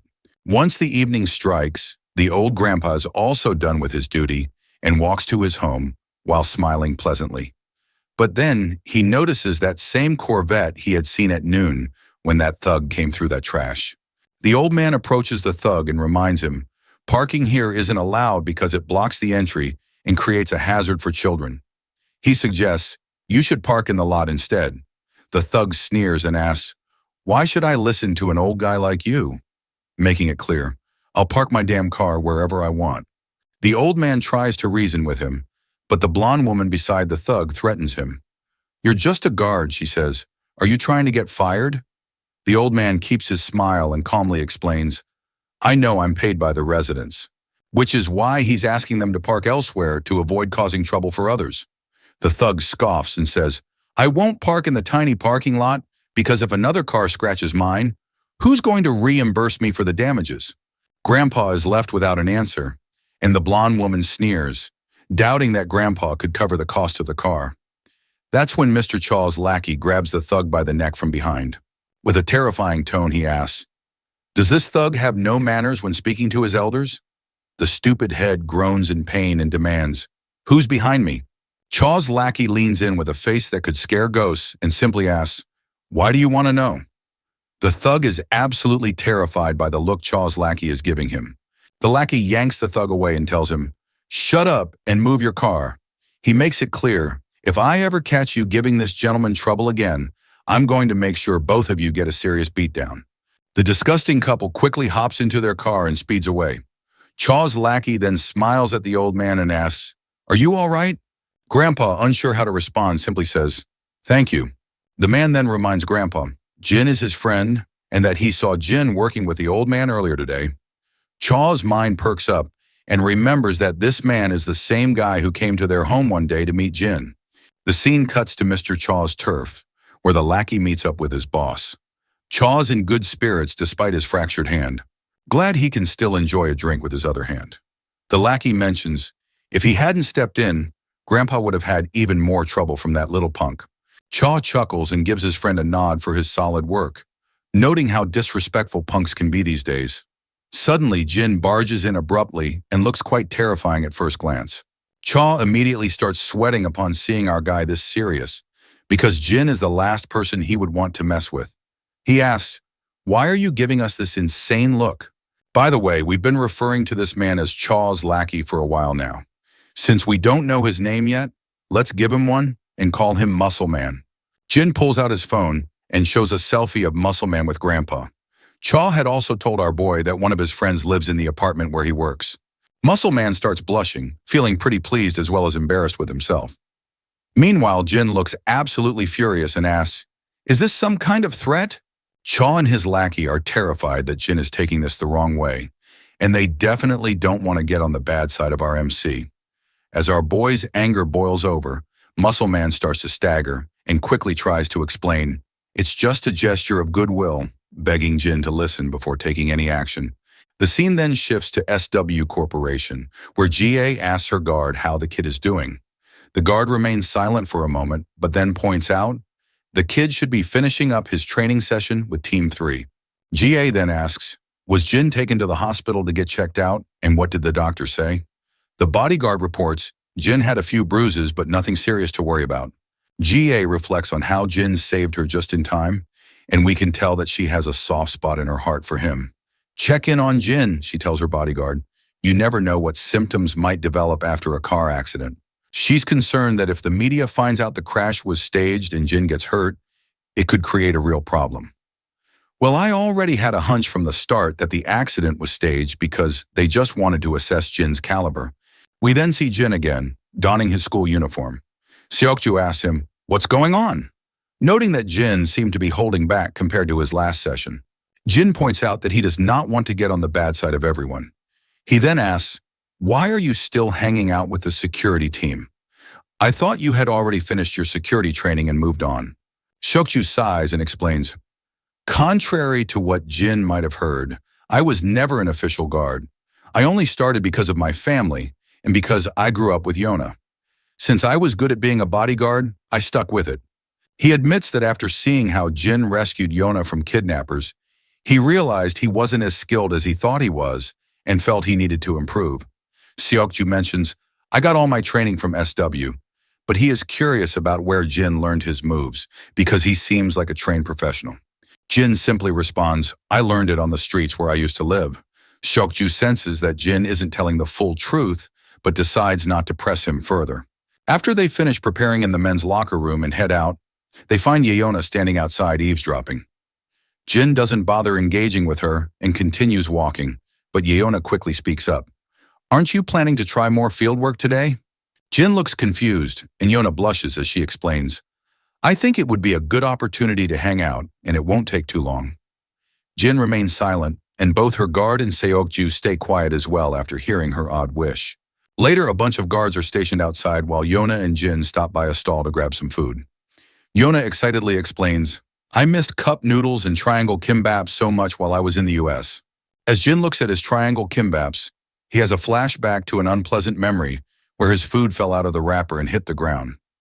Seokju looks a bit bewildered by the rundown spot they've chosen for eating. Yona notices and asks, Aren't you going to eat anything? Our boy then replies, I don't think I should eat with you since I'm supposed to be guarding you. Yona is startled by this, and Seokju quickly explains, Team 3 is responsible for escorting Yona right now, and our job is to blend in as her companions while guarding her from close by. Yona charmingly agrees and tells everyone, just dig into the food. Meanwhile, Seokju reflects on how Yona picked the convenience store near his home on purpose, because she knew he would decline if she took him somewhere nicer. Yona then brings up the accident that happened while Jin was escorting Jae and asks, Is he okay? Jin replies, I'm fine, all while staring at his triangle kimbaps inside the packaging. Yona then asks, Did Jae give you a hard time? Noting that Jae is known for being super demanding and harsh. In response, Jin simply says, Everything went smoothly. Yona finds this hard to believe, as it doesn't sound like Jae at all. She comments, Jae only smiles when she's insulting others. As they chat, Jin looks at Yona's pleasant personality and finds himself drifting back into his memories. He remembers her father, utterly exhausted and injured. Jin, he had called weakly, help me. Jin himself was panting heavily, gun in hand, scanning for enemies. Her father tells him to leave him behind, saying, At least one of us should survive.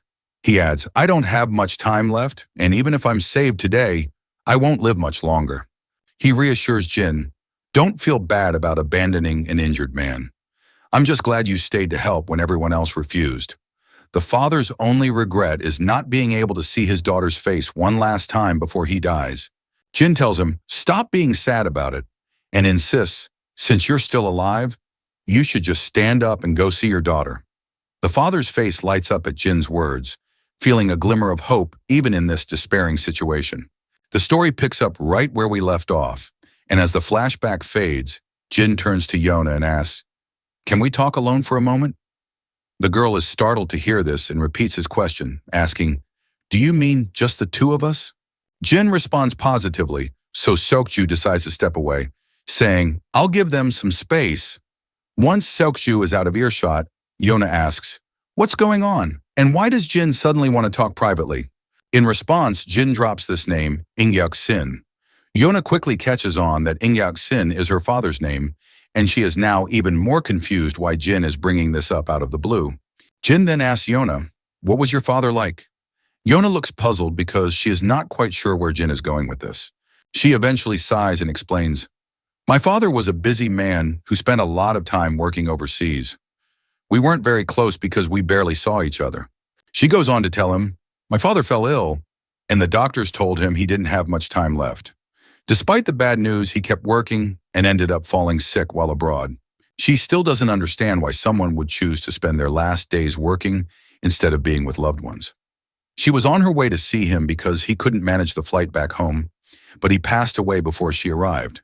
She further continues, explaining that her father worked himself to death without ever having one last moment with his daughter. And if she's being honest, she admits, I still resent him for that. She is still not sure why Jin is asking about her father, but she claims, I would not have opened up if our boy had not saved her from the kidnappers back then. Once again, Jin's mind flashes back to a construction site. There, her father is talking to him again. He says he's doing all this because he wants to help. And as a parent himself, he felt compelled to do something for these children because it was the only way he could face his daughter. I admit I haven't been a good father, he says. If I had known sooner, I would have spent more time with her. To him, family is more important than anything else in the world. Back in the present, Jin reveals to Yona, You were the reason your father worked until the very end. This news shocks the girl, and she asks him, What on earth are you talking about? Jin then explains, I'm here to deliver the final request of my client. He reveals that her father wanted to tell her he wanted to see her one last time before he died, and that he's sorry he couldn't make it happen. These are the words her father wanted Jin to deliver to her. We flash back once again into the past, where her father tells Jin, This is an official job, and you must carry it out no matter what. He further says, Whether I live or die, you will be the one to deliver this message to her. Yona is stunned to hear that Jin met her father before he passed away. After dropping this bombshell, Jin simply grabs his bag and begins to walk away, leaving Yona wide-eyed. Tears start to well up in her eyes as she wonders, did my father really say those words? It seems like Jin is also going through his own development arc and has finally begun to understand something he didn't realize back then. He's starting to see the meaning behind the request he was assigned to fulfill. You see, whenever Yona's father tried to offer anything to Jin, it wasn't about making himself feel better, but rather it was simply because he wanted to protect Jin. The father simply made that request to get Jin away from the battlefield, because he was trying to do what he could to help him. The next scene takes us to Jin's apartment. The doorbell rings and Jin quickly opens the door, only to find his senior, Major Kang, standing there. Later, they sit down in the living room at the dining table. Jin's grandpa is thrilled to finally meet Major Kang in person, after only talking on the phone before. Major Kang apologizes for not coming sooner to say hello. He explains, I returned to Korea with Jin, but I wanted to give him some time to reconnect with his family first. Grandpa finds it surprising that Major was here in Korea all along and states, I was eager to thank him in person. He remarks on how shocked he was to learn about all the things Major Kang had done for Jin. Earlier, the old man had thought Kang was just an embassy employee, not the very person who brought Jin home. Major Kang happily explains, we wouldn't have survived without Jin's help either. Well, it's actually true, Kang reflects on how Jin essentially brought them back from hell, and he couldn't be more grateful about it. On the other hand, Grandpa nods in respect and says, Jin might never have made it back home if it weren't for Major Kang. He admits it's a bit late, but he thanks Kang again for everything he's done. Major Kang starts to sweat and looks a bit anxious, quickly waving off the thanks and saying, there's no need for it. Nevertheless, Grandpa is curious and asks, how did a military officer end up meeting Jin? Major Kang feels confused initially, as he is not sure what to say, but soon collects himself and explains, Jin was our guide when we were deployed overseas. He got them out of a tough spot, and Kang says, they definitely wouldn't have made it out alive without Jin's help. Grandpa then invites Major Kang to stay for lunch, noting, it's almost noon. Major Kang happily agrees, and as he munches on some fruit, he turns to the little girl and asks, are you Jin's sister? The girl gets a bit frantic, but quickly confirms with a, yes, and Kang gives her a warm smile, telling her, being Jin's younger sister makes you like a younger sister to me as well. So he jokingly adds, now you've got two stylish bros to hang out with. How cool is that? The little girl feels a bit awkward but musters up a polite response. After all, she's just a 17-year-old trying her best to be courteous, while a 36-year-old man is trying a little too hard to be hip. As noon arrives, the table is loaded with food, all thanks to Grandpa's high-paying job as a security guard. Major Kang dives into the food with enthusiasm, eating so fast that Grandpa feels bewildered. There's no need to rush, he tells him. Major Kang apologizes and explains, I'm just too excited because I can't remember the last time I had a nice home-cooked meal like this. Grandpa then asks, is Kang's mother no longer with you? Kang replies, she's alive but not very good at cooking. My father and I prefer to eat out instead, which spares us the awkwardness of pretending to enjoy her food. Kang gets a bit emotional and adds, the mess hall was the best part of being in the military, and I know that sounds a bit tragic. Both Grandpa and the girl give an awkward smile, while Jin quietly continues eating his food, being the good guy he is. In the next scene, Jin and Major Kang are hanging out outside. Kang expresses his happiness at seeing Jin and says, I'm so glad to see you. He then mentions, the other boys also fondly remember you. Jin's mind flashes back to all the pleasant memories of his fellow juniors being kind to him, and a genuine smile spreads across his face. He then asks his senior, what brings you here all of a sudden? Kang explains that he was out on business and thought he'd stop by to see his junior, since he had a few days off after finishing his assignment. I'm really glad to see that Grandpa and Jin's little sister seem so nice. Jin smiles back to hear this, and Major Kang beams back at him with the same energy. As the senior stands up to leave, Jin asks, are you heading out already? Kang nods on saying, it's already a bit late. Major Kang further states, I would love nothing more than to sit and catch up, but I have to go meet my fiancé. This news takes Jin by surprise, and he asks, have you already gotten engaged, senior? Kang confirms this, and Jin is left staring. unsure how to respond. Seeing Jin's flat reaction, Kang gets a bit agitated and annoyingly asks, "Are you jealous of your senior finally finding someone?" Jin quickly denies it, while Kang explains that it's a bit of an old-fashioned arrangement since their parents set them up. He admits, "I'm kind of glad about it, especially since I'm always too busy with assignments to date much." As Kang waves goodbye, he tells Jin, "Take care of yourself." Just as he's about to leave, Kang suddenly stops and calls out to Jin. Our boy quickly responds to the senior's call, and Kang cryptically asks, "Have you found the answers you were looking for?" To understand what Kang is referring to, the scene flashes back to a time when Jin asked his senior, "What is family all about?" At that moment, Kang found the question really hard to answer and remained silent. Back in the present, Jin confirms, "I still don't fully understand what family's all about, but I'm starting to get a sense of it." Kang is pleased to hear this and gives Jin a heartfelt goodbye. We then return to SW Corp, where GA apologizes to her visitor for calling him at the last minute, explaining that she didn't have enough time to see him elsewhere. Well, to everyone's surprise, the visitor appears to be Major Kang himself. He quickly reassures her, "There's no problem at all. In fact, I'm the one who called you out of the blue, and am just glad you could spare some time for me." As she takes her seat, she comments, "I've heard Major Kang has been dispatched overseas a lot lately, so it must be quite busy for him."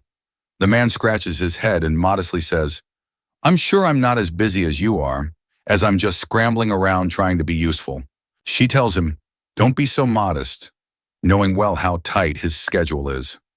Kang grins sheepishly in response, while she thinks to herself that she never imagined she'd end up with a military man, and they wouldn't have even met if their parents hadn't arranged it. She then wonders how many times they've seen each other. Kang responds, "It's exactly 14 times. She then points out, "This much time is just far too little given the fact that we had been engaged for over a year." She then remembers another thing and states that she has a favor to ask. The man quickly perks up and says, "Just say the words." That is when she slides across the profile of our boy, and when he looks at the document, she points out, "It's about this boy in the picture, and I want you to look into his records." Of course, Kang doesn't need to look into anything, since he already knows everything about Jin, but he remains silent about it. She then mentions that this boy is Yona's class fellow, and that they've discovered Jin's records are fake. She's been trying to investigate it herself, but the authorities won't let her, so she thought it might be better to leave it in Kang's hands. Kang, however, apologizes and makes it clear that he won't beat around the bush. "I can't help you with this." Ji's eyes widen in surprise and she remains silent for a moment. Then she turns her head away, a bit annoyed, and tells him, "If you don't want to tell me anything, you don't need to get all dramatic about it." The poor guy trembles with anxiety and nervousness, as he surely doesn't want to upset her. A few days later, Jin receives a phone call informing him that Major Kang and his men, who were on a mission, have now gone missing. The scene flashes to Major Kang and his soldiers, carefully treading their way with guns pointed. But then, we also see the enemy soldiers in the woods somewhere. One of the enemy soldiers reports, Kang and his team have been driven into the target zone. The boss flashes a big grin to hear this pleasant news, and he is looking forward to hunting them down. Back with Jin, he asks the caller, "Is Major Kang in danger?" The caller confirms that Kang is indeed in danger. And by the way, the one who called our boy is Yona's grandfather and SW Corporation's director. According to their sources, Major Kang and his men were ambushed by armed forces during their mission. They're being chased by the enemy and are forced to engage in combat. Meanwhile, the military is preparing to extricate Major Kang and his troops. The director further explains, "I'm sharing this information because I know Jin has a close relationship with Major Kang." Jin quickly catches on and realizes that if the director felt the need to inform him, it likely means the chances of Kang's survival aren't very promising. The old man sadly agrees, saying, "I called Jin to prepare him for the worst." Jin remains silent. The caller advises him, "Don't jump to any rash conclusions. Leave the matter in the hands of the military." He reminds Jin, "Keep in mind that you have a family to think about now." At the end, our boy agrees and ends the call. As he stands there, his mind flashes back to memories with Major Kang. In the infirmary, Kang, with a big grin, reminds his fellow soldiers, "I already told you that Jin was Korean," and indeed he is. The other injured soldiers happily chime in, "It's really hard to believe," and they wonder, has Jin actually gotten his memories back? Once Jin was sitting alone, Major Kang approached him and told him to take his time and not force himself to remember anything. He then asked Jin, "Is Lee Jin Yu your real name?" Which Jin confirmed right away. In another memory, Jin and his colleagues are in the game room, struggling to win a single game. "This is impossible," one of them groans. "We'll never win at this rate," another mutters. The atmosphere is lighthearted and filled with despair as they continue to lose one game after another. In one particularly vivid memory, Major Kang comes rushing in with excitement and hastily reveals to Jin, "We have found your family." He explains, "We discovered you have a grandfather and a younger sister." Our boy remains quiet and seemingly unshocked, but his other friends are overjoyed. They smile and congratulate him warmly, and they are happy for him that he will now be able to lead a normal life once again. In the present moment, Jin feels a pang of sadness from the news about Major Kang. He's lost in his thoughts when Diane calls him for dinner. "Jin, come on, it's time to eat," Grandpa reminds him. "Hurry before the food gets cold." Jin finally exits his room and stands silently. The others are puzzled to see his unusual behavior and ask, "Aren't you going to take your seat?" Jin snaps out of his contemplation and eagerly sits down next to his sister. As they settle in, Grandpa shares, "The other guards are envious that my grandkids come to eat with me."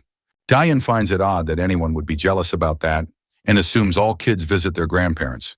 But sadly, the old man shares, that's not the case, and none of the other grandkids visit as often as she does. Diane is pleasantly surprised and excitedly declares, "I'll visit again soon with lunchboxes." Meanwhile, Jin isn't quite in sync with the current mood. He suddenly calls out to Grandpa. "What's on your mind?" Grandpa asks. Jin asks, "How do you feel about helping someone who once helped you?" The old man thinks for a moment and replies, "There's no simple answer. It depends on the nature of the help I received and how I can offer assistance in return. What is clear is that the person who helped you had a lot more to lose and didn't expect anything in return while helping." He further explains, "The true value of a kind deed is not measurable, and eventually Jin will find that there will come a time when he needs to repay someone for their kindness.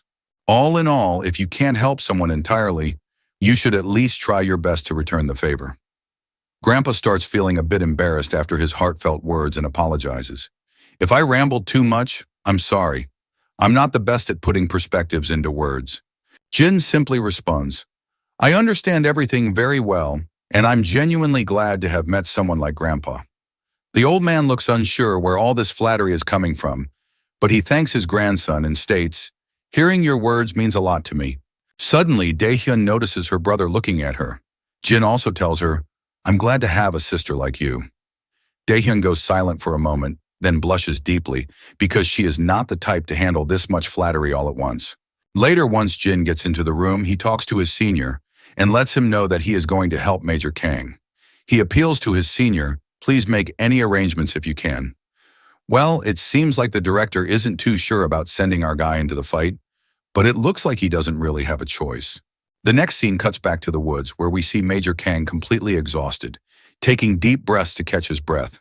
He then instructs everyone, "Rest for a bit," and tells one of the soldiers, Seo-kun, "Scan the perimeter," while Ji-seok and Soo-kyul are sent to check how close the enemy is. One of the soldiers speaks up, mentioning that everyone is pretty wiped out and Gwang-sik has lost a lot of blood. But the senior responds, "We've got to reach the next checkpoint to wait for rescue." The soldier asks, "Can we even make it? We're almost out of rations." The senior feels agitated and begins gritting his teeth. The scene then cuts to the enemy base, where one of their soldiers reports to the boss, "Kang's party is close to giving up." The boss says, "I'm impressed they've lasted this long." And he admits, "I would have suffered greater losses if Kang's party had not been burdened with protecting civilians." Plus, Major Kang and his team are also unfamiliar with this land, which gives this eye patch bastard an edge in this fight.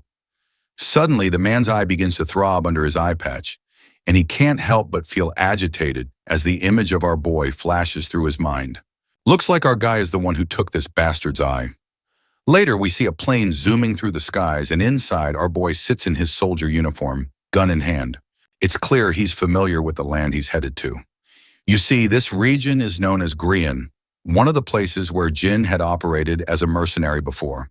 Before he boarded the plane, the director's assistant explained, Major Kang and his men were deployed to extricate a group of researchers gathering data on the region's minerals. The rescue mission was successfully underway, but then the troops were ambushed by an unidentified armed force. The assistant also mentioned that they prepared the list of items our boy requested, and the military forces of both nations have agreed to assist in securing his passage to the region. Lastly, the director himself asks, "Are you absolutely sure about your decision?" Our boy quickly replies, "Yes, I am." With that, we're back in the plane, and the sirens start blaring as they reach the checkpoint. It's finally time for our boy to jump into action. The scene cuts to the school where the lecture is going as usual. Our beta bullies are slacking off, and, not surprisingly, young Chan is busy taking notes. Yona, on the other hand, is puzzled and wondering why Jin isn't in class and hasn't responded to her messages. We're back in the woods again. As our guy moves cautiously, he spots bullet cartridges scattered around. Scanning the area, he realizes Major Kang hasn't made it to the second foothold. But after seeing the remnants of the battles here, he figures that the Major might have moved on to the third foothold from the second foothold already. Meanwhile, in the dense woods, soldiers are exchanging heavy fire. Major Kang is reloading his magazine while the enemy keeps up a relentless barrage. One of the enemy soldiers is even armed with an RPG. Seeing this, Kang is momentarily shocked, but he does not waste any time. He quickly takes aim at the soldier with the RPG and fires, hitting him right in the head.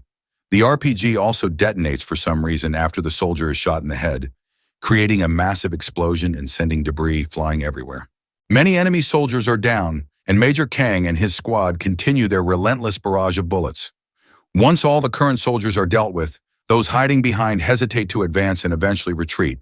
Kang quickly calls for a status report. The soldier reports that no one else has been injured, but their ammunition is running low. It's hard to say for sure, but they might not have enough for another skirmish. Kang then asks, "How far is the next foothold?" The soldier replies, "It's about 8 kilometers southwest, with an estimated travel time of 3 hours and 20 minutes.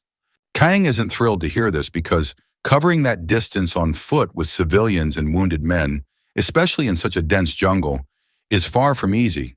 The soldier also notes the enemy seems to be using a pattern of ambush and retreat instead of launching a full-on attack. Kang grits his teeth after realizing that the enemy is deliberately trying to wear him down from the start.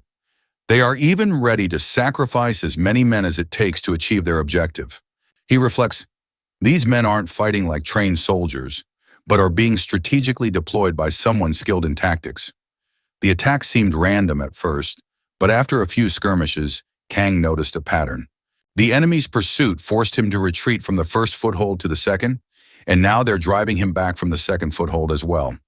Also, the enemy is chasing him down as if they are already familiar with the path.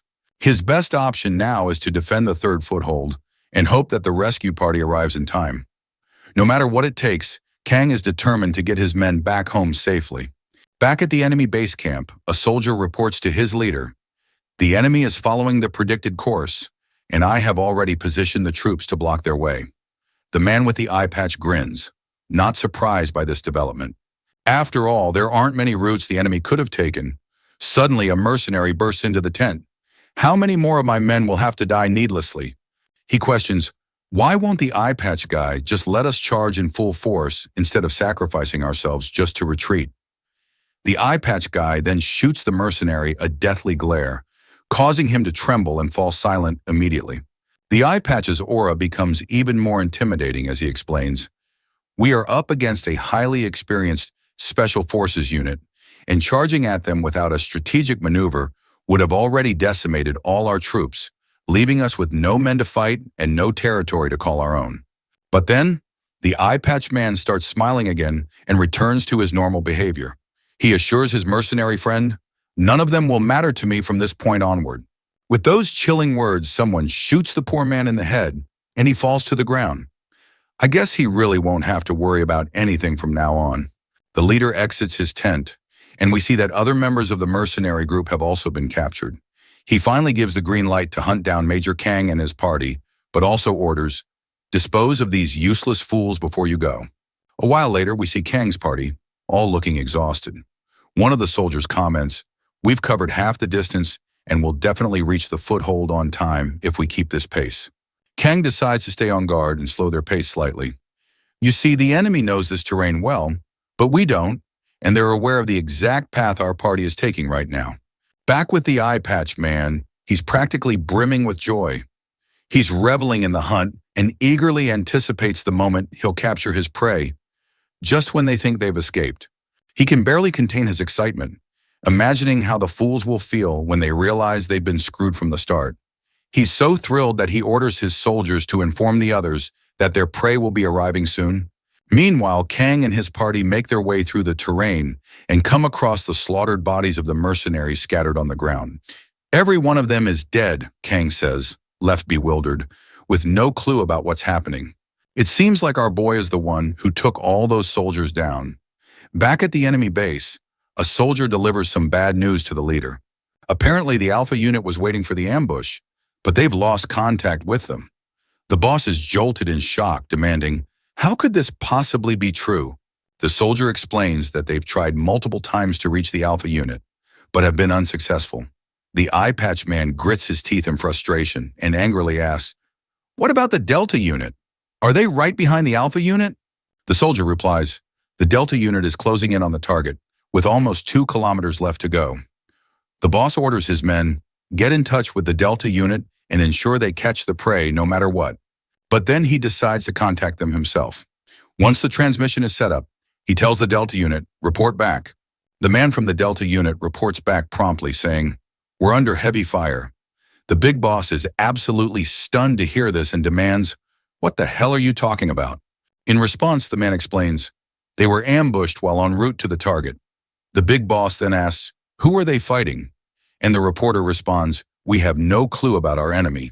But before he can say anything more, there's a loud bang, and the transmission abruptly ends. The big cheese is left gritting his teeth in utter frustration, absolutely annoyed by the fact that they're the ones being hunted. Meanwhile, we see our boy, and it's clear he is the one causing havoc among the enemy ranks. The soldiers from the enemy team are unleashing a barrage of bullets, but Jin is dodging them with such finesse that it's almost unbelievable. Jin knows it will take Major Kang about 30 minutes to reach the third foothold, so he plans to keep the enemy soldiers engaged until then, ensuring his friend and the rest of the team can escape safely. He then slides across the ground, swiftly aiming his gun at the enemy. He locks onto his target and takes the shot, dropping one of them instantly. Without missing a beat, he aims at the second soldier and takes him down as well. The soldiers quickly realize where the sniper fire is coming from, but before they can react, Jin unleashes a barrage of bullets, blowing them away. More soldiers appear, and they immediately start bombarding Jin with a new wave of bullets. He ducks down to shield himself, with bullets flying everywhere except hitting him. Jin begins running, confident that the enemy won't be able to track his route in this terrain. He plans to take advantage of this and strike from another direction. Meanwhile, Kang and his soldiers hear the heavy firing from a distance. The soldier reports, "The gunfire is coming from the route we just passed." Kang is baffled. The mercenaries were already dead before I arrived, and now there's intense fire coming from the direction we came from. He shares his confusion with his friend, saying, "I can't make sense of it yet, but we'll wait here until the rescue party arrives." As they wait, the senior begins to hear loud bangs once again, and enemy soldiers are dropping dead left and right, all thanks to our boy. The enemy retaliates with gunfire, but my guy quickly ducks behind some rocks. He reveals to us, "The enemy has figured out I'm the only one attacking them, and I've been outnumbered from the start. However, they're starting to panic because their numbers have dwindled to half." He spots 3 more soldiers who don't seem to know his exact location. With quick precision, he takes aim and shoots them down immediately. He then glances at his watch and sees that there are still 14 minutes left until the rescue team arrives. As the sun begins to rise, our soldiers keep a close watch on the enemy. One of them announces, "The rescue unit will be landing soon." The civilians let out a sigh of relief at this news, but Kang quickly reminded his relieved soldiers, "Stay alert until we're safely out of this mess," especially given his bad feeling about how the gunfire suddenly stopped. Suddenly, their transmitter crackles to life. From the other side, a man reports, "This is Jin, and I am only 3 minutes away." The soldier notes that the name sounds familiar, and it doesn't take Major Kang long to connect the dots and realize who was behind all that gunfire, which abruptly stopped. When he looks ahead, he sees our boy walking toward them with his hands raised in the air. Major Kang peers through his sniper rifle scope and confirms that it's indeed Jin. The other soldiers can also confirm it's Jin, but they have no idea what he's doing here. Major Kang is still in utter disbelief, and he surely does not want to believe his eyes. Right on cue, the rescue helicopters arrive on the scene. Kang rushes over to Jin, grabbing him by his shirt and sternly demands, "What the hell are you doing here, and why did you come?" Jin remains calm and simply says, "I know this region better than anyone." Kang reminds him, "You don't need to be here anymore since you've transitioned from a mercenary life." In response, Jin explains, "This is exactly why I came, because I did not want to live a regretful life. You see, ever since our boy heard that Major Kang and his men were in danger, he knew that he would regret it for the rest of his life if he didn't come to their aid." Kang just gets even more furious, reminding Jin, "You're just a kid." Despite his anger, he pulls Jin into a tight hug, tears streaming down his face once his emotions overflow. Finally, the chopper lands and the rescue team quickly spreads out to tend to the survivors and offer aid. Meanwhile, back with the eye patch guy, his lackey reports, "The Alpha unit has been wiped out and 17 out of 20 Delta troops are dead." Although he's not completely certain, he's confident that Alpha was annihilated instantly and Delta was ambushed while on the move. The eye patch guy grits his teeth in utter frustration after hearing the report. I guess his anger is understandable, because everything was going according to his plan, and his prey was moving just as he expected, and there were no reinforcements nearby. All he had to do was wait for the moment to strike, but somehow someone managed to destroy Alpha and nearly wipe out Delta as well. The only combat he's seen like this was from someone who messed up his eye, and as he remembers Jin, his eyes begin to throb once more, and it finally clicks into his mind that our boy must be behind all of this mess. His lackey quickly notices the eye patch guy's unusual behavior, and the eye patch guy points out, "This is exactly the kind of combat that 001 was known for." The lackey reminds him, 001 was terminated years ago, but the boss tells him, "Check again." He orders his lackey, "Analyze the current situation, considering the possibility that 001 might still be alive." The scene then cuts to the SW Cooperation Training Area, where guards are diligently doing their daily routine exercise. Among them are Seokju and Jin, with Yona watching from the sidelines. The training involves some running and rope climbing. Seokju seems unable to take his eyes off Jin, likely because he struggles to keep up with him. After the rope climbing, the next exercise is desk jumping. Seokju and Jin stand shoulder to shoulder, ready for the challenge. As they start running at an incredible speed, Jin effortlessly outpaces his fellow, leaping over desks with such ease as if he were born for it. The spectators on the sidelines, including Yona, watch in awe. "Look at him go," Yona thinks, marveling at how Jin seems to excel at everything he does. Once they finish the course, the group takes a moment to catch their breath. Seokju is panting heavily from exhaustion, but when he glances at Jin, he's shocked to see that Jin hasn't even broken a sweat. In the men's locker room, Seokju continues to observe Jin, and he is fascinated by his prowess. "Hey, there's a spot of blood on your arm," Seokju points out. Jin also takes notice of the blood stain, but quickly brushes it off, saying, "It's nothing," and simply puts on his school coat. Seokju, however, is blown away, realizing that only a deep wound would bleed like that. Yet Jin managed to outperform everyone in training, despite the injury. Seokju then speaks from the heart and points out, "Whenever I look at Jin, I feel like he's been stuck in a small pond his whole life. I don't know much about our boy, but I'm sure he's not an ordinary Joe, and it's clear he's been at this game for a long time, especially after witnessing how he rescued Yona and how he nailed the entire training session." He further explains, "Since I was young, everyone told me I was a prodigy, but seeing Jin has pushed me to confront my own limits, which is pretty damn frustrating." He makes it clear, though, that he won't let our boy outshine him in training. "Is that why you've been keeping such a close eye on him?" Jin then asks. Seokju feels a bit awkward after being called out, but Jin points out, "It's pretty hard not to notice when you've been trying to outdo me in every training session." Still, our boy admits, "I get it," and understands that Seokju can't help but compare themselves since they're the same age. Seokju stays silent after hearing this, which just confirms that he's definitely comparing himself to Jin. Anyway, our boy then asks, "Is it true that you're more than just Yona's bodyguard, and that you've been trained as her aide since you were young?" Seokju points out that he's not sure who told this to our boy, but it's kind of true. His grandfather is the chief secretary to the chairman of SW Corp, and his dad works alongside him as an aide. It was decided early on that Seokju would join SW Corp one day, and since he and Yona grew up together, he was trained as her aide to assist her when the time came for her to take on a role at SW Corp. That's when our boy admits, "I have no idea how to be an aide, and I wouldn't even know where to start." With that in mind, he states that they each have their own roles to play. Just as our boy is walking away, Seokju quickly catches up and says, "I'm not going to let Jin beat me in training or sparring." Jin looks at his friend and just smiles. After all, a bit of healthy competition and rivalry never hurt anyone. Once they get out of the men's locker room, Yona is waiting outside as usual. She gives both of them props for a well-done training session, and then turns to our boy, asking, "Have you been busy lately? We haven't seen you at school for a while." Jin simply says, "I had something to take care of." Yuna stays silent for a moment, and then suddenly his phone rings. The caller ID says it's Major Kang.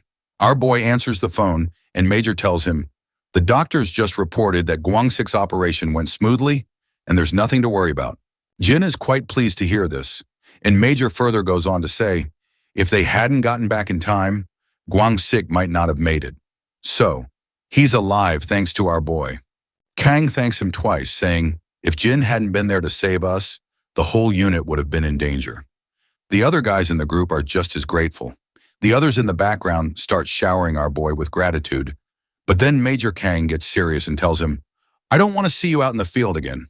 He kind of admits that it's a funny thing to say after Jin just saved everyone's asses, but it doesn't sit right with him, and points out that Jin has a family now and a new life ahead of him. But our boy gently reminds the Major, "It was because of you that I found that family in the first place, so I'm pretty sure I made the right call by stepping onto the battlefield." Major Kang can't help but crack a smile, and he thanks Jin once again for making the right decision. Jin then hangs up after saying goodbye, and when we look ahead, we see Yona standing there with a clueless look on her face. She seems a bit startled, probably because she's never seen him smile like that before. Yona then frantically asks, "Jin, do you need to hurry back home?" To which he replies, "I don't, because my friends are waiting for me at the game room." Intrigued, Yona quickly says, "I want to go there too." But it seems Seokju isn't sure if they should head over. Eventually, they make their way to the game room. When our boy steps inside, he's momentarily startled by the scene in front of him, and Seokju and Yona look just as confused. The game room is a complete mess. Peripherals are scattered on the ground, and one of the staff members is busy trying to clean up the aftermath of what looks like a fight. Seokju asks the manager, "What happened?" The annoyed manager explains, "A group of kids in uniforms like theirs were gaming quietly until a bunch of kids from another school came in and started a full-blown brawl. It ended up in a huge mess, and now they're trying to clean up the chaos. Well, it looks like our two beta bullies and Yang Chan might have gotten themselves into some serious trouble, and Jin seems to have a pretty good idea of what just went down. We finally catch up with Yang Chan, who's running at full throttle. Even though he's out of breath, he dashes down the streets and quickly slips into one of the dark alleys. While hiding in the corner, he's absolutely terrified as the thugs who were chasing him continue their search. To understand how Yang Chan ended up in this mess, let's rewind a bit. We see the entire gang of thugs surrounding the beta bullies. The bullies are trying their best to fight back, but they're hopelessly outnumbered. The orange head tells Yang Chan to just run, and the blonde one even tells him he shouldn't tell Jin about this. So it looks like this pussy has abandoned his friends in the middle of the fight and is now trembling at the thought of how those beta bullies are going to handle an entire gang of kids from Goshuk Tech. His phone rings abruptly, which scares the hell out of him, and it's our boy Jin calling. Back with the beta bullies, Jae-hyung knocks out a thug with a single punch, but then gets hit by another guy. He quickly retaliates with a kick to the gut, sending the thug tumbling backward. Meanwhile, the blondie is also taking down thugs left and right. After taking down a lot of these guys, the duo looks completely exhausted. However, the number of thugs they're facing is overwhelming. One thug stands behind his lackeys and mocks our duo, saying, "Your effort wasn't half bad. I finally see some truth to the reports of my boys getting beaten." Apparently, this man is the infamous In Shin Gu, and he is the top dog of Goshuk Tech. Even our beta bullies had never imagined they would one day have to go against the infamous In-chun-gu and his goons. Jae-hyung throws a jab of his own, telling In-chun-gu, "Stop yapping and face us." In-chan is clearly annoyed to hear this and responds with a furious glare, while Orangehead continues to taunt him, asking, "Are you afraid of embarrassing yourself in front of your boys?" In-chan takes the bait and charges at them like a raging bull. As soon as he swings his fist with incredible speed, Orangehead sidesteps it effortlessly. He then balls up his own fist and delivers a devastating blow. But In-chan quickly blocks it. Orangehead then swings again, which only frustrates In-chan further. In-chun-gu swings back at Jae-hyung, but he delivers a crushing whack to the thug's face. It looks like Jae-hyung is too exhausted to land a solid hit anymore. Just then, he finds himself in shock as In-chun-gu grabs his leg mid-air, grinning ear to ear while taunting him. "You're as good as dead now." With that, In-chun-gu delivers a brutal punch that leaves Jae-hyung's face a bloody mess. But this bastard doesn't stop there. He follows up with a knee smash that sends Jae-hyung sliding across the ground. Meanwhile, the blondie is also in trouble. He gets a skull-crushing blow from a thug behind him while he's distracted and worried about his friend. Once he's down, the thugs begin pounding on him relentlessly. In-chun-gu also continues to beat the hell out of Jae-hyung, his shoes now covered in blood and grime. But he shows no mercy, crushing Orangehead's skull with vicious intent. Suddenly, another lackey arrives from behind and informs In-chan that Tae-soo wants these guys brought to him. The other lackey then asks what they should do about the one who got away. In-chan instructs him to tell everyone to gather at the club and start chasing that third guy. It seems like they're talking about Yong-chan, and it looks like this scaredy cat has finally run into our boy. He fills everyone in on what happened, how the Goshok Tech guys came in and jumped them, and how they seem pretty pissed off about what went down a few days ago. He further explains, they were caught off guard, but Jae-hyung and Hyuk-jin quickly managed to fight back until In-chun-gu showed up. Jin has no clue who In-chun-gu is, so the scaredy cat explains, Tae-soo-ki rules Goshok Tech, and In-chun-gu is his right-hand man. They're notorious enough to have been recruited by the gangsters even before they graduated. He explains, there were 20 of them waiting to ambush us, and Jae-hyung and Hyuk-jin told me to run away. 2 of them faced off against all 20 and made him promise not to tell anyone. The scaredy cat admits, it's all my fault because Jae-hyung helped me when the Goshok guys tried to mess with me.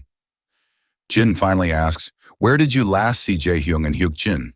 The scaredy cat quickly explains, I left them in an alley by the subway station, which is also the usual route to the game room. Jin begins to walk forward quietly without saying a word. Young-chan tries to ask where he's going to look for them, and this scaredy cat still looks afraid, convinced that even Jin couldn't handle 20 guys on his own. The Goshok guys are known for being tough, as most of them go straight into gangs. But then the scaredy cat's mind flashes back to all the pleasant times he spent with his friends. With those happy moments in mind, he steals his resolve, shakes off his worries, and confidently joins Jin in the cause. They both begin to walk away, while Yona is left unsure of what to do. Seokju, on the other hand, stands quietly. The bodyguard then asks him, aren't you joining your friends? Seokju is startled to hear this, and the bodyguard repeats his question once more, asking, aren't you going with them since they are your classmates? The bodyguard then flashes a grin and tells Seokju, snap out of it. He reminds Seokju, even though you might hang around suits like me, you're still a high school kid, just like those two. Seokju thinks for a moment, and then a smirk spreads across his face as he finally makes up his mind. He turns to Yona and lets her know, I'll be back in a few minutes. It won't take long. The girl is caught off guard by his unexpected behavior, and as he walks away, she thinks to herself that she has never seen a look like that on his face before. Suddenly, Yona announces, I'm tagging along too. But her guard quickly cuts her off, saying, you can't get mixed up in any trouble. I'm sure those two will be able to handle it quite easily. Yona is clearly annoyed by her guard's party-pooping attitude, and she quickly turns her gaze away to express her frustration, leaving the poor guards sweating profusely. Meanwhile, Young-chan is still worried because he knows Jin is a hardcore fighter, but he's not sure if he can handle 20 guys. His worries seem unwarranted when he sees Seokju joining them in their cause. Jin glances over his right shoulder, and Seokju simply states, I'm joining as well since they are my classmates too. This makes Jin smile, and the trio struts down the path with full confidence. Once the trio finally arrives at the scene, they find nothing but broken sticks and blood splattered everywhere. Young Chan is freaking out, convinced they were just here. He wonders if maybe they managed to escape, but Seokju quickly spots two smartphones, picks them up, and explains, it's more likely the thugs took them away. Young Chan confirms, these phones belong to the beta bullies, and Seokju points out, the broken phones on the ground were left intentionally. Jin is also pretty sure he knows whose blood is on the ground. Suddenly, some of the thugs stroll into the street. They spot our trio and quickly recognize that they are wearing a Sainon High uniform. They also see Young Chan, who had run away earlier. The thugs begin to approach them, calling Young Chan every name in the book and saying, we've been chasing you everywhere just to find this little bastard. While Young Chan is completely rattled, Seokju feels relieved that they don't have to chase around for answers, since they can just ask these thugs where their friends were taken. Jin strides confidently toward one of the thugs. That bastard doesn't like our boy's attitude and tries to punch him, but Jin quickly deflects the punch and lands a solid hit to the thug's face. Another thug swings his fist, but Jin delivers a brutal whack to that one as well. He then grabs the thug by the head and smacks him with a knee to the face. Meanwhile, Seokju is not holding back either, and he is also taking down thugs with precision and skill. Before long, all the goons are down for the count, smeared in their own blood. Young Chan's face has now moved from scared to shocked as he watches Jin and Seokju take down the thugs in no time. One of the goons groans in pain, and Jin quickly approaches him. Where were your friends taken? He demands. The thug remains silent, looking both pissed and cocky even after his face is smashed up. He flashes Jin the middle finger. Scram, he tells him. To return the gesture, my guy slams the thug down to the ground with incredible speed, leaving him unconscious with his eyes rolled back. Young Chan looks absolutely anxious, unable to believe how Jin just bashed the thug's face into the concrete. Blackhead decides it's time for him to handle the questioning, figuring Jin is not the best person for interrogation. We finally arrive at the club where all the goons have been gathered, and it's packed with these guys. In the center of the chaos, we see the beta bullies being tossed around like trash. Young Chan tries to look up once he hears smashing sounds, and he is absolutely blown out of his mind when he sees this dude with tattoos swinging the bat like a madman, leaving the blood splattering everywhere. The guy going off with his bat is Tae-Soo-gi, the big cheese of this joint. While he is busy pounding someone on the ground, his lackeys arrive saying, we've brought both of the thugs back. The man finally stops after hearing this, tosses his baseball bat, and signals his lackey for a cigarette. The poor guy scrambles to get it for him while Tae-Soo plops back down in his seat, looking clearly pissed. He's angry because he had to deal with a lot of crap from his boss over the rumors that our beta bullies had beaten down 10 of his men. The scene flashes back to a tense meeting between Tae-Soo-gi and his boss. Tae-Soo is being grilled about the rumors that 10 of their guys got taken down by just 2 high schoolers.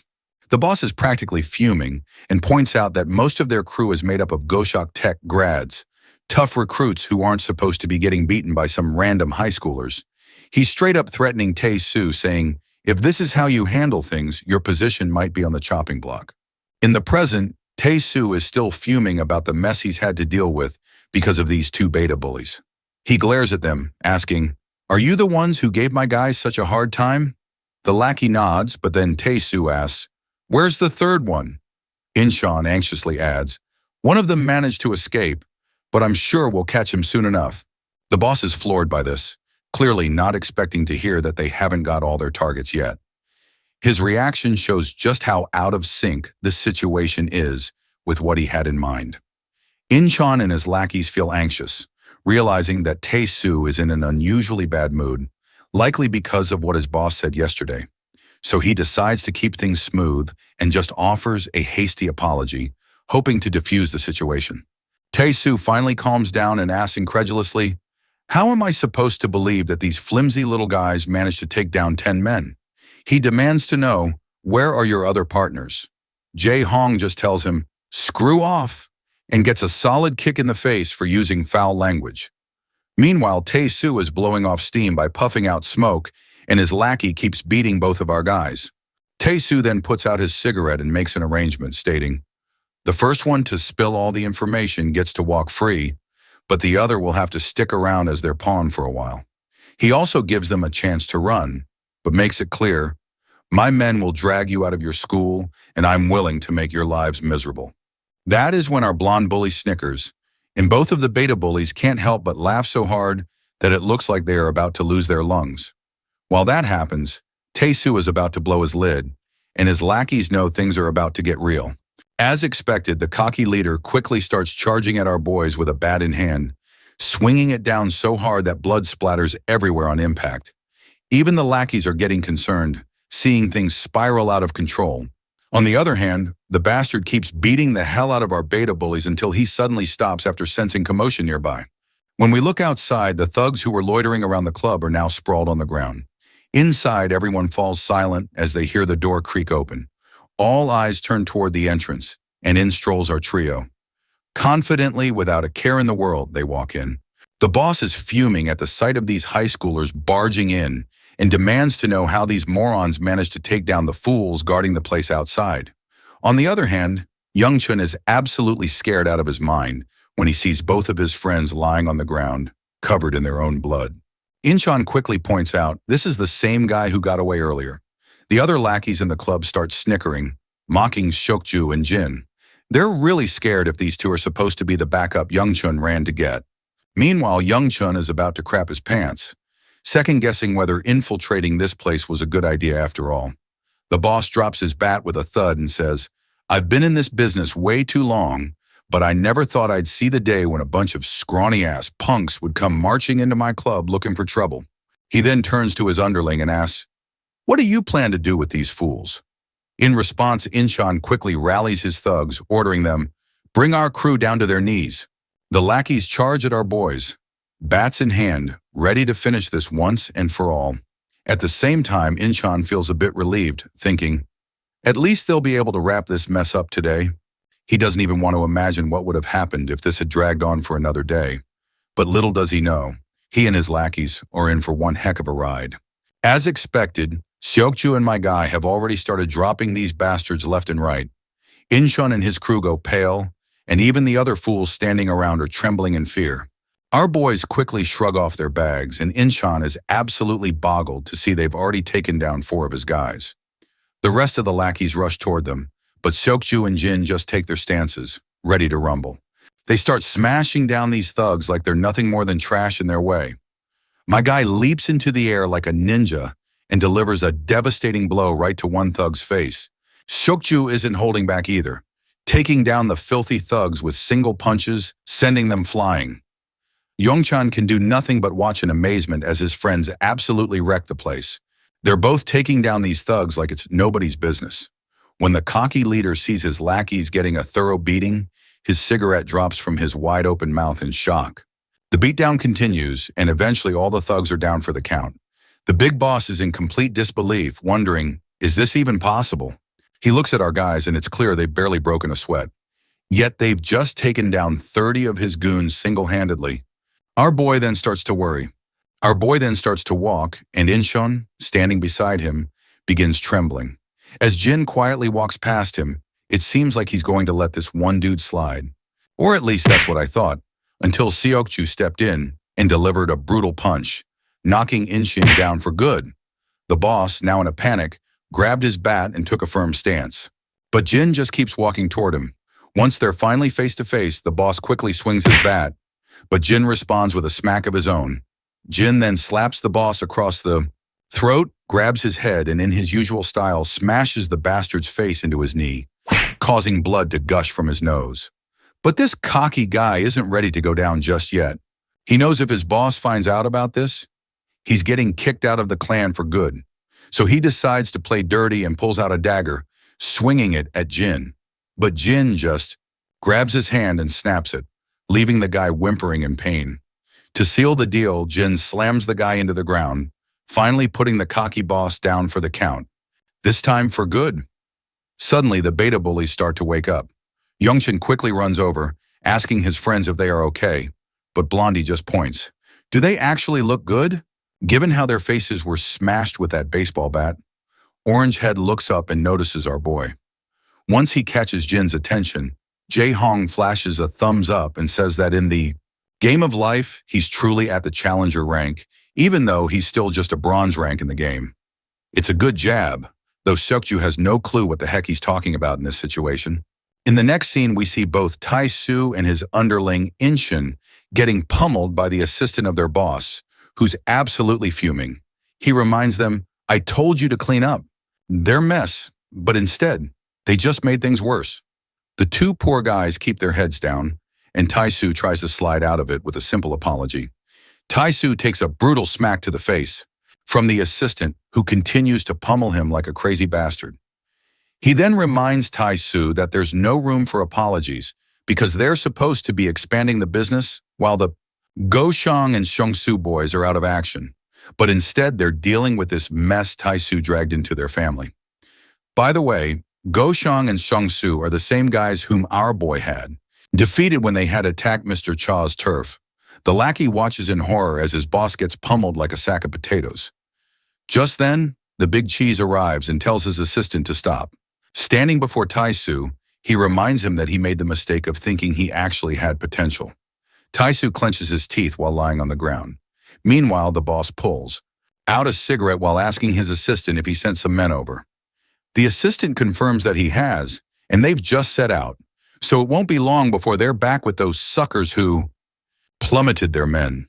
The man makes it clear that they can't just sit around, especially not when these fools are already part of the family, and he can't stand someone messing with his family. So he tells his lackey, "Ensure that none of those bastards leave here in one piece." The assistant quickly assures his boss, "I'll take care of it." Back on Cha's turf, we see Muscle Man burst into the club. He reported to Cha that he had figured out why the Haekwon Kim boys had been stirring up trouble. Cha asked for more details, and Muscle Man anxiously revealed that it seems one of their new members got into some trouble with that kid. Looks like Cha already knows who that kid is and wonders to himself why they had to pick on that guy. By the way, I just figured out that this Muscle Man's name is Yong-soo, so we will be calling him that. Yong-soo then reveals the kid decimated them, and now the rest of the family is out for blood. They don't want word getting out that their men got beat by some high school kid. Cha lets out a puff of smoke and tells Yong-soo, "Round up some men because things are about to get real." It wouldn't be surprising if he wants to step in and aid our boy. Yong-soo quickly states that he's already on it, and with a big smile adds that some of the boys have dropped by to say hello. He mentions that since Cha has already dealt with the Kim family and Go-shang, all the former lackeys are back in the game. Cha starts to stand up, chuckling to himself. He points out that these damn fools are back and just looking for an excuse to have fun and get drunk. He opens the door to find all the lackeys lined up, all glad to have their boss back. Cha stands tall, appreciating the crew and saying he's also glad to see everyone back. He acknowledges, "It's been a while since we had a blast together," but he suggests let's tackle one quick job before catching up over some drinks. Later on the streets, Yona and Seokju find themselves suddenly surrounded by a group of thugs. The leader of the thugs smirks, clearly pleased that they didn't have to search far to find them. He mockingly apologizes for crashing their date, but warns that he's taking both of them with him. But before the thugs can make their move, a fleet of cars screeches to a halt. Halt! Around them outstepped a group of guards clad in sharp suits, quickly surrounding each and every thug. It's clear SW Corp has sent in reinforcements, and Yona's personal bodyguard looks absolutely furious at the sight of these lowlifes, and without a second thought, he grabs one of the thugs by the head.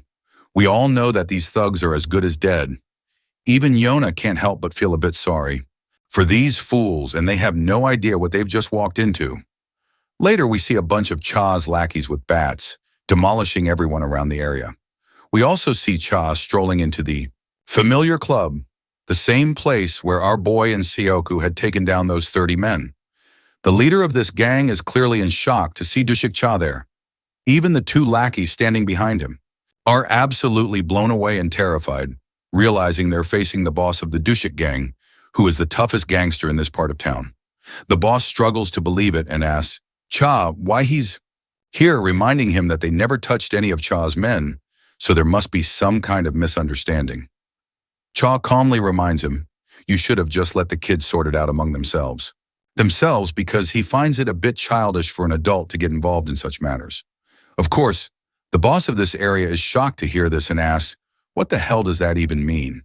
But then it quickly clicks in his mind and he asks, "Is Cha here because of our boy?" Cha smirks and replies, "Since the boss of this turf has gotten involved with that kid, it makes sense for him to step in as well." Later, we find Diane enjoying some delicious noodles and drinking down all the savory soup. She feels really refreshed and happy. Jin watches her with a big smile, glad to see his sister so happy. Diane feels a bit awkward after showing too much excitement and quickly responds, "I haven't had cup noodles in ages." So she was just a bit excited, but Jin reminds her that he hadn't said anything about it. Just then, his phone rings, and it's Mr. Cha calling. Jin picks up and Cha immediately asks, "What's he up to?" Jin explains that he's having some ramen outside a convenience store. Cha then highlights that ramen isn't exactly a grown-up meal and offers to treat him to dinner sometime, suggesting they go for some real nice barbecue. Jin replies, "I don't think that's necessary." Cha teases him, asking, "Are you hesitant to have dinner with a gangster like me?" Jin responds, "I prefer ramen at a convenience store, especially since I don't like being treated to anything too expensive." I guess Cha has no room for any argument anymore, so he gives up and decides it's ramen then. Once he ends the call, we see that all of the Goseok tech has been dominated by Cha alone. The next day, as the school bell rings, the beta bullies quickly stand up from their seats and turn to young Chan, eager to play some games. By the way, did you notice how the beta bullies always wear casual clothes while the rest of the kids in the class follow a specific dress code? Is this a Korean thing, or did the writer just want them to stand out? Anyway, young Chan glances at Jae-hyung's fractured hand and asks, "Are you even in any condition to play games?" Orangehead quickly raises his hand and starts flicking his fingers around, saying, "I'm fine." Damn sure he can still play because all his fingers are okay, so he can use a mouse just fine. Young Chan is baffled by how Orangehead is trying to flex his broken arm. While our boy finds it a bit admirable, Blondie then warns Orangehead, "Don't use your injury as an excuse during the game, because I already know you're going to blame your arm afterward." He plays poorly. They then turn to Seokju asking, "Do you want to join us?" For a moment, Seokju looks startled, but Jae-hyung promises, "Snacks are on me today as a gesture of thanks for all the help." Seokju is quiet for a moment, but then agrees to go. In the end, Yona also expresses her desire to join them. Blondie checks if she's sure about going to the game room, and she confirms it, wondering if it's a problem for her to tag along. Seokju then turns to our boy and asks, "Are you still at bronze rank?" Our boy confirms, "I achieved bronze a while ago." Seokju beams with pride, leaving everyone a bit puzzled by his reaction. Without further ado, he starts walking forward, ready to head to the game room. Jin can't shake the feeling that there's something off about Seokju. Despite this, they all enjoy themselves in the game room, with Yona observing quietly behind them. Jae-hyung, in particular, is getting a lot of flack from his friends for being terrible at the game, and he is almost worse than Jin himself. After some intense gaming, they grab snacks from the game room's canteen, continuing their fun. While munching on chips and other goodies, Yona keeps glancing at Jin, her attention clearly focused on him. It's evident that something about him is capturing her interest. Eventually, they decide to head out. As Jin walks down the path, his phone rings. It's Dalen calling, and once he picks up the call, the girl quickly asks him if he is going to have dinner outside. Jin tells her he's almost home, and just as he says this, he spots Grandpa and Dayan standing there in the distance. Jin asks, "Where are you headed?" And Dayan and the old man reveals they're off to pick up some groceries for dinner. Jin decides to join them, but the old man is concerned that he might be tired. Jin responds, "I'm fine since I was just hanging out with friends." At the grocery store, they diligently pick out everything they need. Once they're done shopping, Jin volunteers to carry all the bags. As they walk out, Jin's attention is caught by a shady figure standing nearby. The person is wearing a hoodie and exudes a serious, intimidating aura. Jin quickly realizes who this man is, and the figure greets Jin, calls him 001, making Jin's heart skip a beat. The scene flashes back to the past, showing a younger Jin and the same man with long hair, who appears to be a fellow mercenary.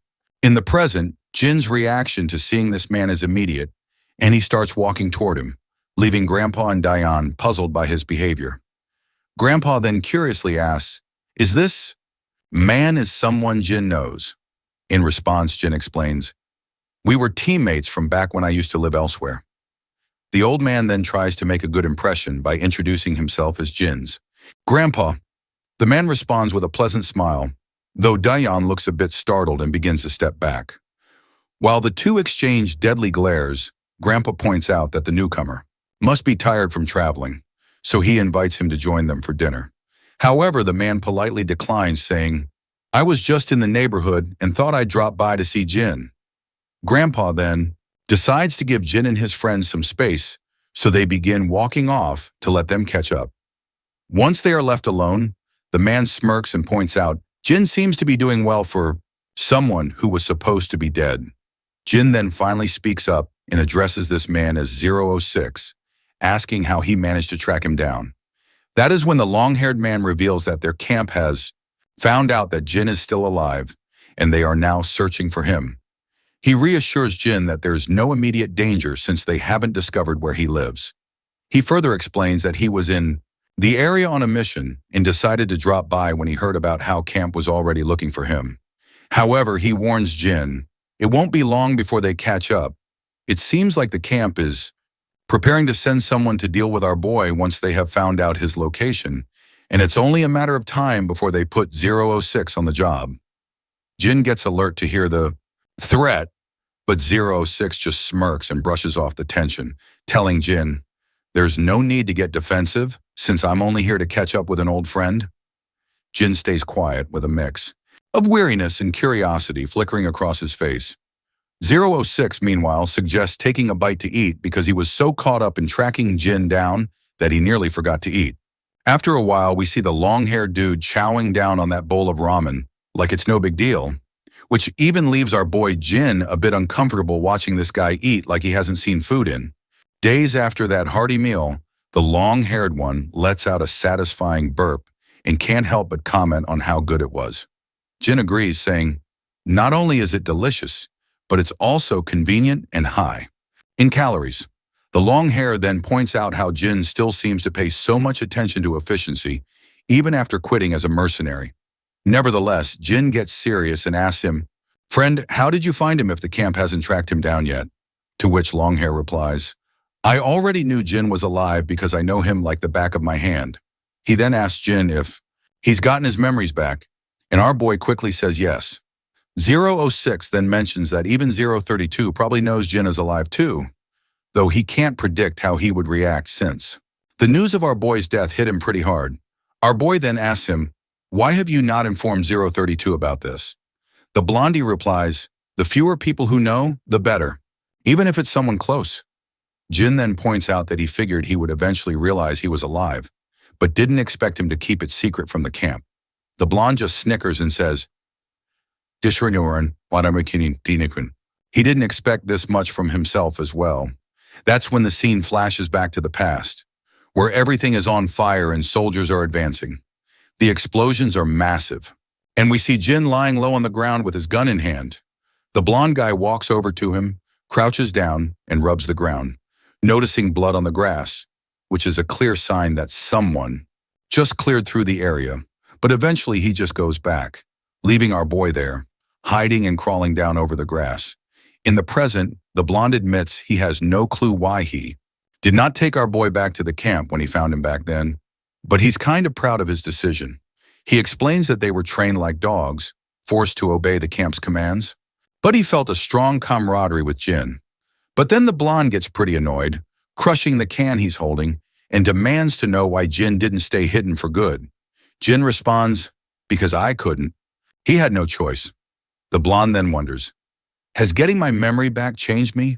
Or maybe living in a place like this did? He just can't quite decide if it's for the better or worse. Suddenly, Blondie's phone rings, and he promptly pulls his phone out of his pocket. After picking up the call, he doesn't say a word, and after listening to the caller, he simply puts it down. The phone back. The smile on his face makes it seem like the camp might have already tipped him off to take Jin out. As expected, he grabs that chopstick from that empty bowl, and after snapping one and sharpening it, he swings it down at Jin, But Jin quickly grabs his hand, stopping the sharp piece of wood just an inch away from his eye. The bastard then tries to swing his other hand. But my guy quickly stops that too, and the second piece of wood halts right before it hits his neck. While they're locked in this deadlock, the blonde apologizes, saying, "I had only come to say hello today," but the camp found out sooner than expected and just gave him orders to wipe him out. Jin kind of agrees, saying, "It can't be helped since orders are orders." Suddenly, a girl walks out of the grocery store, and when she looks over, she spots these two guys who are, surprisingly, tidying up the place. She can't help but blush, noticing how handsome they both look. After they put the trash into the baskets, the blonde comments, "This is probably not the best place to carry out the task on such short notice." The blonde then starts walking away. And before leaving, he points out that he likes this version of Jin better, saying, "I'm sure it's an improvement." He quietly walks off, and the scene cuts to the SW Corporation. Inside the training hall, we see Seokju engage in some hardcore exercise. Suddenly, his phone rings, and when he checks, he sees it's Jin calling. Seokju quickly picks up and asks, "What's going on?" Since it's rare for Jin to call him. That's when Jin says, "I need a favor," and states that he needs access to some surveillance footage in the area because there's someone he wants to track. In real time, Seokju is startled by this unexpected request and explains, "I'll need clearance from my superiors, which will take some time, and tracking someone's location is difficult." Seokju then asks when he needs this, and Jin replies, "I need it right now." The reason behind this urgency is that if 006 is in charge of this mission, he might go after Grandpa and Daehyun first, but he does not say this to Seokju.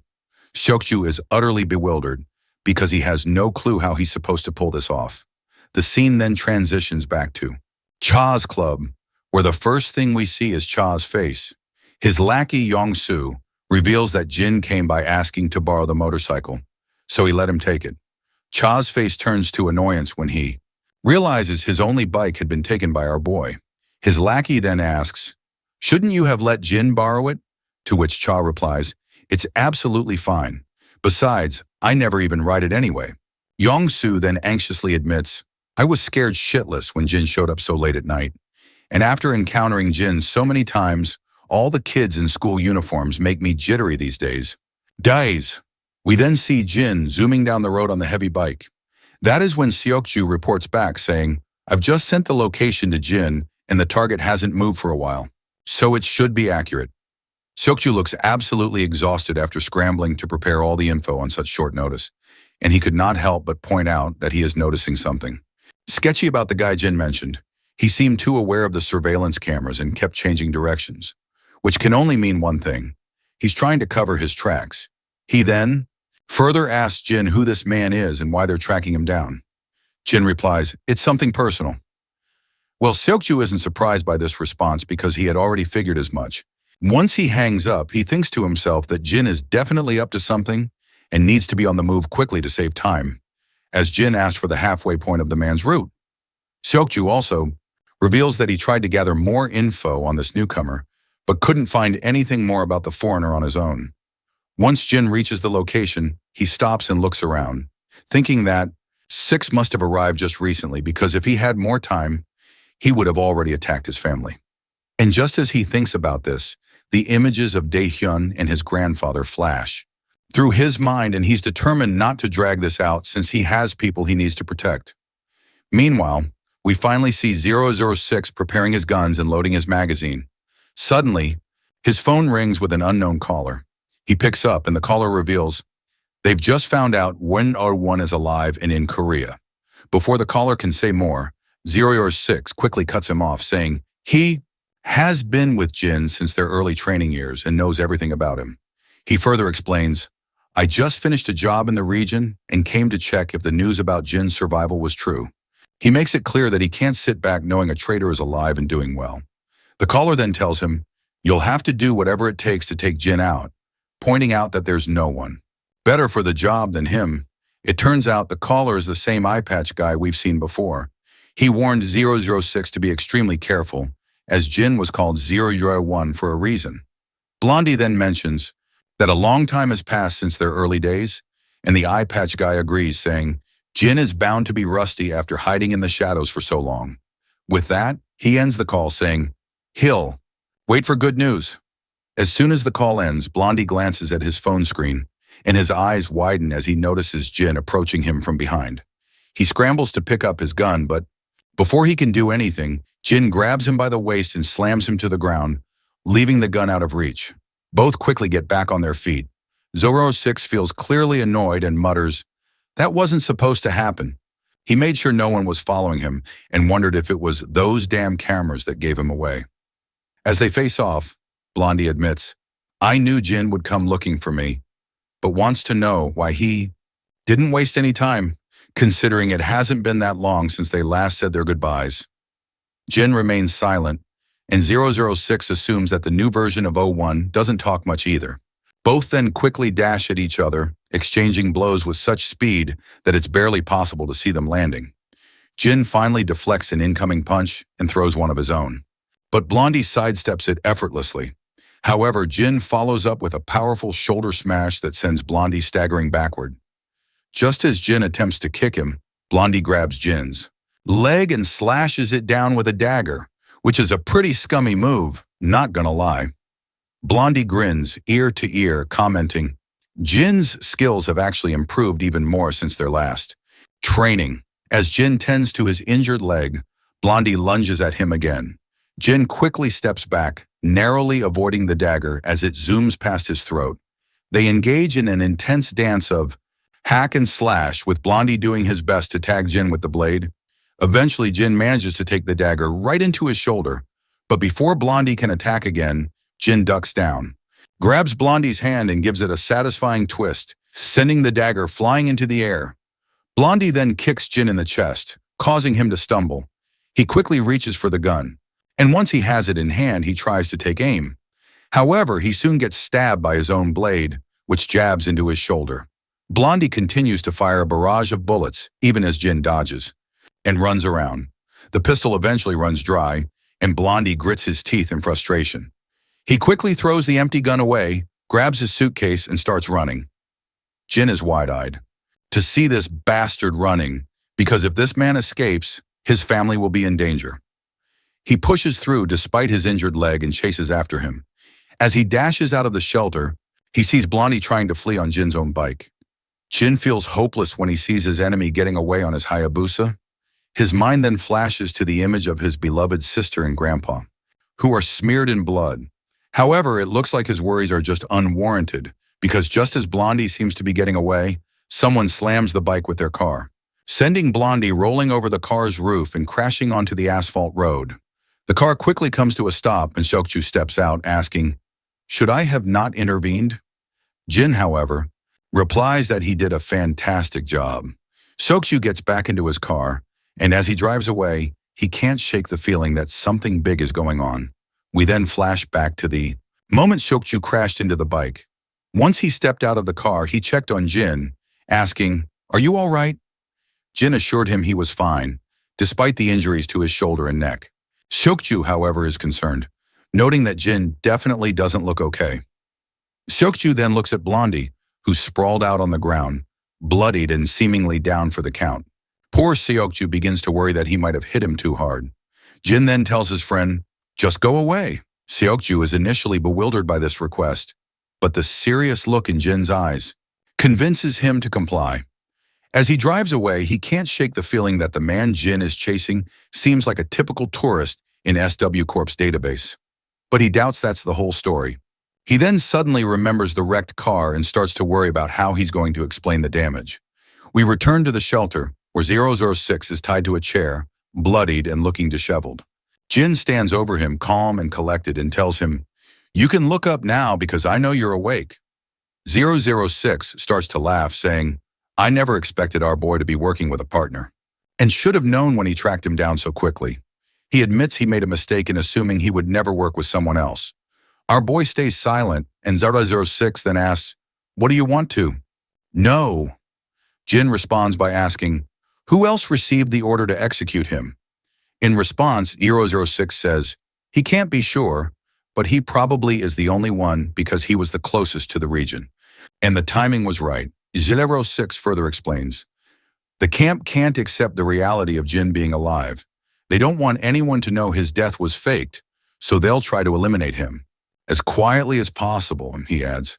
They will never give up because Jin has caused a lot of damage to the camp, especially to the mad dog, who is going to make his best efforts to kill our boy. Blondie then ends the conversation, saying that's all he has to say, and that he's only giving Jin this information because they were once comrades. He then finally tells Jin, just kill me now. Jin grabs the dagger and begins walking forward. It seems Blondie isn't really afraid of dying, because he'd rather be killed by our boy than by some random enemy. He begins to close his eyes, bracing himself for death, but to his surprise, Jin starts untying him. What the hell is Jin doing? Blondie asks, and our boy simply responds, I'm freeing your legs. Blondie then rephrases his question, asking why he isn't killing him. Jin then responds by asking, why should I? He then goes on to remind Blondie of the reason he should stay alive, which is the same reason he can't escape the camp. Jin explains that he understands what that means because he has lived with a family and knows how it feels, so he suggests Blondie do the same. He also points out that since Blondie has failed his mission, he's as good as dead now, so he better lay low somewhere the camp can't find him. As 006 begins to walk off, he reveals to Jin, my family will be in constant danger, and the camp will ensure any attempts to terminate him. Jin responds that he's already aware of this. He adds, things would have ended differently today if I had targeted his family first, but he plans to guard this life as best as he can. Blondie smiles and says, I'll try to throw the camp off my tail as much as I can before disappearing. He then asks one final question, which is the real name of our boy? Jin remains silent for a moment before finally revealing his name. Blondie smirks and also gives out his own name, which is Liam. He then jokes about how it took them 10 years to learn each other's names. With this heartfelt exchange, 006 begins walking away, and the next scene takes us to our boy's apartment. Once he arrives home, he quietly opens the door and slips inside, trying not to make a sound. But before he can reach his room, he hears the creak of another door opening. His heart skips a beat as he realizes he's been caught sneaking in.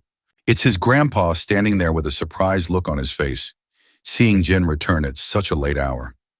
Jin gives a warm smile while carefully hiding the wound on his shoulder and asks, why? Grandpa is still awake. The old man explains that he had trouble falling asleep, which is probably because of the coffee he had earlier. With a pleasant smile, he tells Jin, go and rest, pointing out that Jin must be tired as well. With that, Grandpa retrieves back into his room. As Jin is about to head to his own room, he hears his sister calling him. Once he looks at her, she quietly reassures him saying, don't worry too much about Grandpa. He was just waiting up because he's still concerned about whether Jin is having a hard time settling back into life in Korea. She then reminds, she told him that she had left dinner on the table for him, knowing how much he enjoys home-cooked meals. After that little chat, she heads back to her room quietly. Jin moves over to the delicious spread. Laid out on the table, he smiles broadly at the sight. The scene then shifts to Seokju. When his phone rings, he picks it up and sees a message from Jin. The message is a thank you note for slamming 006 with his car and for providing the pinpoint location. Seeing this, Seokju can't help but feel a bit embarrassed by the compliment from his friend. The next day at school, Yona and Seokju is walking side by side as usual when Seokju spots Jin standing outside the classroom. They call out to him, and he promptly looks up. Both of them ask, why are you standing there? To which Jin replies that he needs to talk to Seokju about something. Yona is startled by this and starts wondering what it could be about. Once they get inside the lounge room, Seokju inquires about the situation. Incident from the previous night. Jin, seemingly prepared to explain, states, I thought it was time to tell what happened. Seokju braces himself, and Jin finally reveals, the man I hit with? The car last night was someone he used to work with and who had come to see him. A silence follows, with Seokju expecting more details. When he asks, is that all? Jin simply says, that's pretty much. It's because it's better if he doesn't know anymore.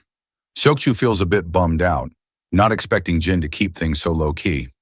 Jin, however, is convinced Seokju must have looked into the guy he tracked down last night. He tells his friend, it's best not to dig any deeper into the man's past, and I'm sharing this because of your help.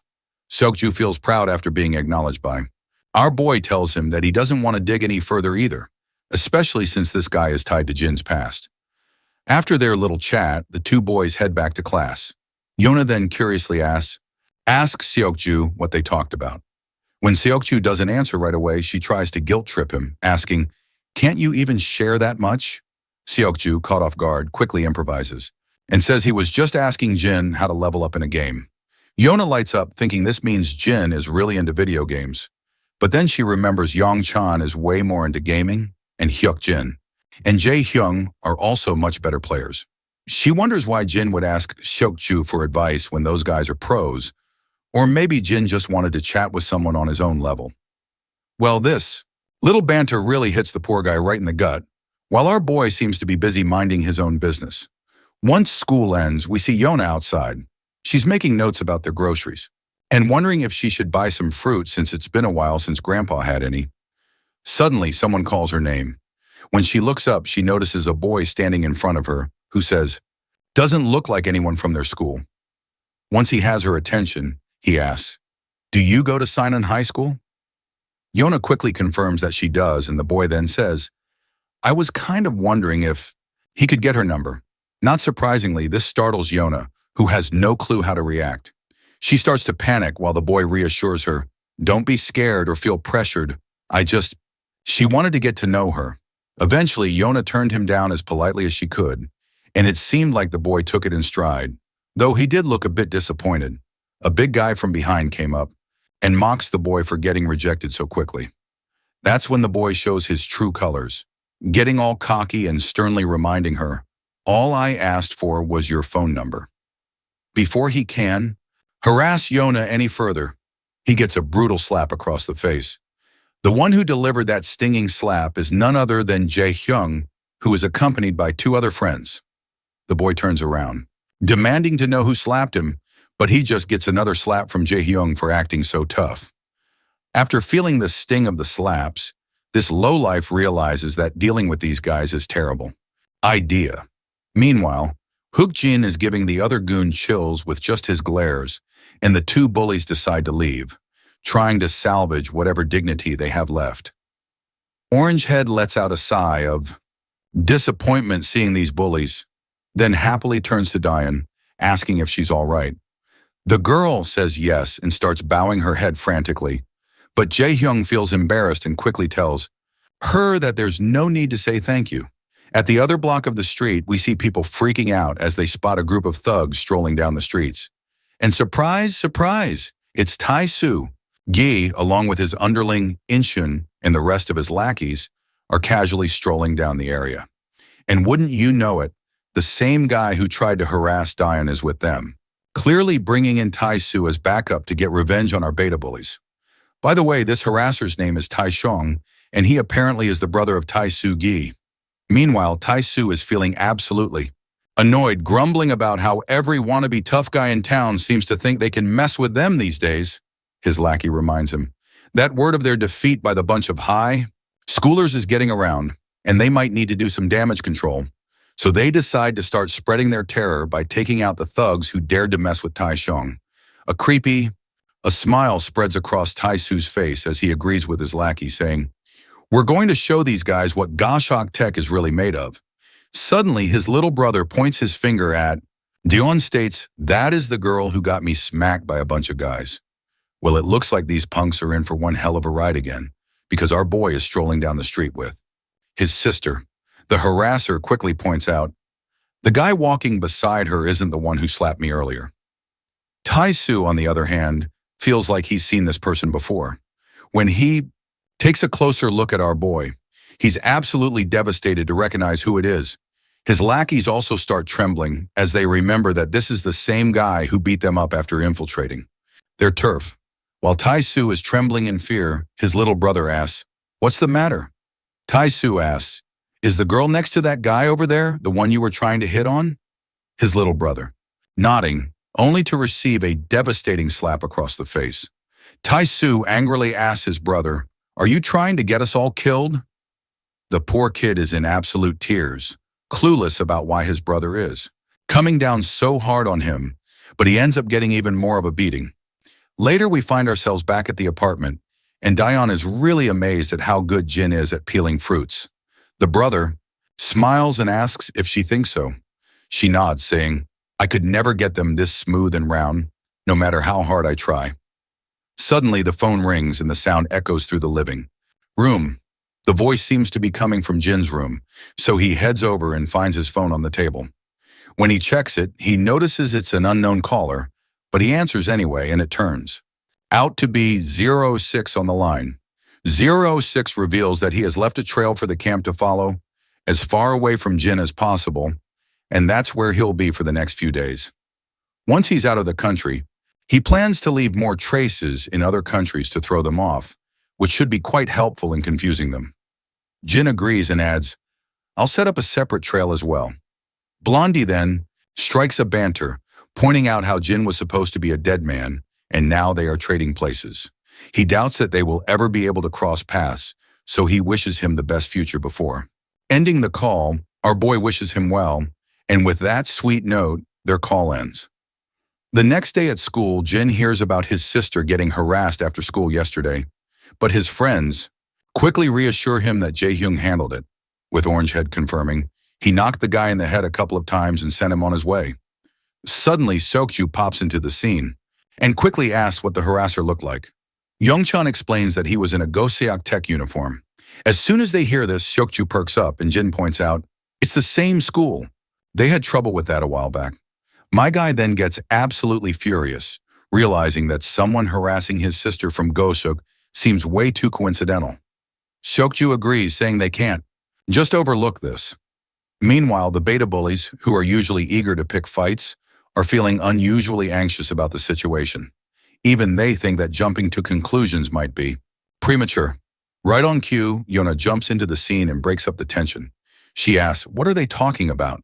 And reminds them that every guy just wants to hit on Daehyun because she's always been popular with guys since she's undeniably pretty. Her brother does not understand any of this, while Youngchan agrees, saying, Daehyun has already been asked out a bunch of times before. It seems like Jin is still having a hard time stomaching the fact, but Youngchan adds, she's indeed popular. You see, no one was able to approach her when Gis-kim and his sister started picking on her, and she looked unhappy for a while. Jae-hyung also confirms that his sister is indeed pretty, and even Blondie chimes in saying, I know a bunch of guys who had a crush on her. Jin still has no clue how to react to this and looks more thoughtful. Meanwhile, the beta bullies are left wondering if this is such a hard concept for Jin to understand. But then Seokju speaks up, again, saying they should still get to the bottom of this. Jin responds positively, and Seokju decides they can go right after school since there's no training. Meanwhile, the others are standing around, are utterly clueless about what these two are up to. And Yona even asks, were you paying any attention to what we just said? The scene then cuts to Goseok's turf, where Tae-soo is, sitting in a chair, looking pretty annoyed. His lackey is filling him in on how everyone is, treating them like trash. Recently, Seong-suk-hye even gave them a beating, and all the nearby schools are treating them badly these days. Tae-soo reflects on how, just a few days ago, he was yelled at by his seniors, and everything seems to have fallen apart since he messed with our boy. His lackey quickly gathers all the boys and tells his boss that they need to do some damage control before things get out of hand. The boss stays quiet, letting his cigarette fall and squashing it under his foot. He decides to go along with the plan, and his lackeys crack smiles, seeing their boss in better spirits. That's when Jin bursts into the room with Seokju. The boss's face turns terrified. At the sight of these familiar faces, even the lackeys who were smiling a moment ago now look scared. Everyone steps aside as Jin heads straight for the boss. He suddenly stops and asks, Tae-soo, why? He harassed his little sister. Tae-soo's mind flashes back to when he saw the siblings walking down together and quickly explains that he had no clue she was Jin's sister. Of course, Tae-soo responds. Only boils Jin's blood, and even Seokju starts exuding a deadly aura. The boss quickly begins to scream, saying that the encounter with his sister was purely coincidental. He further explains, his little brother just tried to talk to her because he saw her on the street and didn't know she was Jin's sister until now. Our boy is intrigued to hear this, and the man further explains that his brother didn't mean anything by it. Now that they know who she is, he'll make sure his brother doesn't go near her again. Jin remains quiet while the gangster still looks terrified. After exchanging final glances, Jin and Seokju begin to walk away. Once they're outside, they slam the door behind them, and the boss quickly tells his lackeys, "We'll think about the damage." "Control another day," he says, confident his lackeys will understand. Once outside, Jin meets up with his friends. They ask what was said, and he reveals it was indeed a coincidence, that the guy who talked to Daehyun is Tae-soo's younger brother. Jaehyun is rattled out of his mind to hear this, and his soul nearly leaves his body when he hears this. Meanwhile, Yona reminds them, she had already told them there was nothing to worry about. But Jin states, "I still plan to keep a close eye on them for the time being. After all, we can't just take their word for it." A while later, Jin is sitting with Mr. Cha, who looks at his ramen and the other strange stuff. He remarks, "It's been a long time since I had food like this outside a convenience store." He suggests they should have just bought some good barbecue instead. Jin, however, denies the suggestion, which annoys Mr. Cha. The gangster then brings up that he heard our boy had borrowed his motorcycle again. Jin admits he did and promises to return it later that night. However, Mr. Cha tells him to keep it, saying he'll just leave it sitting there anyway. Jin insists on returning it, and Mr. Cha sighs, telling him, "Do whatever you want." Once Cha gets a lot of noodles onto his chopsticks, he begins to slurp down the deliciousness with gusto.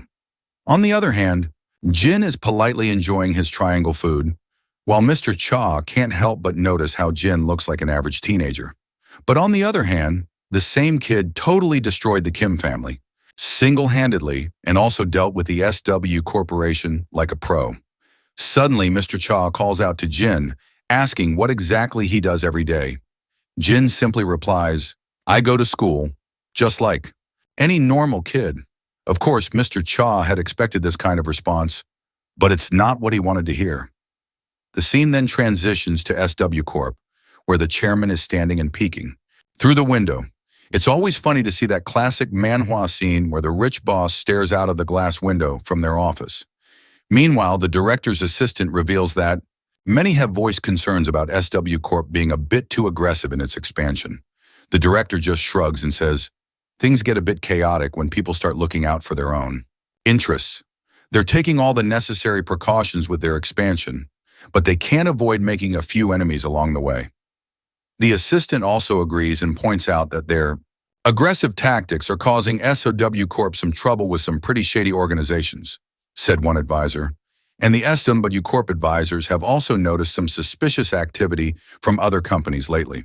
In the next scene, Jin's sitting with the director, who offers Jin some tea, but our boy politely declines, saying, "I'm good." The director then asks, "How's working with the security team has been for him?" Jin says, "It's been fine." The director moves on to ask how he's liking the school, and Jin responds, "It's nice." Finally, the director asks if there's anything they can do to help him with anything, and Jin says no in response. Our boy then asks, "Is that all the director wanted to talk about? And if so, I'm heading out because training is about." To start, the old man happily tells him he can go. So Jin gets up from his seat, bows his head respectfully, and the director returns the gesture, leaving his assistant a bit bewildered because he finds it weird that the director is paying respects to a kid. Nevertheless, Jin starts to walk out. Later, we see all the guards diligently training in the hall. Amid their exercises, we catch up with Jae and her bodyguard after a long time. Her guard notes that Jin doesn't stand out like he used to. Jae gets curious and asks more about Jin. The bodyguard responds that while Jin doesn't stand out as much as he used to, he's definitely quicker and more athletic than their men. He's certain that Jin is quite experienced because his skill level can only be achieved through rigorous training in combat, so there's no doubt that he's received a lot of professional training. After hearing this, Jae's interest in Jin is piqued. She explains, although he's young, he's quietly endured harsh training, and the men have all warmed up to him as well. The scene then flashes back to the past, where we see Major Kang meeting with Jae once again. As they're chatting, she advises him, "Try not to overwork yourself and get hurt." Kang responds, "I won't." Then he asks her, "Are you still looking into that student you asked about?" At first, she has no idea what he's talking about, but then a bell rings in her mind. She pretends to be uninterested and asks, "Do you mean that kid named Jin?" But in her thoughts, She is blown away to see how Kang still remembers Jin's name from that day, and she also can't shake off how he looks so anxious after asking about Jin. Eventually, Ji smiles and says, she's no longer interested in Jin, which visibly brightens Major Kang's mood. Ji notices this shift in his mood, and she can definitely see there's more to the story. In the present moment, when she looks at our boy, she wonders if Jin might actually know her fiancé. After a while, we see her car zooming down the road, and Jin is also sitting beside her. She casually brings up the idea of Jin joining their talent agency and suggests that he could benefit from their top-notch training programs in acting or singing. Jin, however, promptly declines, saying he's simply not interested. Ji can't help but be intrigued by his immediate and firm response. She wonders if he could at least pretend to consider it, finding his lack of hesitation a bit puzzling. She then finally asks him, "Do you happen to know Major Kang?" and further reveals, "He's my fiancé." Of course, this news surprises Jin, and his mind flashes back to the past when Kang mentioned he had to meet his fiancé. Jin has absolutely no doubts that she definitely knows Major Kang. When she looks at him, she finds herself bewildered, as Jin just sits there, looking clearly untroubled by this unexpected bombshell. My guy just looks way too untroubled to the point that he looks weird, because this is definitely not his style. Even she senses something different about him, and she can't quite put her finger on it. A while later, once they reach their destination, Ji heads into the corporate building. On the other hand, Jin and his senior get inside the staff-only room to freshen themselves up. Meanwhile, Jin's mind is still stuck on the fact that Jae is Major Kang's fiancée. He can't quite believe it. While the guards wait outside the ladies' restroom, we see Ji inside doing a makeover to her face. We then notice someone else also entering the restroom. And not gonna lie, this woman who just entered looks kinda shady at first glance. The woman then also begins using one of the sinks located over Ji's right shoulder. Just as Jae is standing quietly there, that shady woman quickly puts a chloroform rag right over Ji's face. After Jae finally slumps down, losing her consciousness, we see that the guards outside have also been taken down. The woman with black hair then quickly instructs her lackeys, "Hurry and transport the goods." Suddenly, the senior bodyguard gets a shocking report. Mr. Sin has vanished, and Jinsu and Kyungwoo, who were supposed to be escorting him, have been found unconscious on the ground. Wasting no time, the senior orders his soldiers to seal all exits and secure the surveillance footage immediately. Our guy bursts out of the restroom the moment he hears the news and races through the corridor, thinking that the intruders have disarmed security and secured their target, so it's only a matter of time before they make their getaway via car. After rushing down the stairs, he finally reaches the parking lot. He spots a man getting into a car and quickly moves to block its path, only to realize it's just some clueless guy inside. Meanwhile, the real criminals are speeding off in their getaway car from the other side. Jin takes off after them, sprinting at full speed. Without hesitation, he jumps in front of their car, but those bastards don't even slow down and try to run him over instead. As those bastards make their getaway, our boy quickly radios in that he spotted the suspect's vehicle, which is a black minivan. Jin does not waste any time and leaps over those parked cars and tries to grab the minivan. Meanwhile, the other guards swarm the exit and they're ready with puncturing tools to stop the van, but it's too late because the driver floors the gas pedal. Running over the guards and everything in front of the car, they zoom out without a hitch, while our boy is still hanging on to that van. The minivan swerves wildly and Jin is struggling to hold on as the vehicle juggles around. Just as he's fighting to keep his grip, his mind flashes back to a conversation with Major Kang. In the memory, Jin is sitting with Kang, who's explaining what family means. Kang says that while family is different for everyone, it's something truly precious. Jin's still not quite getting it, so Kang gives him an example. His dedication to serving his country might be so strong because it's also where his family lives. Innocently, Jin asks, would someone give their lives for their family as well? Kang is caught off guard and doesn't know how to respond at first. Then he smiles and says, "If it came to that, I'd gladly do it." Back in the present, as Jin clings to the minivan, he grits his teeth and tightens his grip. He slams the minivan so hard that the glass begins to shatter. The driver, distracted by the commotion, doesn't notice an oncoming car in the intersection. The two vehicles collide and Jin is violently flung off, crashing down about 10 meters away. Right at that moment, the minivan guy takes his chance, slams the gas pedal, and speeds away. Jin then also starts running after the car. Inside, a woman with black hair glances back at him, giving him a mischievous twinkle with her eye. As Jin runs after the van, he starts to fall further behind, until the vehicle disappears from view. Once he is exhausted, he comes to a halt. But just then, the senior guard arrives and quickly asks, "Which way did the van go?" Jin doesn't answer. Instead, he hops into the car, which annoys the senior, who sternly tells him, "Get out." But Jin tells him, "Just hit the gas pedal," and gives him the precise direction of where the van went. Reluctantly, the senior guard hits the gas.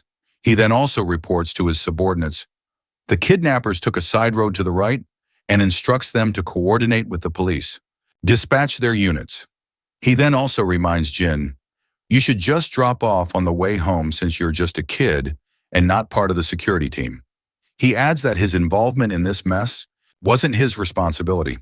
But Jin counters saying, "I'm currently in practical training and chose to be here tonight, so I'm the only one responsible for my presence."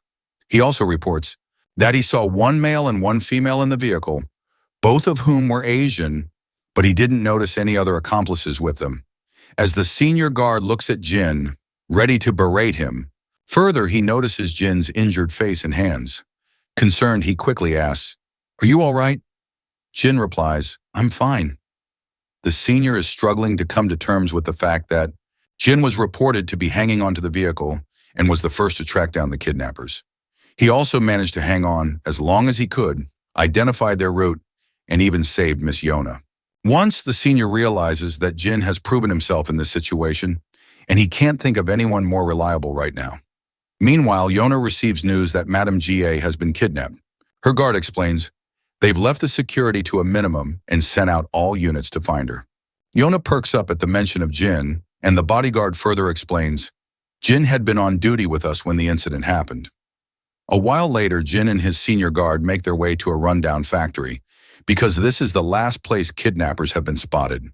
Right on cue, they also spot the same minivan, and the kidnappers are carrying Ms. Jai in the wheelchair with them. Senior knows that they don't have time to wait for reinforcements, so he tells Jin, stay put. As he steps out of the car, he's shocked to see a group of scruffy individuals emerging from the minivan, each armed with a sharp knife. Jin also gets out of the car and insists, we can't wait for others to arrive. The senior then reminds him, this isn't like training, it's real combat. Jin responds quickly saying, I don't mind. This response triggers a flashback for the senior, who recalls the shock he felt when the team leader of Team 3 revealed that our boy is a professional fighter. The gorilla even confirms it once again, saying that based on everything he's seen, this is at least his conclusion. Back in the present, as our boy strides forward confidently, the bodyguard finally decides to head down further. He tells Jin, I'll take care of things inside the shelter, so you'd better not let those filthy swine beat you. Just then, one of the goons tries to stab the senior, but our guy quickly sneaks up on the bastard from behind and delivers a devastating blow to his face, causing the dagger to drop from his hand. But before he can catch a break, another sucker swings his dagger at our boy. But once again, my guy throws this sucker down the sucker backwards, and Jin himself quickly grabs that fallen dagger from the ground and stands back to face off these stupid heads. The thug who lost his dagger scrambles back to his feet, only for his boss to start berating him. I'm not thrilled to see my grown men getting beaten down by a punky punk like this. He then berates Jin, questioning, do they even let kids carry knives in their security detail? The other goons start to walk off, telling their buddy, handle Jin while we go after the senior. But it looks like they've seriously underestimated him. Their jaws drop when my guy grabs another thug and snaps his hand with a satisfying crunch. One guy tries to stab Jin, but he quickly flips the script. He grabs the thug and slices his belly open before driving the dagger into his shoulder. As the thug drops to the ground, the others start to feel a little scared. When Jin gives them a deadly glare, they finally get the message. This kid is a bodyguard for real. Jin charges at the remaining goons, slicing through them left and right. One by one, he takes them down until only one thug is left. The last goon quickly blocks Jin's attack. As he swings back at Jin, my guy grabs his hand, slashes his belly with the other hand, kicks his leg out from under him, and holds the knife to the thug's throat. But instead of slitting his throat, he uses the back of the dagger to knock the thug out cold. Meanwhile, the kidnappers inside the shelter are still hauling Miss Jai along. The lady is frustrated. Security is catching up faster than we expected. Her accomplice reports that they've alerted the client that they've secured the target. She explains, "It's a bit early, but we'll have to move to the next location soon since the security team will be closing in." With the speak of the devil, the leader of Team 2 bursts in. The male kidnapper quickly tells his associate he's the head of the security detail for their target. While the senior grits his teeth, glaring at the kidnappers, someone tries to sneak up on him from behind. But the senior quickly sidesteps the attack. As the bulky thug charges at him again, the senior grabs his hand and delivers a solid punch to his face. Another goon rushes at him with a dagger, but the senior quickly takes him down as well. Just when it seems like the senior has the upper hand, the situation takes a sharp turn. Despite his skill, even the most seasoned fighter is no match for a gun. One of the kidnappers pulls out a gun, its barrel gleaming under the dim light, and points it directly at Jai's head. They coldly warn the senior, "We won't hesitate to pull the trigger if we have to." The threat hangs in the air like a deadly promise, and the senior could do nothing other than express his frustration with his twisted face. The man makes it crystal clear that she'll die the moment he moves, so the senior doesn't budge an inch. Then, these scummy kidnappers drill a hole into the senior's shoulder with a single bullet. His face goes as pale as a ghost from the pain. Meanwhile, the jerk who just pulls the trigger is oddly fascinated that the senior barely flinches. The woman beside him tells him, "Just finish the job," insisting they don't have time to waste. So the man decides to pull the trigger again, while the senior takes one last look at Jai, preparing for his final moments.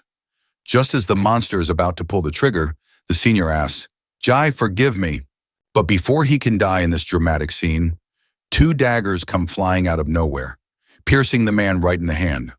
On the other hand, the woman in black is dodging left and right, while Jin rushes toward Jai, grabs her wheelchair, and starts dashing down with full throttle. The goon is completely bewildered by this, and the other senior's face also goes pale. Meanwhile, the goon starts shooting bullets again. Jin tries to get as far away as possible. At that moment, the senior takes the trigger-happy soldier down with him, and they both crash to the ground. Jin glances at his senior. "Don't look back," he quickly tells him. "Just run." Without wasting any time, Jin speeds up with the wheelchair and keeps moving forward. A while later, Ji begins to groggily open her eyes, but before she can react, someone covers her mouth from behind. Thankfully, it's just Jin. He tells her to stay quiet, and once she nods in agreement, he moves his hand away. The woman then asks, "Why am I here? I was just in the bathroom." Jin points out that she'll feel dizzy for a while because of the sedative. That's when her mind flashes back, and she remembers she'd been kidnapped. Jin confirms it, saying he and the team leader arrived first, and security is on its way with the police. Jin looks around to make sure no one is nearby, and he is kind of relieved that she's awake, which will make it easier to move her. But he knows they won't have long before someone finds them in this dead-end corner. And the worst part is that the enemy is armed. Meanwhile, GA wonders, does my kidnapping have something to do with the new acquisitions in the SW Corporation expansion? Though she had nothing to do with those deals, she looks at Jin and yells, "You're hurt!" But Jin brushes it off, saying, "I'm totally fine." Jai isn't buying this crap, though, because she can see that his shoulder is banged up, his fingers are injured, and to top it off, he's not even her bodyguard. She's confused about why he'd go out of his way to help her, and is surprised at how dependable he's turned out to be. Just then, they hear that familiar voice of the woman, the same one who is behind this kidnapping. She's walking toward them, gun in hand, and tells Jin, "Come out right now." She threatens, "If this drags on too long, we won't hesitate to kill the hostage." She further insists, they better wrap this up peacefully and save the hostage before things get worse. GA feels terrified to hear this threat and quickly stands up from the wheelchair, thinking she can't let this boy get dragged into this any further. Despite his skills, he's just a teenager, and she feels she needs to step up and protect him. Before she can do anything reckless, Jin signals her to stop and cryptically gestures something with his fingers, which just goes way over my head. But it seems like Jai can understand what he is trying to say, so she stands there in silence. Jin eventually steps out from his hiding spot and raises his hand quietly. The kidnapper woman is sure Jai must be behind that container. She reflects on how she couldn't believe it when she saw our boy hanging from the van, even though he is just a kid. She then mocks him, saying, "He's probably seen too many action movies because, in reality, even a hero can get killed." I guess she's right, because no matter how brave you are, you're no match for a gun barrel pointed straight at you. But Jin remains calm, even with the gun trained on him. GA eventually comes out, yelling for her to wait.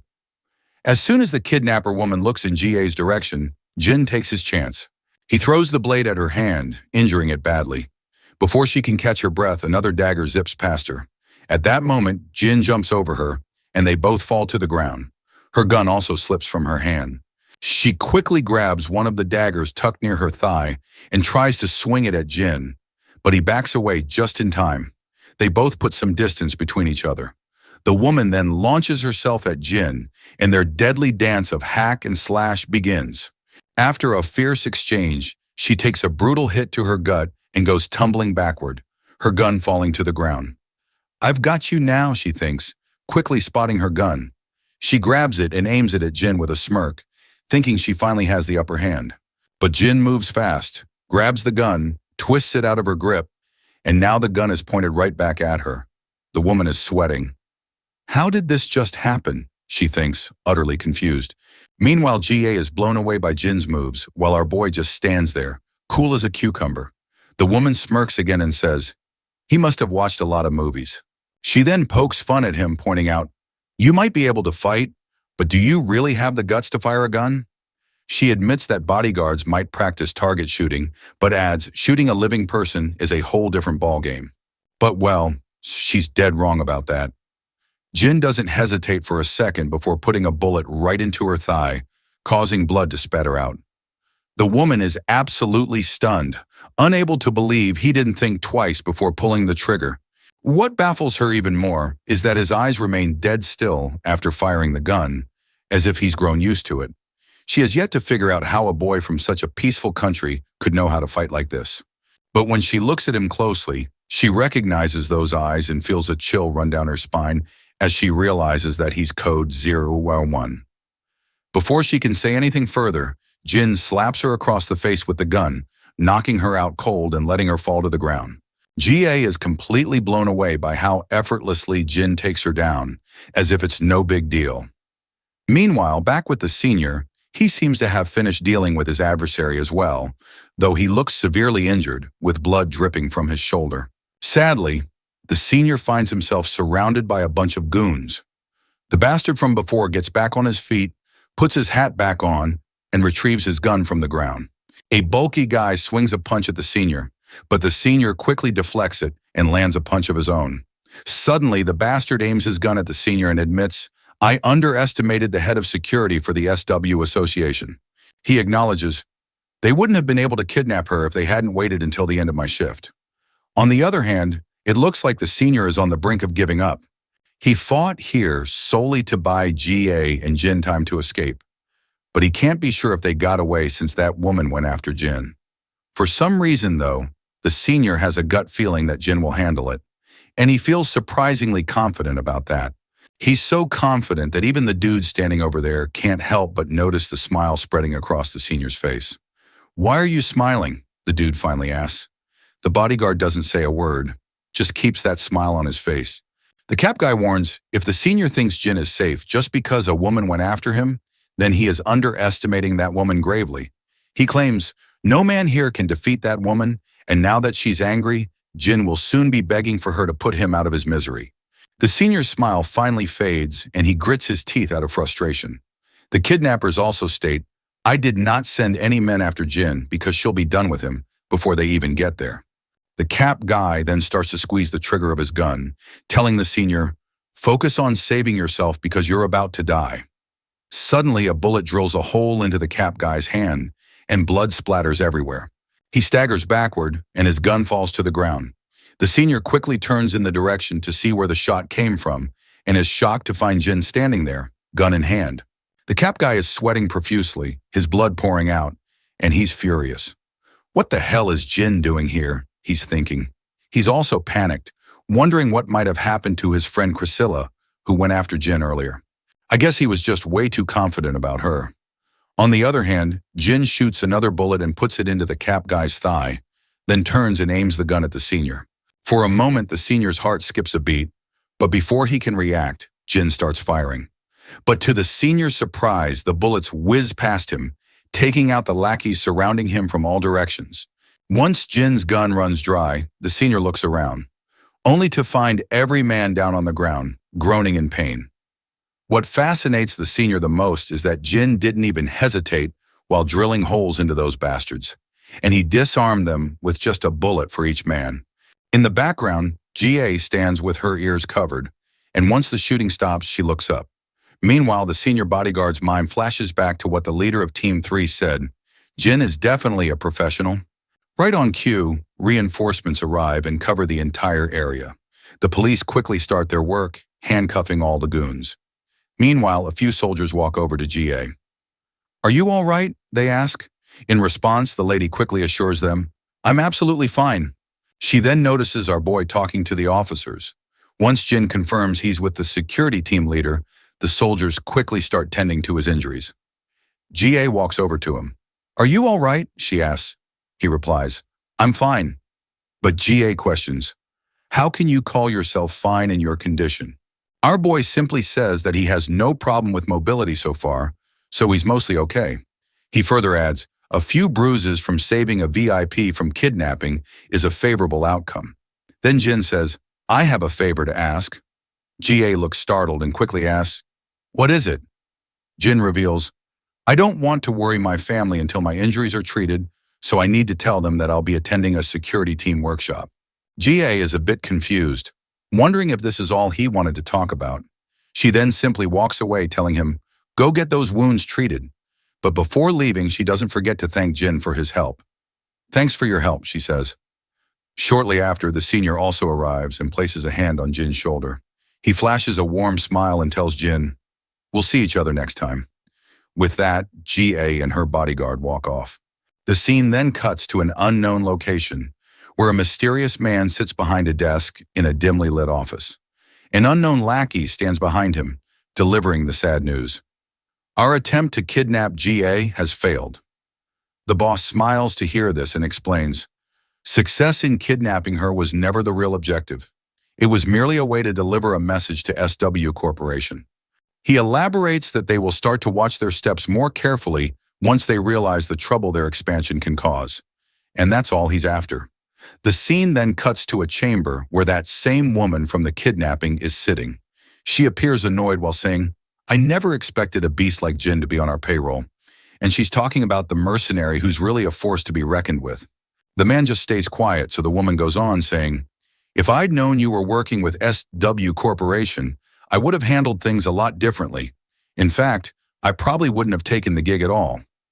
The man acts all clueless, but the woman tells him, "Don't play dumb." She points out that Jin, the mercenary, always keeps his face covered, but she recognized his eyes because she'd crossed paths with him before. She mentions that about 6 months ago, Jin vanished off the radar, and there were all sorts of rumors about him retiring or even being dead. She never thought he'd end up working for SW Corp. The man's response remains the same, and he further states, "I can't make sense of any of it. You see, I've heard a thing or two about that mercenary and think it's pretty hilarious to imagine one of their guards being a top-notch mercenary." The woman eventually just stops arguing because, let's be real, talking to this guy is like trying to reason with a brick wall. A bit later, we're at the SW Corporation's medical center, and the first person we see is Lady GE chilling in one of the wards. I used to think she was a total villain, but it turns out she's not that bad, just super curious about our guy. We also spot her guard hanging around. When GE asks what he's doing here since he took a bullet, he casually says, "I can handle simple stuff just fine." GE's not having any of that and tells him, "Head home and rest up because one less guy on duty isn't going to make a huge difference anyway." The guard states, "I just can't rest," feeling responsible since the whole mess happened while he was off shift. He further explains, "The mercenaries were working from abroad, and we still haven't figured out who they were working for. Even the mercenaries themselves don't know their client since multiple middlemen were involved." GE's mood turns sad as she reflects on how first Yona was targeted and now she's been kidnapped as well. She asks him, is it all just a coincidence? The guard shakes his head, saying, it's definitely not a coincidence. Well, this just makes GE even more down. GE then thinks about how our guy handled the whole situation like a total badass, and he looked even more impressive than during training. She reminds her guard, he's really not just an average teenager after all. The man agrees, acknowledging he's definitely not an average guy. In her mind, she thinks, Grandpa must know Jin's real identity since he put the kid on their security team. She then recalls that Jin had multiple fractured ribs and detached fingernails from fighting off the kidnappers, not to mention a deep cut on his shoulder from a missed bullet. The guard then points out that Jin had been clinging to their vehicle during the attack and must have gotten those injuries when he fell off. GE's face goes pale as she realizes that Jin managed to fight off all those thugs, even with all those injuries, and even took on 5 men with knives while she was unconscious. Well, that just adds another layer to the situation, she thinks, her face looking even more shocked than before. The guard agrees. It doesn't make much sense, but it's surprisingly true that Jin was able to pull all that off. GE quickly stands up from her bed, rushing toward the door and heading straight to the ward where Jin is admitted. As soon as she bursts into the room, she finds him getting suited up again in his SW uniform.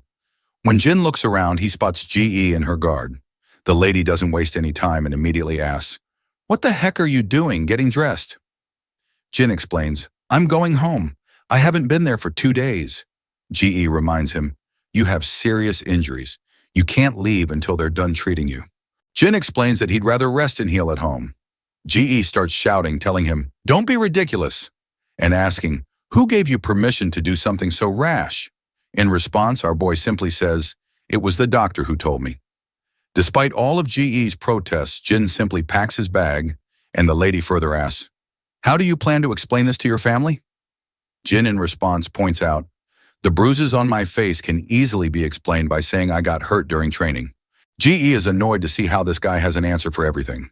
She then tells her guard, I need a moment alone with Jin. Once the guard steps out, she tells Jin, I want you to come work for me after you graduate. Our boy looks at her, and GE states, there's nothing in it for you if you stay with Yona, because as I see it, she's just a child. She goes on to explain, Yona only has her inheritance from her parents, but she doesn't have the means to secure her own future. GE, on the other hand, claims she can guarantee our boy a safe and secure future. After a moment of silence, Jin says, I have one question. Hearing this, GE assumes he's probably curious about the salary, so she quickly tells him, don't worry, I'll make sure you're paid more than you can imagine, with plenty of extra benefits on the side. But Jin flatly refuses to have such thoughts, and instead asks, what did you mean by me staying with Yona? The woman remains quiet for a moment, then abruptly asks, are you dating Yona? To which Jin flatly says, I'm not. But GE thinks to herself, Yona always waits for him during training, which probably means she has a serious crush on him. Anyway, she tells him, come and work for me when you graduate. I'll make your family happy and get you a good job right away. Jean seems to find the offer tempting, but he doesn't say much in response and just tells her, I'll think about it. Later, back at the apartment, we see Yona and Grandpa. They both get utterly shocked when Jin explains, I got hurt during training. Grandpa asks, is it something serious? Jin reassures him, it's not. It's just blisters on my fingers, and the doctor said it's nothing to worry about. The old man then asks, is the security team you're working with really what you want to pursue in the future? Jin doesn't give a definitive answer, only saying, it's what I'm interested in for now. Grandpa reminds him, even if it's what you feel like doing right now, you can always change your course if you find something else you're passionate about down the line. Since Jin is still young, Grandpa adds, I'll support you no matter what you choose to do. Jin smiles in response and agrees with his grandpa. Grandpa then feels a bit awkward and asks, did I suddenly jump into a heavy topic?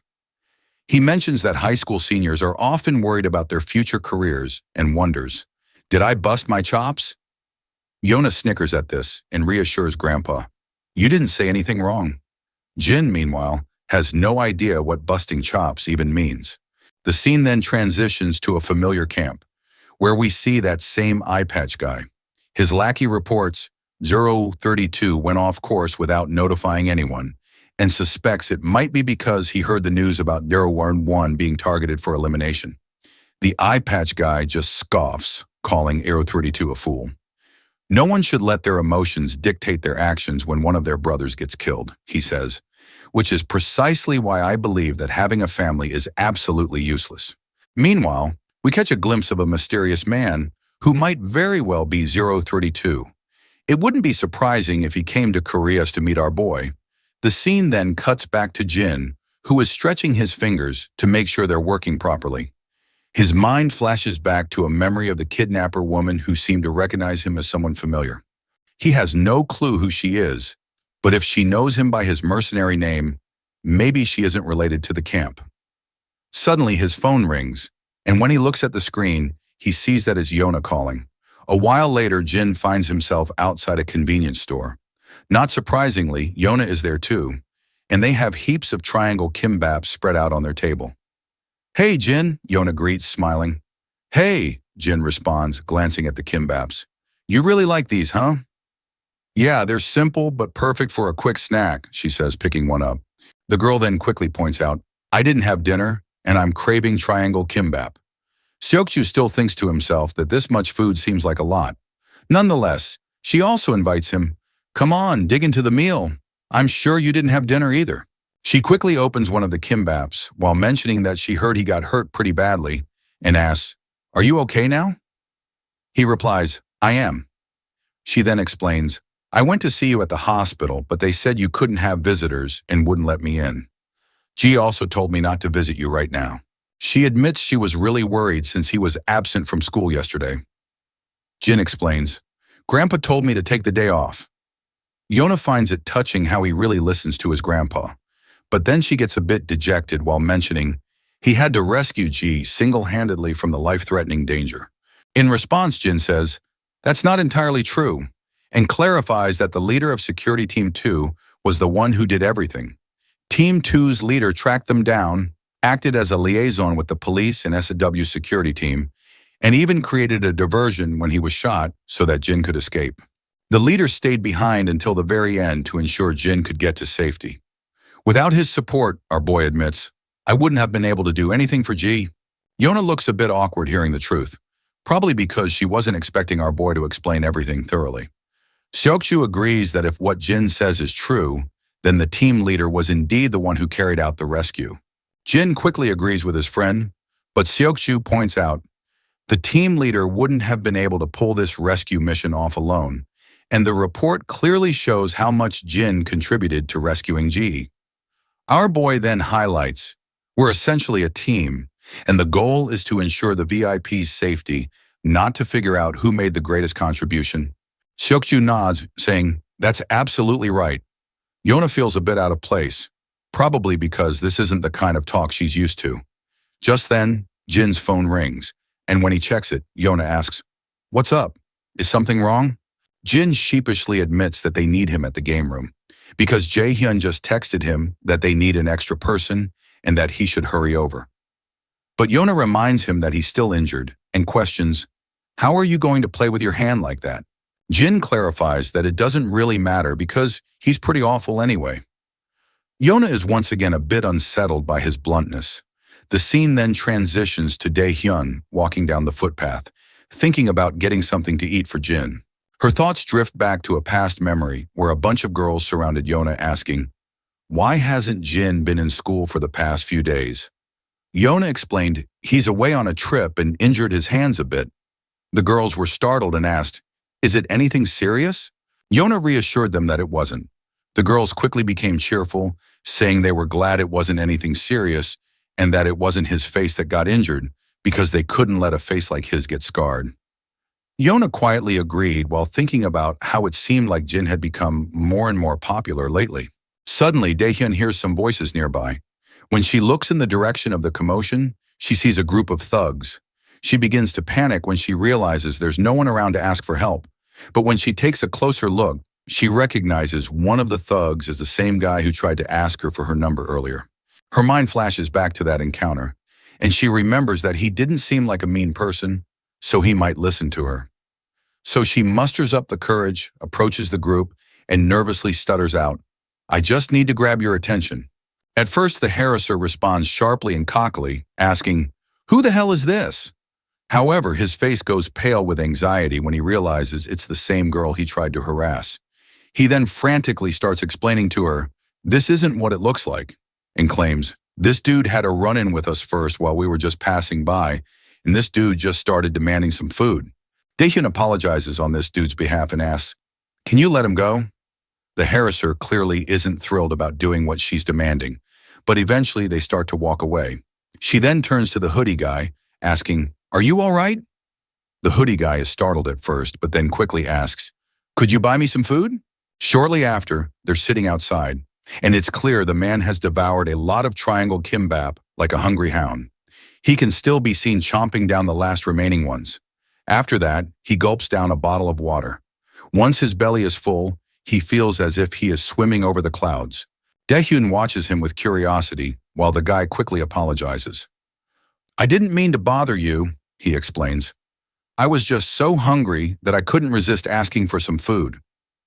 Daehyun reassures him, "It's no big deal," and the guy continues, "I lost my wallet as soon as I got into the country, so I haven't eaten for a few days." She then reminds him, "You should have asked the embassy for help." The boy feels kind of an idiot for simply not doing that. The girl then checks her phone and realizes it's gotten late. Jin must be waiting for me to get home, she thinks. So she quickly offers the boy some money, saying, "It's just a little something in case you get hungry again." With that, she starts running off in a hurry, leaving the guy curious about her. We can clearly see this dude is 032 we've been hearing about. And by the way, he looks quite feminine. So don't be surprised if he turns out to be a girl later in the story.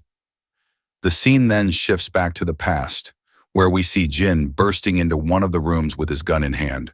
Inside, he finds this lady protecting a girl. Jin doesn't open fire immediately, but his transmission tells him, "Eliminate the target and return to base immediately." The girl in the ponytail's arms trembles in fear, and that is when Jin hears someone calling. He finds himself jolting awake from this unpleasant dream. He quickly sits down on his bed, and he can literally feel his pulse pounding. He then starts hearing the clattering of dishes from the living room. He heads outside and finds Yona and Grandpa there. The old man looks at him and asks, "Why are you up when you should still be resting?" Jin replies, "It's time for me to get back to school." Grandpa insists, "Resting and getting better is more important right now than worrying about your studies." Yuna then also gestures to him quietly from behind to just do as the grandpa is saying.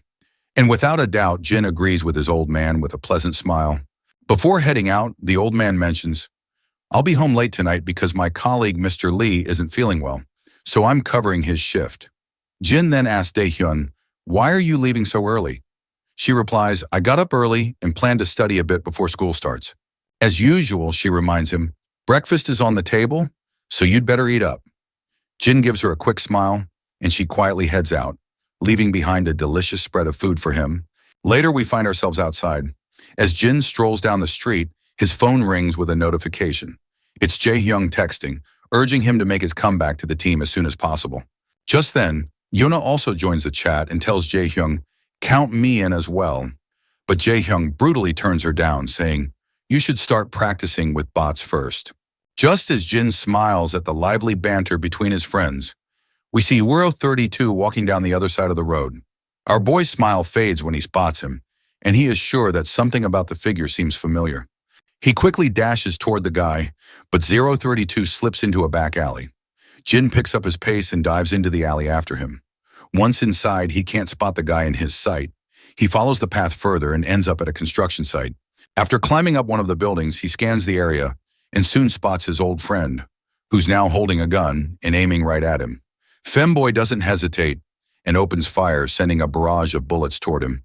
But our boy quickly dives behind a nearby wall for cover, his previous injuries still hurting.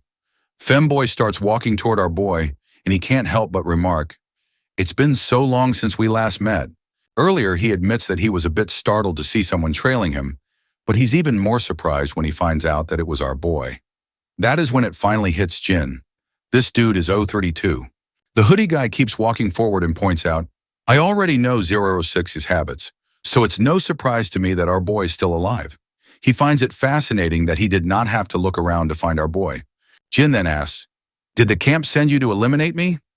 But this question just goes above the femboy's head, and he has no idea what Jin is talking about. Jin, on the other hand, already knows that the camp would never send anyone to finish the job that 006 failed to complete. But the femboy just tells our boy, shut the hell up since he's not their leader anymore. Despite this, Jin keeps pressing for more info, asking, "Did the camp not send you?" Then he must have run out from the camp without anyone's permission. Femboy simply responds, "None of this should matter to a traitor like him." He claims that he doesn't want to hold any resentment towards our boy, but his circumstances are forcing him to do so. He does mention, though, 06 was my only family, the only person who looked out for me in that hellish camp. While 032 is rambling on with his sentimental talk, Jin quickly throws a metal projectile at him, hitting the gun in 032's hands. Distracted, 032 loses focus, allowing Jin to jump over him. They both crash to the ground. 032 quickly tries to break free and aims the gun right at Jin's face. But Jin reacts fast, kicking 032's hand and sending the gun flying. Not missing a beat, 032 pulls a dagger out and tries to slash Jin with it. Their back and forth is so quick that it's hard to follow. But eventually, Jin grabs 032's hand, balls up his fist, and lands a punch on his face. But 032 blocks the punch with his hands and retaliates with a kick, hitting Jin right where he's already injured. Our boy asks, "Has 032 reported everything to the camp?" But 032 dodges the question, asking, "Since when did Jin become so talkative?" He reminds Jin, "You're no longer our leader, so you don't have to answer me. Right now, you're just a target." After those words, he pushes Jin back and swings his dagger at him. When they both take a step back, it's clear that Jin has been cut across his belly. Meanwhile, back at school, the teacher is giving the lecture as usual, but Daeon is lost in thought, hoping Jin isn't skipping breakfast. She worries that he needs to eat well to recover quickly. Back in the fight, Jin and his old friend continue their squabble. As the dagger comes at Jin again, he quickly grabs 032's arm and delivers a brutal punch right to his face.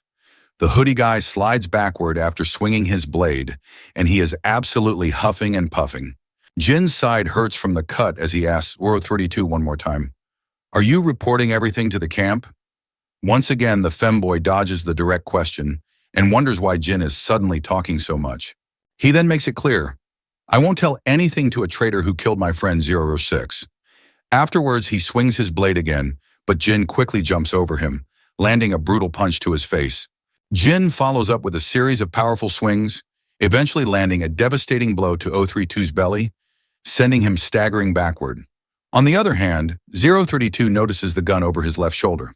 Before he can grab it, Jin dashes down, but 032 manages to pick up the gun and aims it straight at Jin. Jin reacts quickly, grabbing the gun by the barrel and redirecting the bullets to ricochet harmlessly into the ceiling. Once the firing stops, Jin pins the femboy to a pillar, and the guy starts groaning in pain. Jin then asks, "Are you here out of loyalty to the camp or to avenge 006? The femboy doesn't respond. Instead, he slams his knee into Jin's belly and then points his gun at him again. He begins firing another barrage of bullets, but Jin quickly ducks behind the pillar, trying to shield himself from the onslaught. The femboy grits his teeth and keeps shooting, determined to take our boy down. Jin looks back and sees 032 moving away. As soon as he tries to follow this bastard, he is left struggling behind due to his wounds, with one last cut bleeding intensely. In desperation, he calls his friend Seokju, and when the blackhead answers, his face goes pale upon hearing Jin's request for surveillance data of the area. Seokju quickly starts moving, and Yona notices him heading out of the classroom. Once outside, he asks, "Jin, why are you getting involved in something so messy again?" Nevertheless, he tells Jin, "I'll call you back in a few minutes," and advises him to just send him the physical description and location he wants to track. Once the call ends, we find ourselves outside, where the femboy is strolling down his path, and he's absolutely annoyed, thinking that if our boy hadn't been busy asking all those questions, he could have killed him multiple times. He also notices that Jin has gotten way stronger ever since the camp days. He then recalls how our boy was asking him, "Are you here to take revenge for 006's death, or have you been sent by the camp?" He has no clue why he was asking him those questions, or why Jin just did not kill him right away. While Wuro 32 was walking, the same harasser and his goons spot him again. A creepy smile spreads across the harasser's face as he decides to pick on him once more. 32 spots the goons too, and he's definitely not thrilled to waste time with these idiots. He simply ignores them and keeps walking forward. Suddenly, a few more thugs block 032's path, towering over him as if they are about to devour him alive. But in the blink of an eye, all of these thugs are piled up on the ground like discarded toys. As 032 walks on, he notices Daeon standing nearby. When their eyes meet, the girl quickly recognizes him as the same guy from before. The man starts rummaging through his pockets, pulls out a note, and hands it to her. "Thank you for your earlier help," he says. "It's all I have right now, but promises to pay back the rest soon." Daehyun then tells him, "You don't have to do this," and worries that he might not have anything left for himself. She bows her head and assures him, "It will be all right." Later, they stop by a restaurant. Daeon comments, "I shouldn't have returned the money until I had more saved up." The guy simply replies, "Not everyone should wait until they have extra to repay someone for their help." She then asks him, "How old are you?" And he replies, "I'm 17. Yona finds it fascinating that they're the same age, and 032 is also surprised to hear this. With that in mind, Yona quickly decides, "Let's become buddies since we're the same age." 032 agrees to the idea. It's hilarious to see that she's trying to make friends, even though she doesn't even know his name yet. She then asks, "Are you from overseas?" He confirms, "I am. I'm traveling right now." When she asks if he's traveling with friends, he says, "I'm on my own." Yona is intrigued by this, finding it fascinating that he's traveling alone. She asks, "How many countries have you been to?" And he admits, "I'm not exactly sure, but I've probably been to almost 20 countries. As they're chatting, Jin finally arrives, but slows down when he sees 032 sitting there. And his eyes nearly pop out of his sockets when he realizes that he is sitting with Daehyun. But Jin doesn't rush in immediately. Instead, he stands silently behind the wall while his sister and the guy continue their chat. "How long have you been in Korea?" Daehyun asks. The guy is initially silent, but eventually says, "I'll stay until I'm finished with what I'm doing here." She smiles and remarks, "You must be staying nearby since you ran into me again." The guy confirms it and states that he had some business in this area, but he also guesses that she must live around here as well. He then feels a bit awkward about asking such an obvious question. But Daehyun reassures him that she doesn't actually live there. It's just that her school is around the corner. Suddenly, Jin dashes in, and before 032 can react, our boy grabs him and throws him down onto the ground, leaving him in pain. Jin then picks up a chopstick from the bin and tries to jab it into 032's face. However, 032 quickly grabs Jin's hand, but Jin responds by swinging a punch instead. After their brief exchange of blows, both of them finally take a step back for a moment of respite. Jin feels guilty for dragging his sister into this mess and stands there, frustrated with himself. Daehyun, on the other hand, is bewildered by what's happening. 32, clenching his jaw, tells Jin, "We should take this somewhere else. Daehyun has nothing to do with this." Jin is surprised that 032 wasn't targeting his sister. When Daehyun calls out Jin's name, 032 is also shocked to see that she knows him. She yells at her brother, "What's going on? Why is he here?" But instead of responding to her, Jin tells her, "Get out of here immediately." The girl then asks him once again, "What are you doing here?" But she suddenly feels a chill running down her spine from the serious look in his eyes, which is the same look she's seen before. She then points out, "You're severely hurt." On the other hand, Femboy finally asks her, "Do you know Jin?"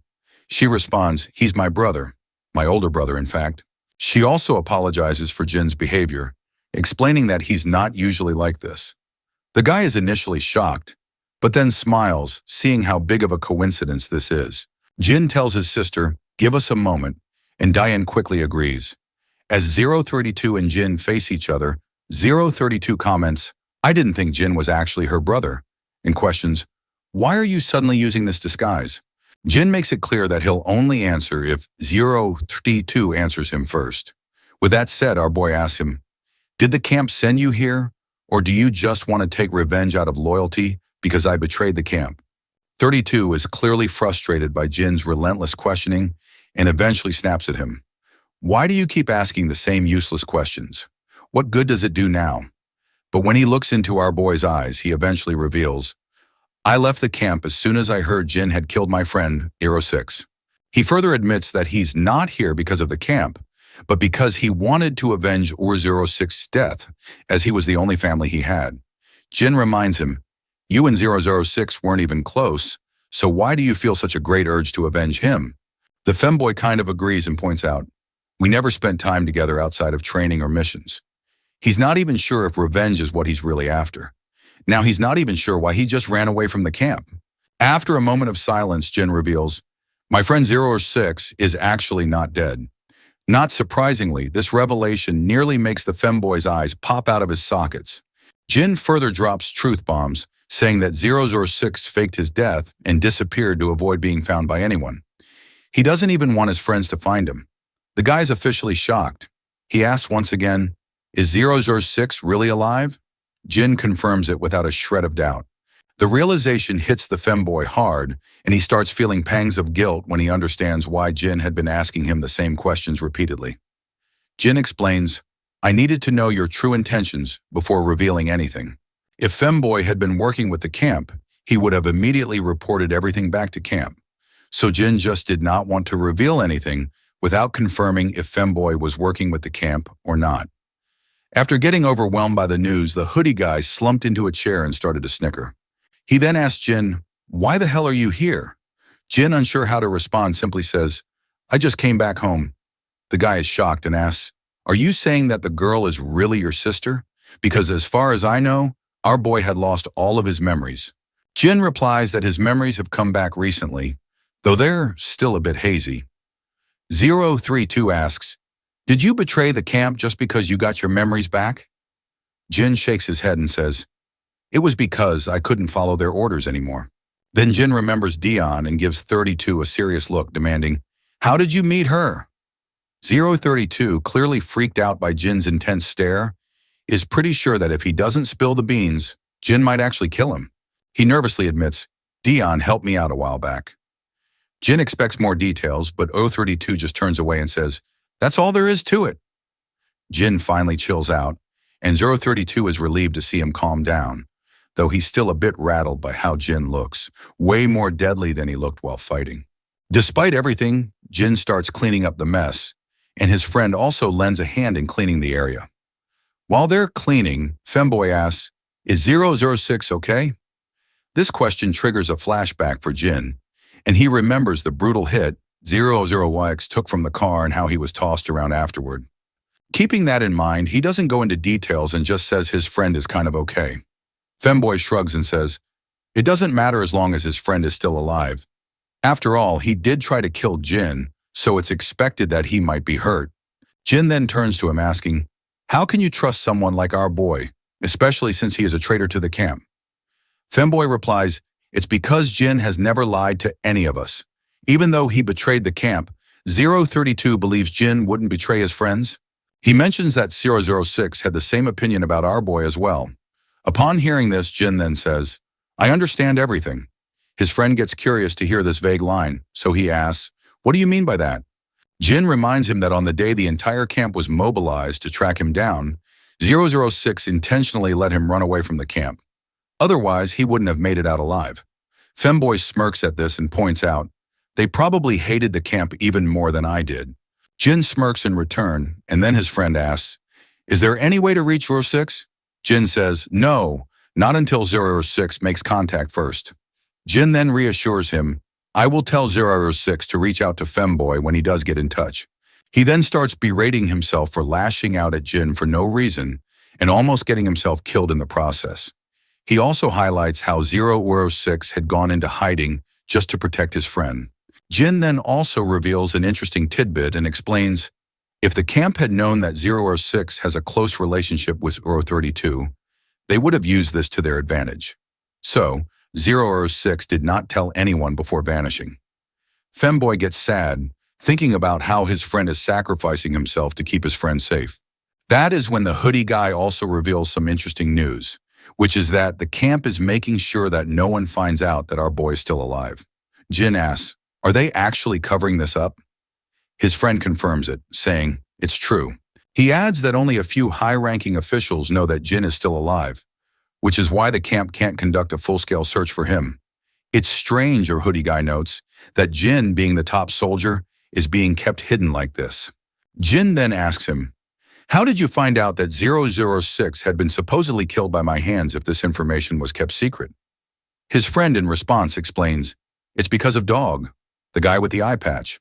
After that, 032 decides to head out, saying, "I need to make a few stops on my way back to the camp to scatter some trails and make sure they don't track Jin." But as he's about to leave, he notices Diane peeking out from behind a pillar. Jin smiles when he sees his sister, which leaves the femboy completely stunned, because this is the first time he has ever seen Jin smile like that before. His friend then asks, "Is Diane actually your sister?" Jin nods with confidence. But his pleasant expression fades as he gets angry when 032 asks, "Can I say a final goodbye to her?" 032 starts to tremble under Jin's intense gaze. Eventually, the poor guy just waves his goodbye from a distance, and the girl reciprocates with the gesture. She then quickly turns to Jin, asking, "Did you know 032? Jin responds with a simple. She then questions, "Why were you so harsh if you knew him?" Well, Jin has no clue how to counter this question. But then he remembers Yona mentioning that Diane has always been popular with guys and is pretty. Keeping this in mind, Jin makes an excuse saying, "I thought some weirdo was trying to hit on her because she's pretty." Diane is startled to hear his explanation, and a cold silence settles between them after Jin's awkward comment. Later that night, Jin is back at the apartment, secretly tending to the wounds he got from the fight.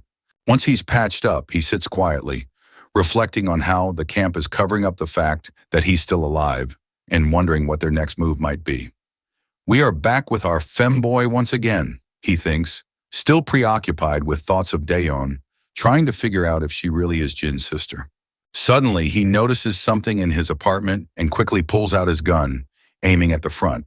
A voice calls out, "Take it easy."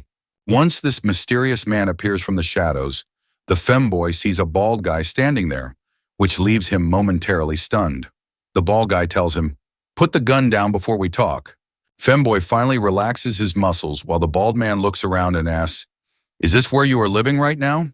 He then questions, "Have you managed to kill our boy?" Femboy counters it, asking this stupid head, "Does taking down Jin look like a walk in the park for you?" The hoodie guy then inquires, "What are you doing here?" The shady figure replies, "I'm just handling some business." But before the femboy can react, the bald man slips a dagger out from his sleeve and quickly plunges it into the femboy's belly. As he drives the blade deeper, he says, "I'm here to teach you a lesson and take this bastard out for disobeying the camp." The poor guy trembles as he asks, "Did the camp really order my elimination?" The big guy confirms, but only if he refuses to go back to the camp. He then yanks the dagger out of the chest and swings it again at the hoodie guy, giving a nasty cut across his thigh. The poor guy groans in pain, and he is further thrown backwards, landing on the floor. The bulky bastard hovers over him, saying, "Great agility." The poor hoodie guy is losing blood fast from his belly wound, and he demands to know, what the hell is this sucker trying to achieve by doing all this? The baldy coolly replies, "I'm taking care of things while I have the chance, because I've always waited for this moment to kill you." Now that 6 is out of the picture, he is sure that no one can save this femboy from getting killed by his hands. Hoodie guy then throws a jab at this bastard, stating, "I didn't know you were too scared of 06, and he finds it hilarious that this baldy had to ambush him like a coward. Of course, this little jab really ticks off the gorilla, and his anger takes over. He quickly swings his dagger at the boy. But then, the femboy pulls out his own dagger and lands a nasty cut on the gorilla. Now the gorilla is even more enraged and swings back at the femboy. And while the poor guy is doing his best to keep up, his wound starts to throb. The gorilla then lands a punch to his face, sending him crashing to the ground. As the femboy quakes in pain, the gorilla strides over to grab the gun from the ground. He aims it at the boy and says, "Do you know how much effort the camp put into training you? It's all about to go to waste as soon as I pull the trigger." But the boy just mocks him, saying, "Stop being jealous and get better instead." With that, the gorilla pulls the trigger and the gun drills a hole into the boy's thigh, causing him to collapse to the ground like a rag doll. Seeing him in shambles, a creepy smile spreads across the gorilla's face. It's clear he thinks no matter how many jabs are thrown, He's the one who's going to come out on top tonight. But surprisingly, despite all the cuts and bruises, the femboy retaliates. He's back in action and throws his dagger at the gorilla's face. While the gorilla is momentarily distracted, the boy makes a run for it and quickly dashes out of the room. The gorilla starts shooting a barrage of bullets, but the boy finally makes it outside. His legs are trembling as the bullets make his wounds bleed even more. The gorilla chases after him, but all he finds is a trail of blood because our femboy has long disappeared into the shadows. He continues to follow the blood trail, and as he's about to turn right in the corner, the femboy suddenly grabs his hand and lands a crushing blow to his face. Before the gorilla can react, the boy pulls the magazine out of the gun and throws it right in the gorilla's face. After those humiliating hits, the big guy gets even more ticked off and recklessly swings his dagger, but he completely misses his mark.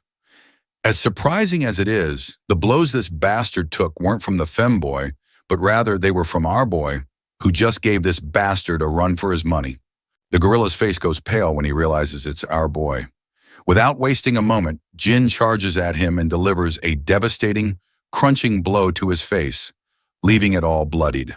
The gorilla tries to attack again, but Jin hits him with more strikes to the belly and seals the deal with brutal knee smashes.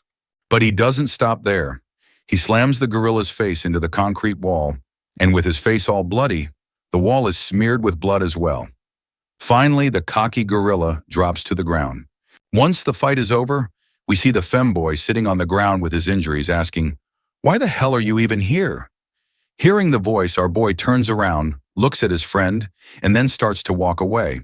He grabs a bag full of goodies from the ground and offers it to the femboy, saying that his sister told him he was broke, so he brought this to him. Femboy takes a look and finds food supplies. He starts laughing, teasing our boy for being such a softy, and asks, "What's changed you so much?" He wonders, "Did you hurt your head or something?" But then he realizes that our boy has been like this all along. The scene shifts to the SW Corporation. We see our boy sitting before the director. The old man points out, "The man you brought in turned out to be an international fugitive." He mentions that arranging what was requested will be straightforward since many countries want to claim him. He wraps it up by saying, they'll make sure he spends his days imprisoned, isolated from society. It sounds like they're talking about the gorilla who attacked them, and I guess that bastard really deserves all the mess he has caused. The old man mentions he presumes the gorilla is connected to our boy's past. For a moment, Jin stays silent and admits, "I wasn't directly involved, but yes, the connection is there." The old man says, "I won't dig any deeper, but if you ever need help, come to me." Jin simply nods, stands up, and leaves without saying much more. The assistant chimes in, "I was startled when our boy called for help, especially when it involves such a serious criminal and gunshots on the scene." As Jin walks out of the corporation building, his mind drifts back to his injured friend, who is barely hanging on. Jin quickly pulls out his phone saying, "I know someone who can get the femboy treated somewhere safer." But the femboy insists, "I can handle it myself. I just need to stop the bleeding and disinfect the wound." Jin, however, points out that he needs proper treatment. The femboy mentions, "It'll take too long, and the camp might get suspicious." Jin is shocked to hear this and asks, "Are you returning to the camp?" The femboy confirms, "I am." But Jin reminds him that the camp gave orders to eliminate him.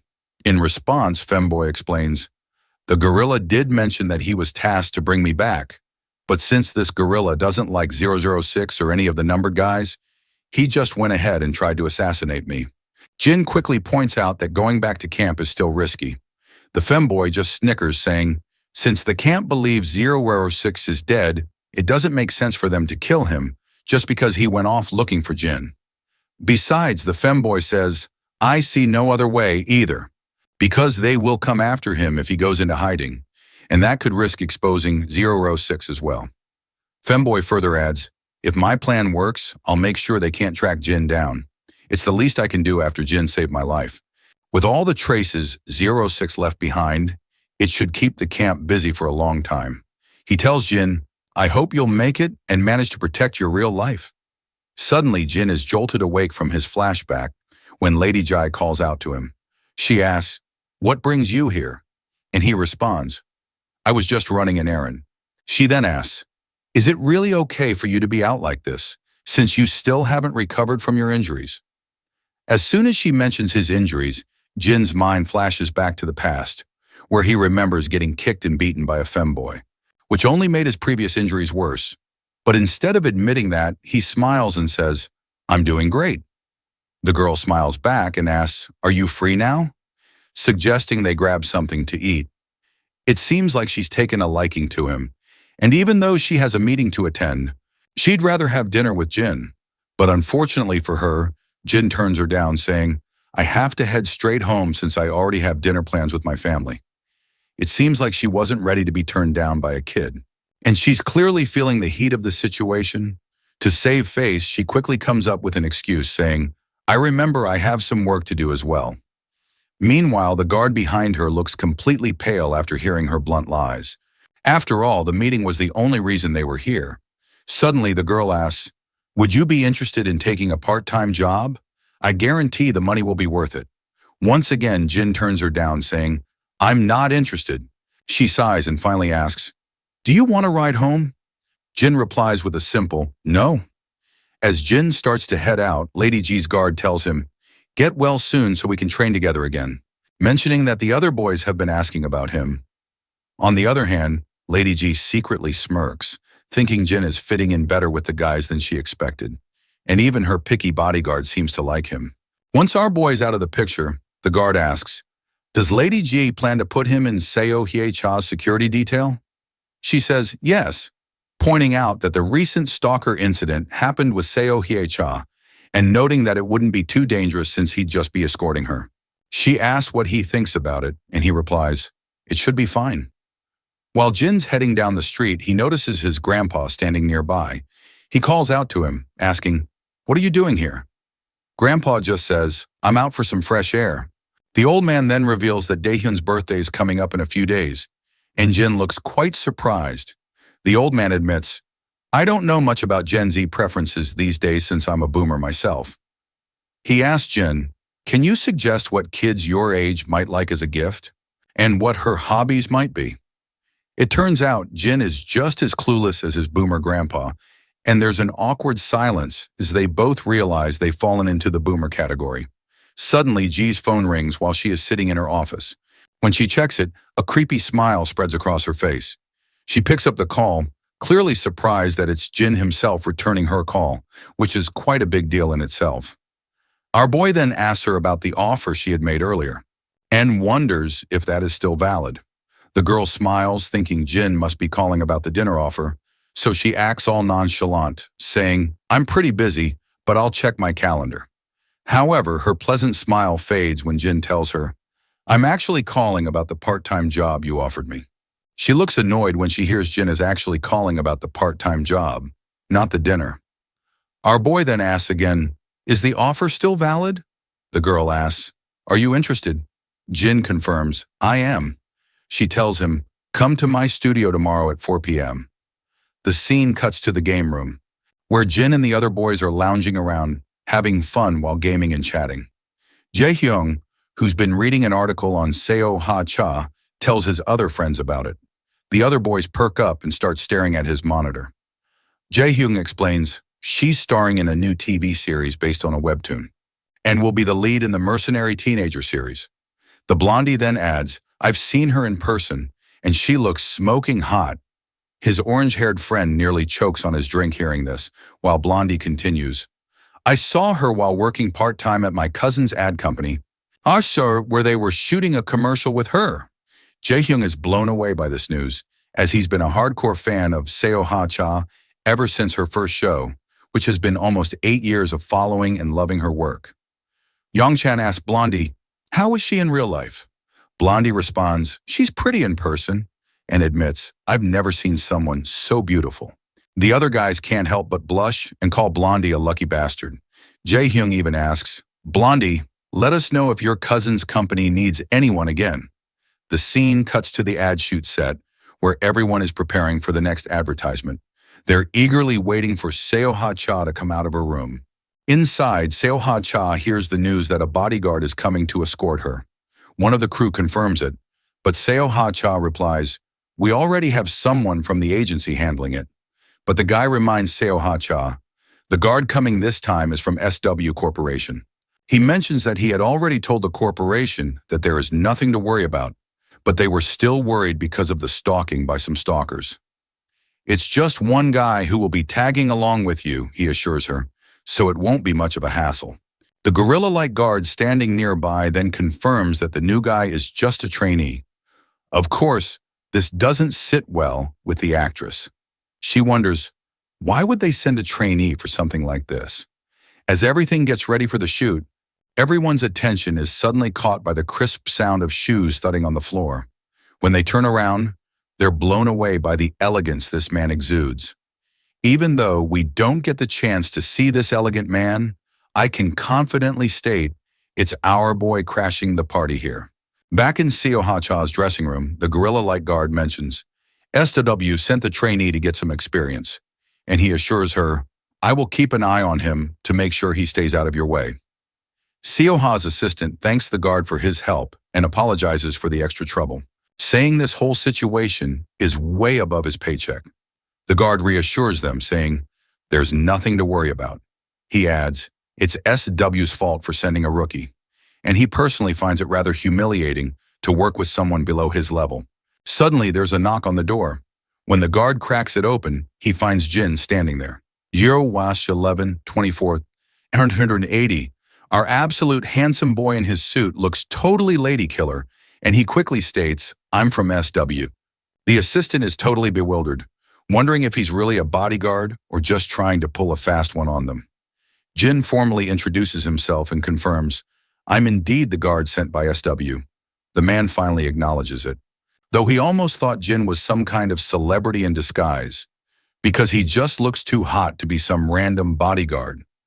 On the other hand, the gorilla perks up to see our boy, and he finds this nothing short of a joke that they have sent a literal kid. Nevertheless, Jin asks, can I come inside? The assistant gives him the green light to enter.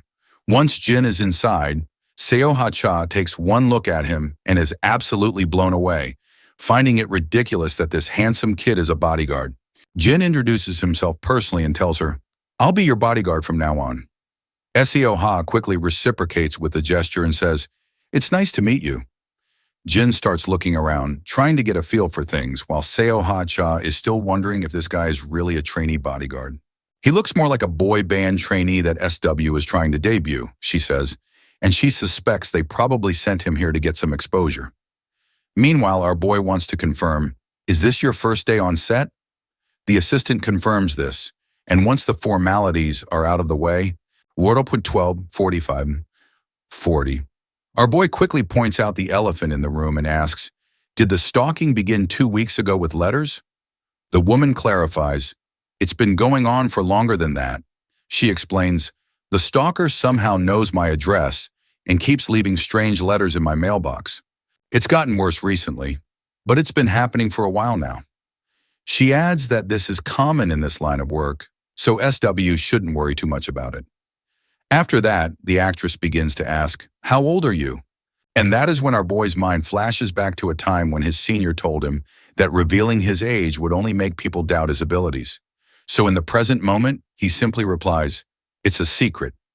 At that moment, the gorilla from before calls our boy from behind and says, I want to have a quick chat outside. Once they're out, the gorilla starts by asking, are you a security trainee from SW? Once Jin hears this, he realizes that this is what these guys must have been told, so he just rolls with it, confirming that it's exactly right. The gorilla tells Jin, simply stand aside and watch how it's done. He's confident that he already has things under control. He then starts berating our boy, saying he has no idea why SW would send a runt like him because security is no joke. 0-880, and practice drills won't cut it in real-life situations. So he tells him he better stay out of the way until his shift is over. And then go home. Jin finally speaks up asking, is the gorilla Chae-young Kim from the Security Brothers agency? The man grabs Jin by the neck, telling him, don't dodge the question. He warns Jin, if you think we're messing around, you better listen up if you want to get out of here in one piece. With that, he flings Jin against the wall and walks off, clearly annoyed. Just then, the actress steps out of the room asking, is Jin okay? He says he's fine, and she apologizes for this goofball gorilla, saying, He's from my agency and can be a bit rough around the edges. She even mentions, I told them I didn't need a bodyguard. Jin doesn't say anything, and the actress enthusiastically starts to ask, are you still in school? Jin responds, it's confidential. Suddenly her assistant calls out, telling her it's time to head to the set. Before heading out, the lady reassures Jin, just take it easy, saying that nothing's going to happen. With that, she leaves him standing there as she walks out of the scene. The next scene cuts to Jai, who's wondering if he made it to the studio okay. The guard asks, are you talking about Jin? She confirms. The guard then explains that he received word that Jin has actually made it into the studio without any hitch. Ji then asks, was sending him there a good decision since he hasn't fully recovered? The guard says, it's all right, pointing out that threats and stalkers are pretty common for celebrities. With Seo Hai-cha's level of fame, she's had her fair share of them. Her agency recently assigned a personal bodyguard for her, so Jin won't be too busy. Ji agrees, explaining, this is precisely why I sent him there, to let him take it easy while he recovers. And who knows, he might even complain about how boring it is. The guard then smiles at Jai and says, I don't think Jin is the type to let himself get bored. Jai finds this good news and uses the term cakewalk to emphasize how easy this job is going to be for Jin. The guard reluctantly agrees, saying, you're precisely right. Jai, on the other hand, feels proud of herself for using Gen Z slang, which makes the guard awkward as he watches her bask in her own sense of accomplishment. As people gather in for the shoot, we also see the gorilla making another appearance. Despite the hottest actress sitting right before them, everyone's attention seems to be fixed on Jin, as they can't take their eyes off him. The big man then asks Jin, why did you leave your post for so long? We're not here on a field trip. Jin replies, I was scanning the perimeter. The cocky guy starts fuming, questioning, what kind of perimeter are you talking about? What could a kid like you possibly know about this stuff? Suddenly, the director wraps up the shooting. As everyone takes a moment of respite, Seo Hee-cha's assistant offers her some water. Just as she's about to take a sip, her attention is grabbed by Jin, who announces loudly, I need everyone to remain inside. The entire staff is all ears after hearing this request, and Jin continues, Euro 1659 360, saying that the police will be arriving soon, and everyone in the studio must cooperate with the investigation. The actress is now thoroughly confused and asks, what's actually going on? Jin then shows her an envelope with a tiny camera inside. She asks Jin, what is this? He explains that it's a spy camera he found in the waiting room. The news hits like a thunderbolt out of the blue, shocking both the gorilla and the actress's assistant, as well as the actress herself. Even the people standing all around start murmuring, wondering how a spy camera ended up hidden in her waiting room. The actress begins to tremble. Jin continues saying, I checked the surveillance footage, but I didn't find any security cameras at the entrance of the waiting room. This makes it difficult to figure out who installed the spy camera. As usual, the gorilla is fuming, berating Jin for not revealing this sooner, but Jin doesn't give a damn about the gorilla's rage. He continues, saying that Ms. Cha didn't use the waiting room after he found the camera. He was just waiting so as not to disrupt the shoot, and no one has entered the room to retrieve the camera, nor has anyone left the studio. The gorilla's frustration reaches its peak. His nerves are practically popping out, and his mind is on the brink of exploding. He's convinced Jin is trying to screw him over. He tries to snatch the camera from Jin's hand, demanding, hand it over. But Jin just steps back with such a nonchalant flair that it's almost unbelievable. The gorilla, clearly fed up, asks, what the hell are you trying to pull, Jin? Jin just says, it'd be best if Ms. Cha's assistant took the camera. The gorilla turns to the assistant and demands, let me take the camera so I can have my team stage it with the police. The poor assistant, clearly flustered, hesitates but eventually agrees. The gorilla snatches the camera from Jin's hand without a second thought, and everyone around is pretty unsettled by how this giant guy is throwing his weight around. As they step outside, the gorilla starts laying into Jin. Why didn't you come to me first with something like this? Jin shoots back, wondering why he should have, especially since the gorilla had already said he did a thorough investigation when Jin asked if he'd checked the waiting room. The gorilla's rage hits a new level as he demands, were you aware of the camera when we spoke earlier? Jin confirms, I was. This sends the gorilla into overdrive, yelling at Jin for not immediately reporting to his superiors. You're supposed to report to me.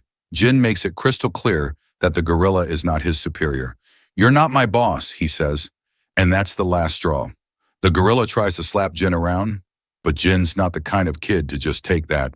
He quickly stops the gorilla in his tracks. Fuming, the gorilla finally backs off, muttering, Jin would have been dead if it weren't for SW Corporation.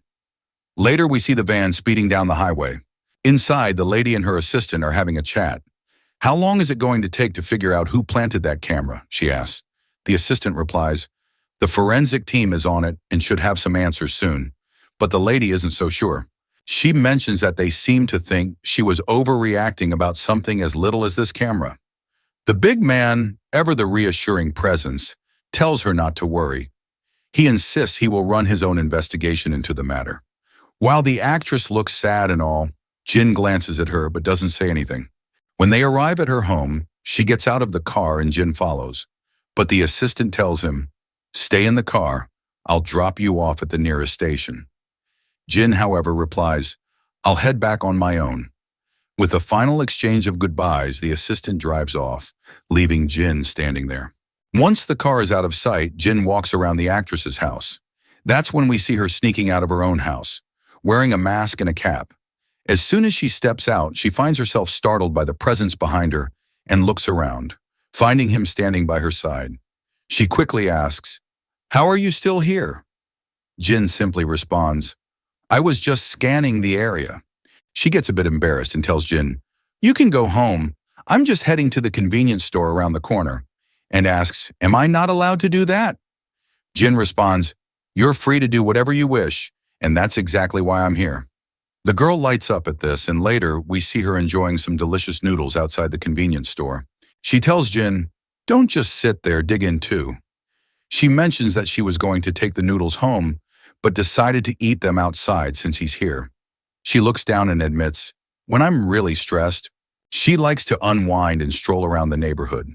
She's been in the business for so long that it's hard to walk around anywhere freely, and she hasn't had time for friends either. She then asks, what do you do for fun with your friends, Jin? He replies, I sometimes go to the game room after school. She then asks Jin again, did you actually mention a game room? Jin confirms, I did, which leaves her shocked because it suddenly feels like she's talking to a teenager again. While Jin is sitting there, he spots some familiar faces. They are his friends who are absolutely blown away to see him hanging out with the infamous actress. Jin stands quietly in the background, while the lady waves to them with a pleasant smile. After a while, all of Jin's friends join her at the table, and it turns out they all ended up at the game room together. Jae-hyung points out, I never imagined I'd be gaming with her today. The actress smiles and says, I didn't think I'd end up at the game room either, as I usually just game at home. Jae-hyung gets a chill when the actress smiles and talks, because she looks even more attractive in person. She thanks him for the compliment and also points out, I won't forget how you told me I sucked at games.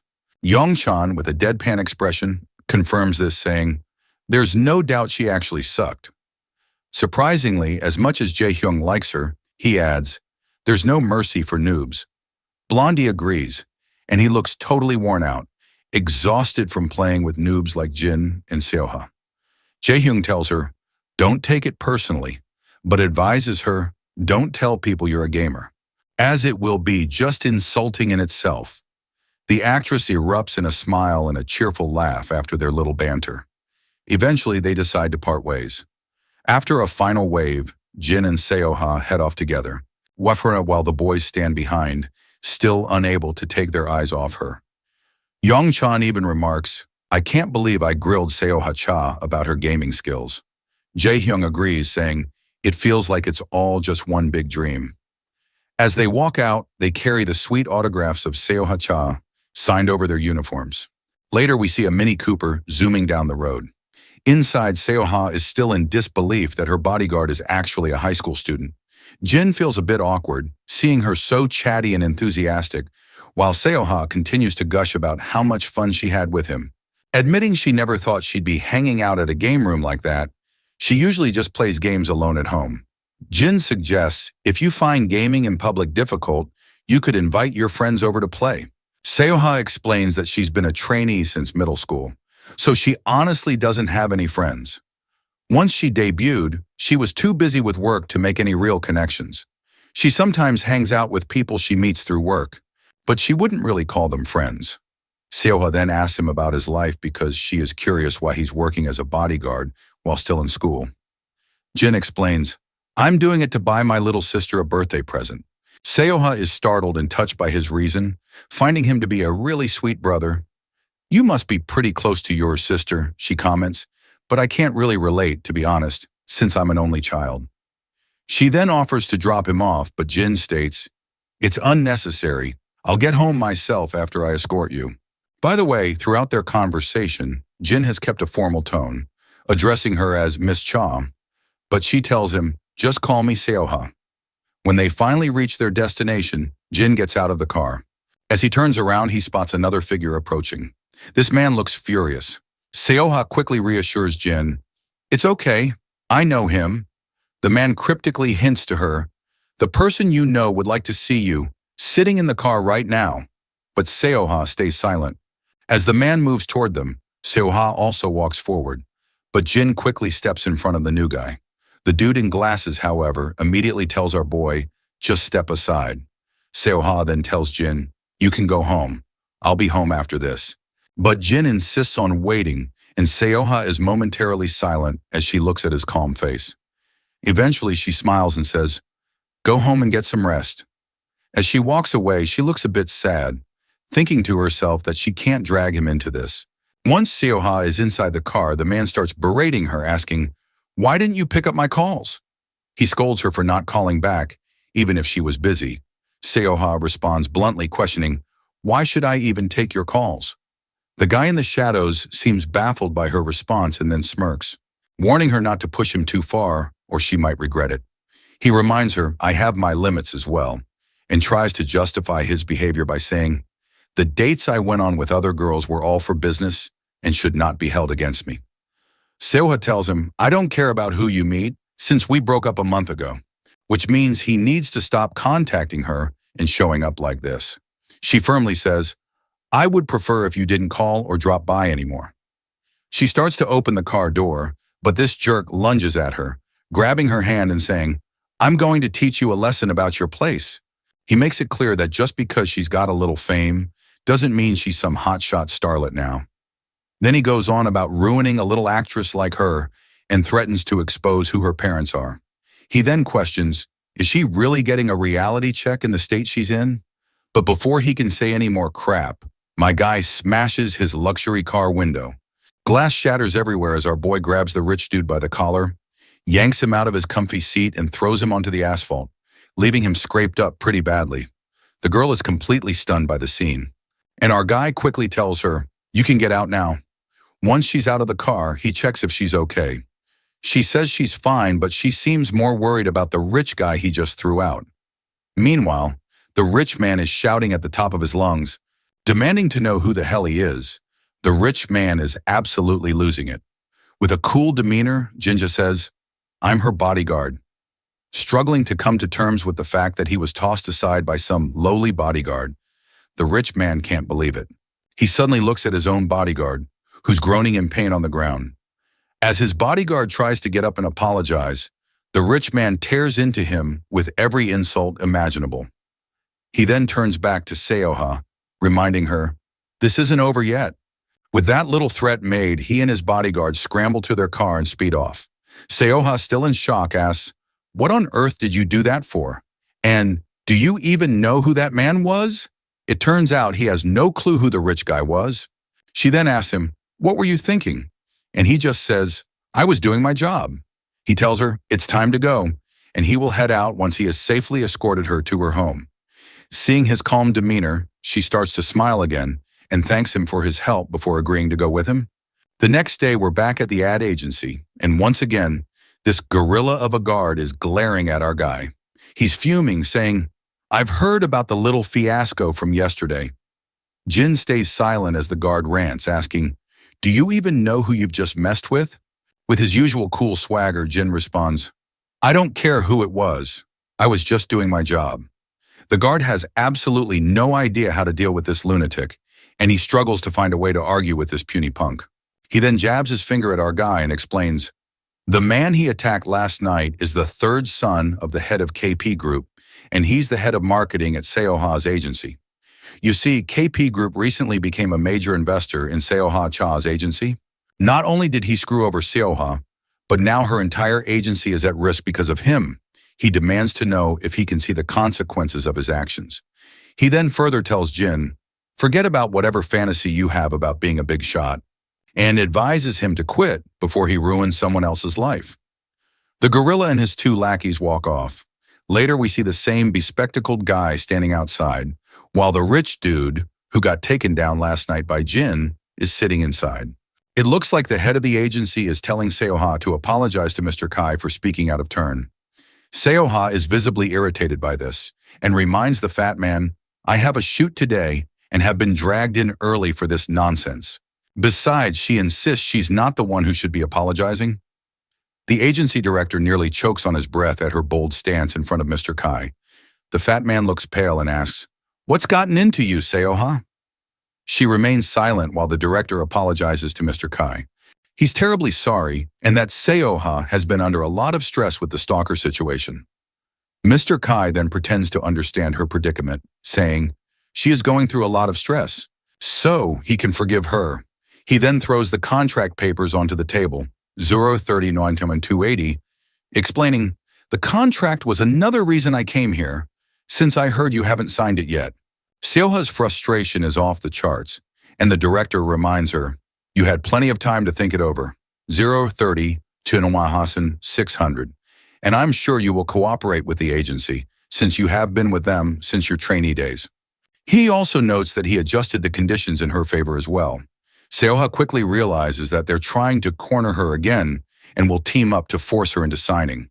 Mr. Kai then recalls, "The bodyguard from yesterday, year 030 41 Fibston T," and tells the director to get rid of him as well, saying he can't stand the idea of such a violent person being around Seoha all the time.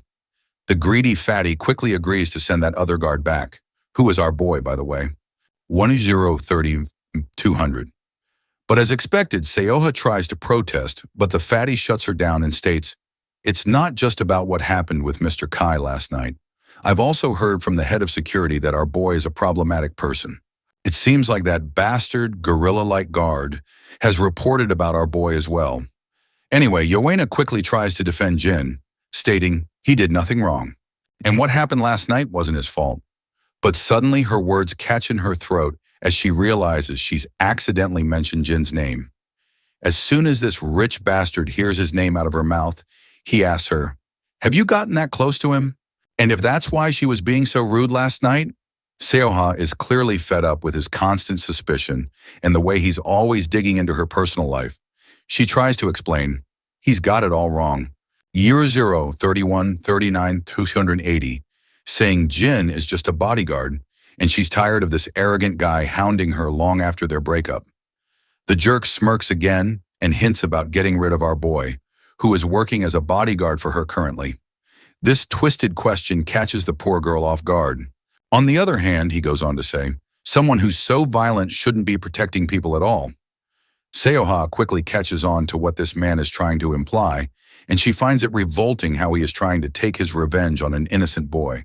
Her mind quickly flashes back to Jin's image, who's as harmless as they come, and she asks, does he really need to take things this far? She wonders if he's just upset about the contract renewal, and is taking it out on an innocent bystander. The jerk just sneers and says, he's not upset about that since he knows she'll sign the contract. He's just worried about our boy endangering others. Seoha can clearly see that he's lying, so she tells him that he can feel happy as she is about to fire our boy off. But then the rich guy says, I'm not letting Jin off the hook just by firing him from his job. Seoha starts trembling as she worries about what worse things this man might do to him. Despite her fears, the rich guy tells her, just sign the damn contract so we can go out and celebrate. He then also orders his lackey, bring Jin in. Seoha knows that this guy just wants revenge for the humiliation Jin caused him last night. And when this rich guy flashes his smirk, he only gets on her nerves more. and all she can think about is getting the hell out of there as fast as possible. When Jin finally walks into the room, he just stands there while the cocky guy sneers at him. He's just a kid, saying he now finally understands why he was so violent. The agency director then informs Jin that he won't be on Seoha's security detail anymore, and he'll be sending word to SW Corp as well, so he should just leave. After that, the cocky guy smirks and says, Jin's life is about to get a lot harder. But Jin doesn't even bother with the threats and just stays silent. He looks at the lady and can tell she's not too thrilled to be here. So Jin calls out to her, reminding her that they should get going before she's late for her next engagement. She quickly turns to look at him. Should we head out? He asks. That's when the rich man bursts into maniacal laughter and asks Jin, do you really think you can take her with you? Jin just stands there silently, ignoring the mockery, while the rich bastard tells him, go ahead and try to take her with you. At that moment, the gorilla barges into the office with his lackeys. Once inside, he apologizes to his boss and says, I'll handle Jin from now on. The woman looks completely shocked to see them, and the big guy just tells Jin, don't make a scene and step outside. But our boy just stands there, and Seoha quickly yells at him, go home. I don't need you as my bodyguard anymore. You're fired. Well, even though he has already been fired from the job, GRU 034 24 my guy doesn't budge from his place and just stands there firmly. That's when one of the guards lunges at him, calling him a little shithead. Jin quickly kicks the guard away like he's just a stray dog, which leaves Seoha absolutely shocked. The guard, on the other hand, goes down hard, bleeding everywhere. Everyone in the room is stunned by the scene, with the rich guy and the fatty's jaws dropping in shock. Meanwhile, the big guy looks even more frustrated. Jin then breaks the ice by pointing out, there's a misunderstanding. Miss Seoha Cha isn't my employer. And this unexpected news completely shocks Seoha. Everyone takes a moment to process the news while the rich, cocky guy just grits his teeth, convinced that Jin has no idea what he's getting into. But our boy makes it clear, I've already assessed the situation. He reveals that this greedy rich bastard fabricated the stalker story to force Seoha into signing the contract. He even assigned a bodyguard to keep constant surveillance on her. Jin explains that Sterling Entertainment was nearly ruined due to bad management before KP Group's investment. Since Miss Cha is the agency's biggest asset, both companies would face huge losses if she leaves. He also points out that she's received countless threats ever since she showed reluctance to renew her contract. The girl wonders, how does even Jin know all of this? Just then, the scene cuts back into the past. 035-48, 480 into the game room, where everyone is angry at Jin for using his phone in the middle of everything. It turns out he's actually read all the messages on her phone. Back in the present, the cocky guy demands, what do you plan to do about it, Jin? Even if he knows everything. Jin then turns to Miss Cha and asks, what do you want to do? She remains silent for a moment, her eyes wide, struggling to find her voice. Tears start to fall as she says, I don't want to be here anymore. The cocky guy, on the other hand, jumps out of his seat shouting. Just as he lunges at her, Jin delivers a brutal kick to his belly, sending him flying several meters away. The other guys in the room are absolutely wide-eyed at what they've just seen. The guard with glasses rushes to his boss, asking, are you all right? Meanwhile, the big guy charges at Jin, 036, 38, 160, but Jin delivers a brutal punch right under his chin, making him gush blood and shattering his glasses, and leaving him staggered backward. Another guy tries to charge at Jin, but our boy quickly delivers a powerful punch right under his ribs. The big guy looks furious, but before he can react, 010, 36, 52, 960.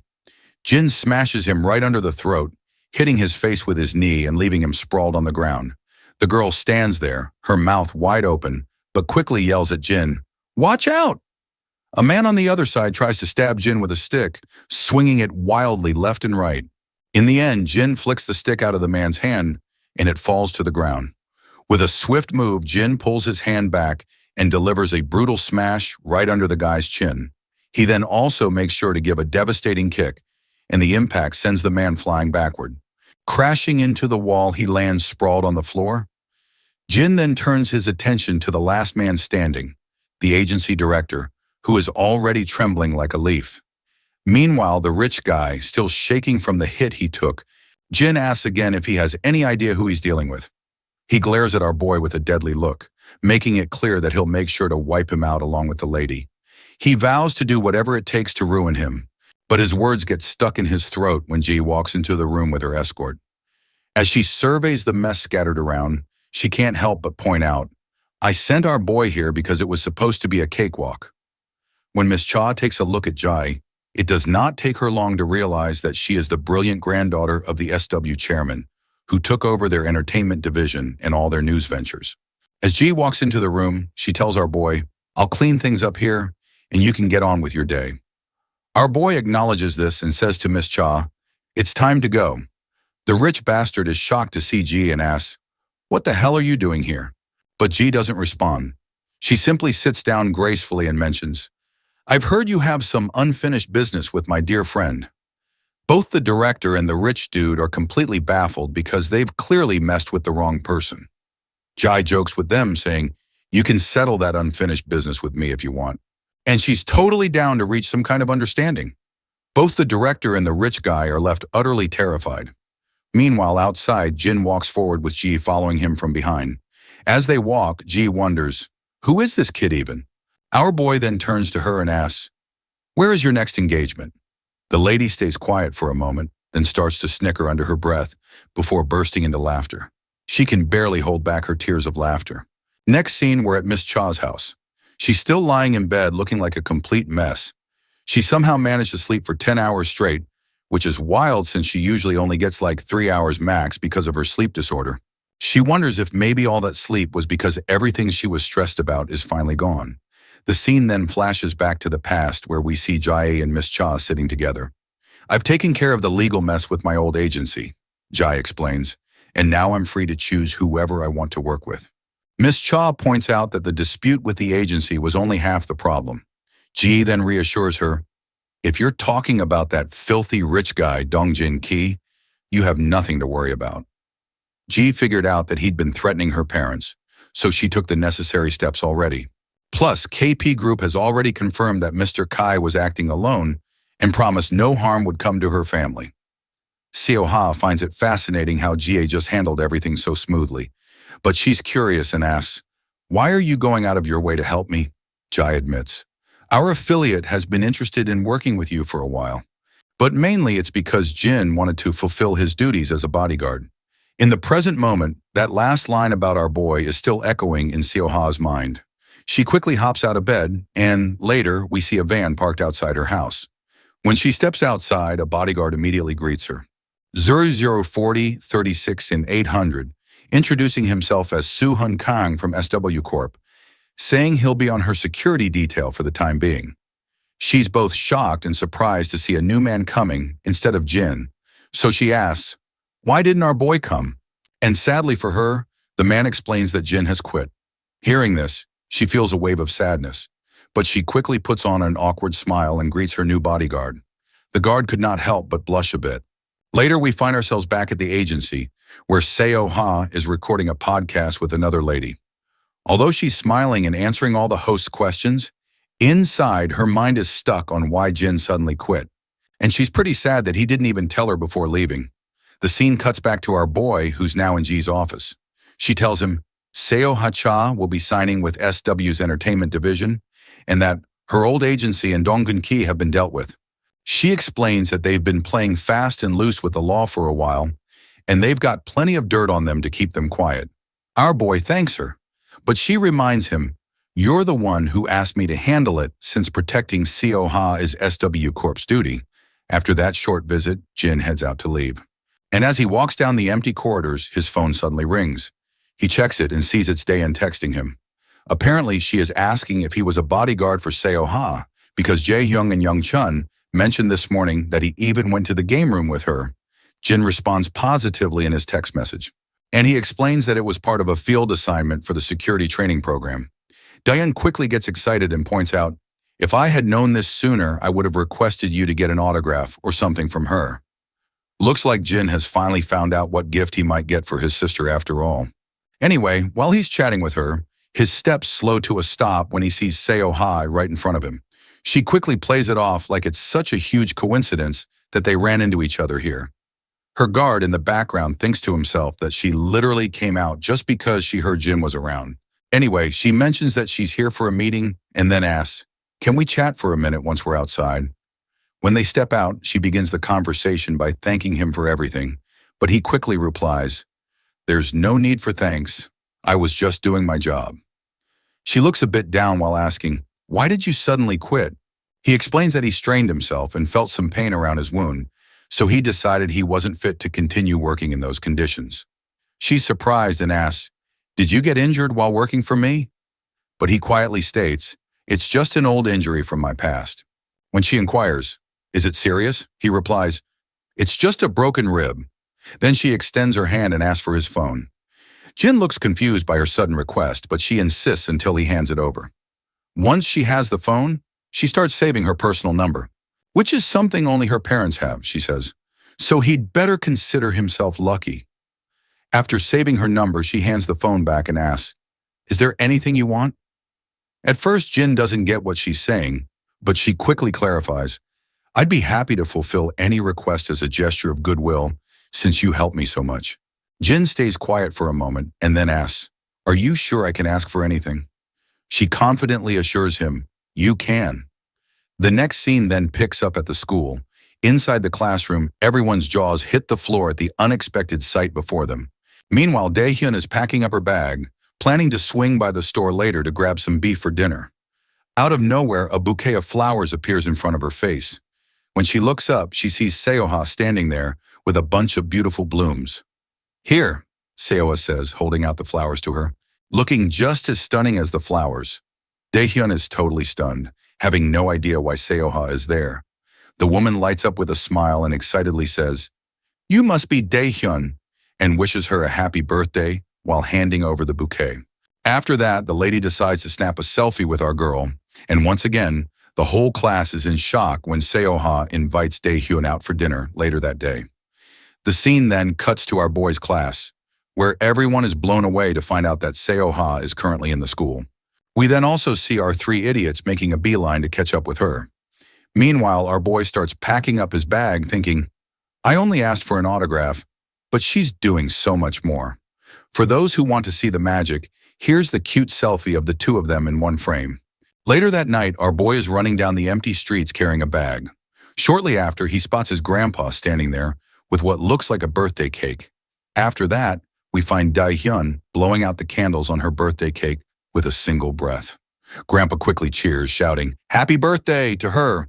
Grandpa then slides a Samsung Galaxy phone box toward Daehyun. She's absolutely amazed by the new phone. The old man reminds her that he'd promised to get her a new one. Daehyun feels a bit guilty, saying her old phone still works fine, and there was no need for a new one. Anyway, it's finally Jin's turn to present his gift, and he promptly pulls out a big box. When Daehyun takes a look at it, she discovers it's a Samsung notebook, which leaves her completely blown away. This shit costs a fortune to acquire. She starts to panic a little, saying, "It's all too much." Even Grandpa is baffled by how Jin could afford such an expensive notebook. But our boy casually explains, "I took on a part-time job to cover it." Grandpa keeps insisting, "Laptops are expensive, especially this new model that just came out this year." But Jin reassures him, "Don't worry about it. I know how inconvenient it can be without a computer in the room." Daehyun quickly says, "Thank you," and promises her brother, "I'll put it to good use." After the pleasantries, Grandpa starts cutting the cake. Jin smiles at Daehyun, but then his phone rings. It's Seo Ha-cha. He heads to his room to answer the call. Seo Ha explains that she's on a break and just wanted to check in. She asks, "Did Daehyun have a nice birthday celebration?" In response, Jin states, "We are celebrating it currently," and he thanks her for everything she did. But Seo Ha brushes it off, saying, "All I did was just stop by, have a chat, and I'm actually really glad to meet such a lovely girl." She then asks him, "Are you busy tomorrow?" Jin replies, "I plan on going to security training since it's been a while." But she reminds him that he's injured and questions if he'll be okay. He assures her, "I'll keep it light so I don't aggravate my wounds." With that, she asks, "Are you free the day after tomorrow?" Jin says, "I'll be training that day as well." The lady gets frustrated by his constant excuses and, in irritation, asks, "Are you going to have fun during your training?" He replies, "I wouldn't call it fun," which only annoys her more. There's a persistent knock on her door. So she tells him, "I'm heading back on set and will call you again another time." Suddenly, Jin's phone rings, and it's an unknown caller. He quickly answers, and it turns out to be his friend 006, who says, "I just entered the city today and want to meet up." Under the dim moonlight, the two friends meet for a reunion. The blondie wastes no time and tells Jin, "I wasn't planning to contact you, but there's something I need to confirm. I heard that 32 came to eliminate our boy." Jin confirms it quickly, adding that the femboy has already returned to the camp once he learned Blondie is still alive. But the blondie sighs deeply and facepalms in frustration while explaining, the femboy never showed up at the camp. This news catches Jin off guard, who then explains that the femboy had said going back to camp would be the only way to keep them off the trail. But Blonde highlights that according to his sources, he hasn't returned to the camp since he first disappeared. Jin then points out that 032 was also ambushed by a camp mercenary after he came to Korea to see him. This revelation makes Blondie even more frustrated, while Jin continues explaining, saying, "The camp probably sent the mercenary to bring 32 back, but the mercenary attacked him without proper authorization from the camp." Blondie then points out that the camp has always had a mix of mercenaries, those with numbers and those without. The numbered mercenaries were despised by the unnumbered ones, and shit only got worse after Jin left, especially with the camp bringing in more recruits. Jin asks his friend, "Are you sure they've taken 032? As much as he hates to admit it, Blondie says, "Yes." Just then, the scene cuts to 032, who's tied to a chair and smeared with his own blood. A group of goons hovers over him, demanding, "Stop playing hard to get and start dishing out the details." They grill him about why he bolted without authorization, what Aiden's orders were, and where Aiden is now. By the way, this Aiden guy is probably the same gorilla who has already been handed over to SW Corp. Anyway, the femboy just smirks and throws back a sarcastic comment, asking, "Are you treating me like a cheating spouse or something?" Of course, the cocky goon isn't happy with the femboy's response. He quickly slaps him across the face, causing blood to drip down. The goon warns, "Watch your tongue if you know what's good for you," promising, "If you answer the questions, you'll be allowed to live." But Nero 32, despite taking copious amounts of beating, makes it clear he'll stay tight-lipped. He further throws a jab at them, asking, "Do you really think I'm afraid of dying?" The scene then cuts to Grandpa and Daeun watching Seoha's latest show on TV. Meanwhile, Jin is alone in his room. He's probably thinking about his next move after his recent meeting with Blondie. The scene cuts back a little earlier to when he was talking with his friend. There, Blondie mentions, "I tried to track down 32, and I actually have a hunch about where he might be." Jin warns him that the camp will soon realize he's still alive. But Blondie states, "I have no choice but to risk it, because 032 is the only family I have left."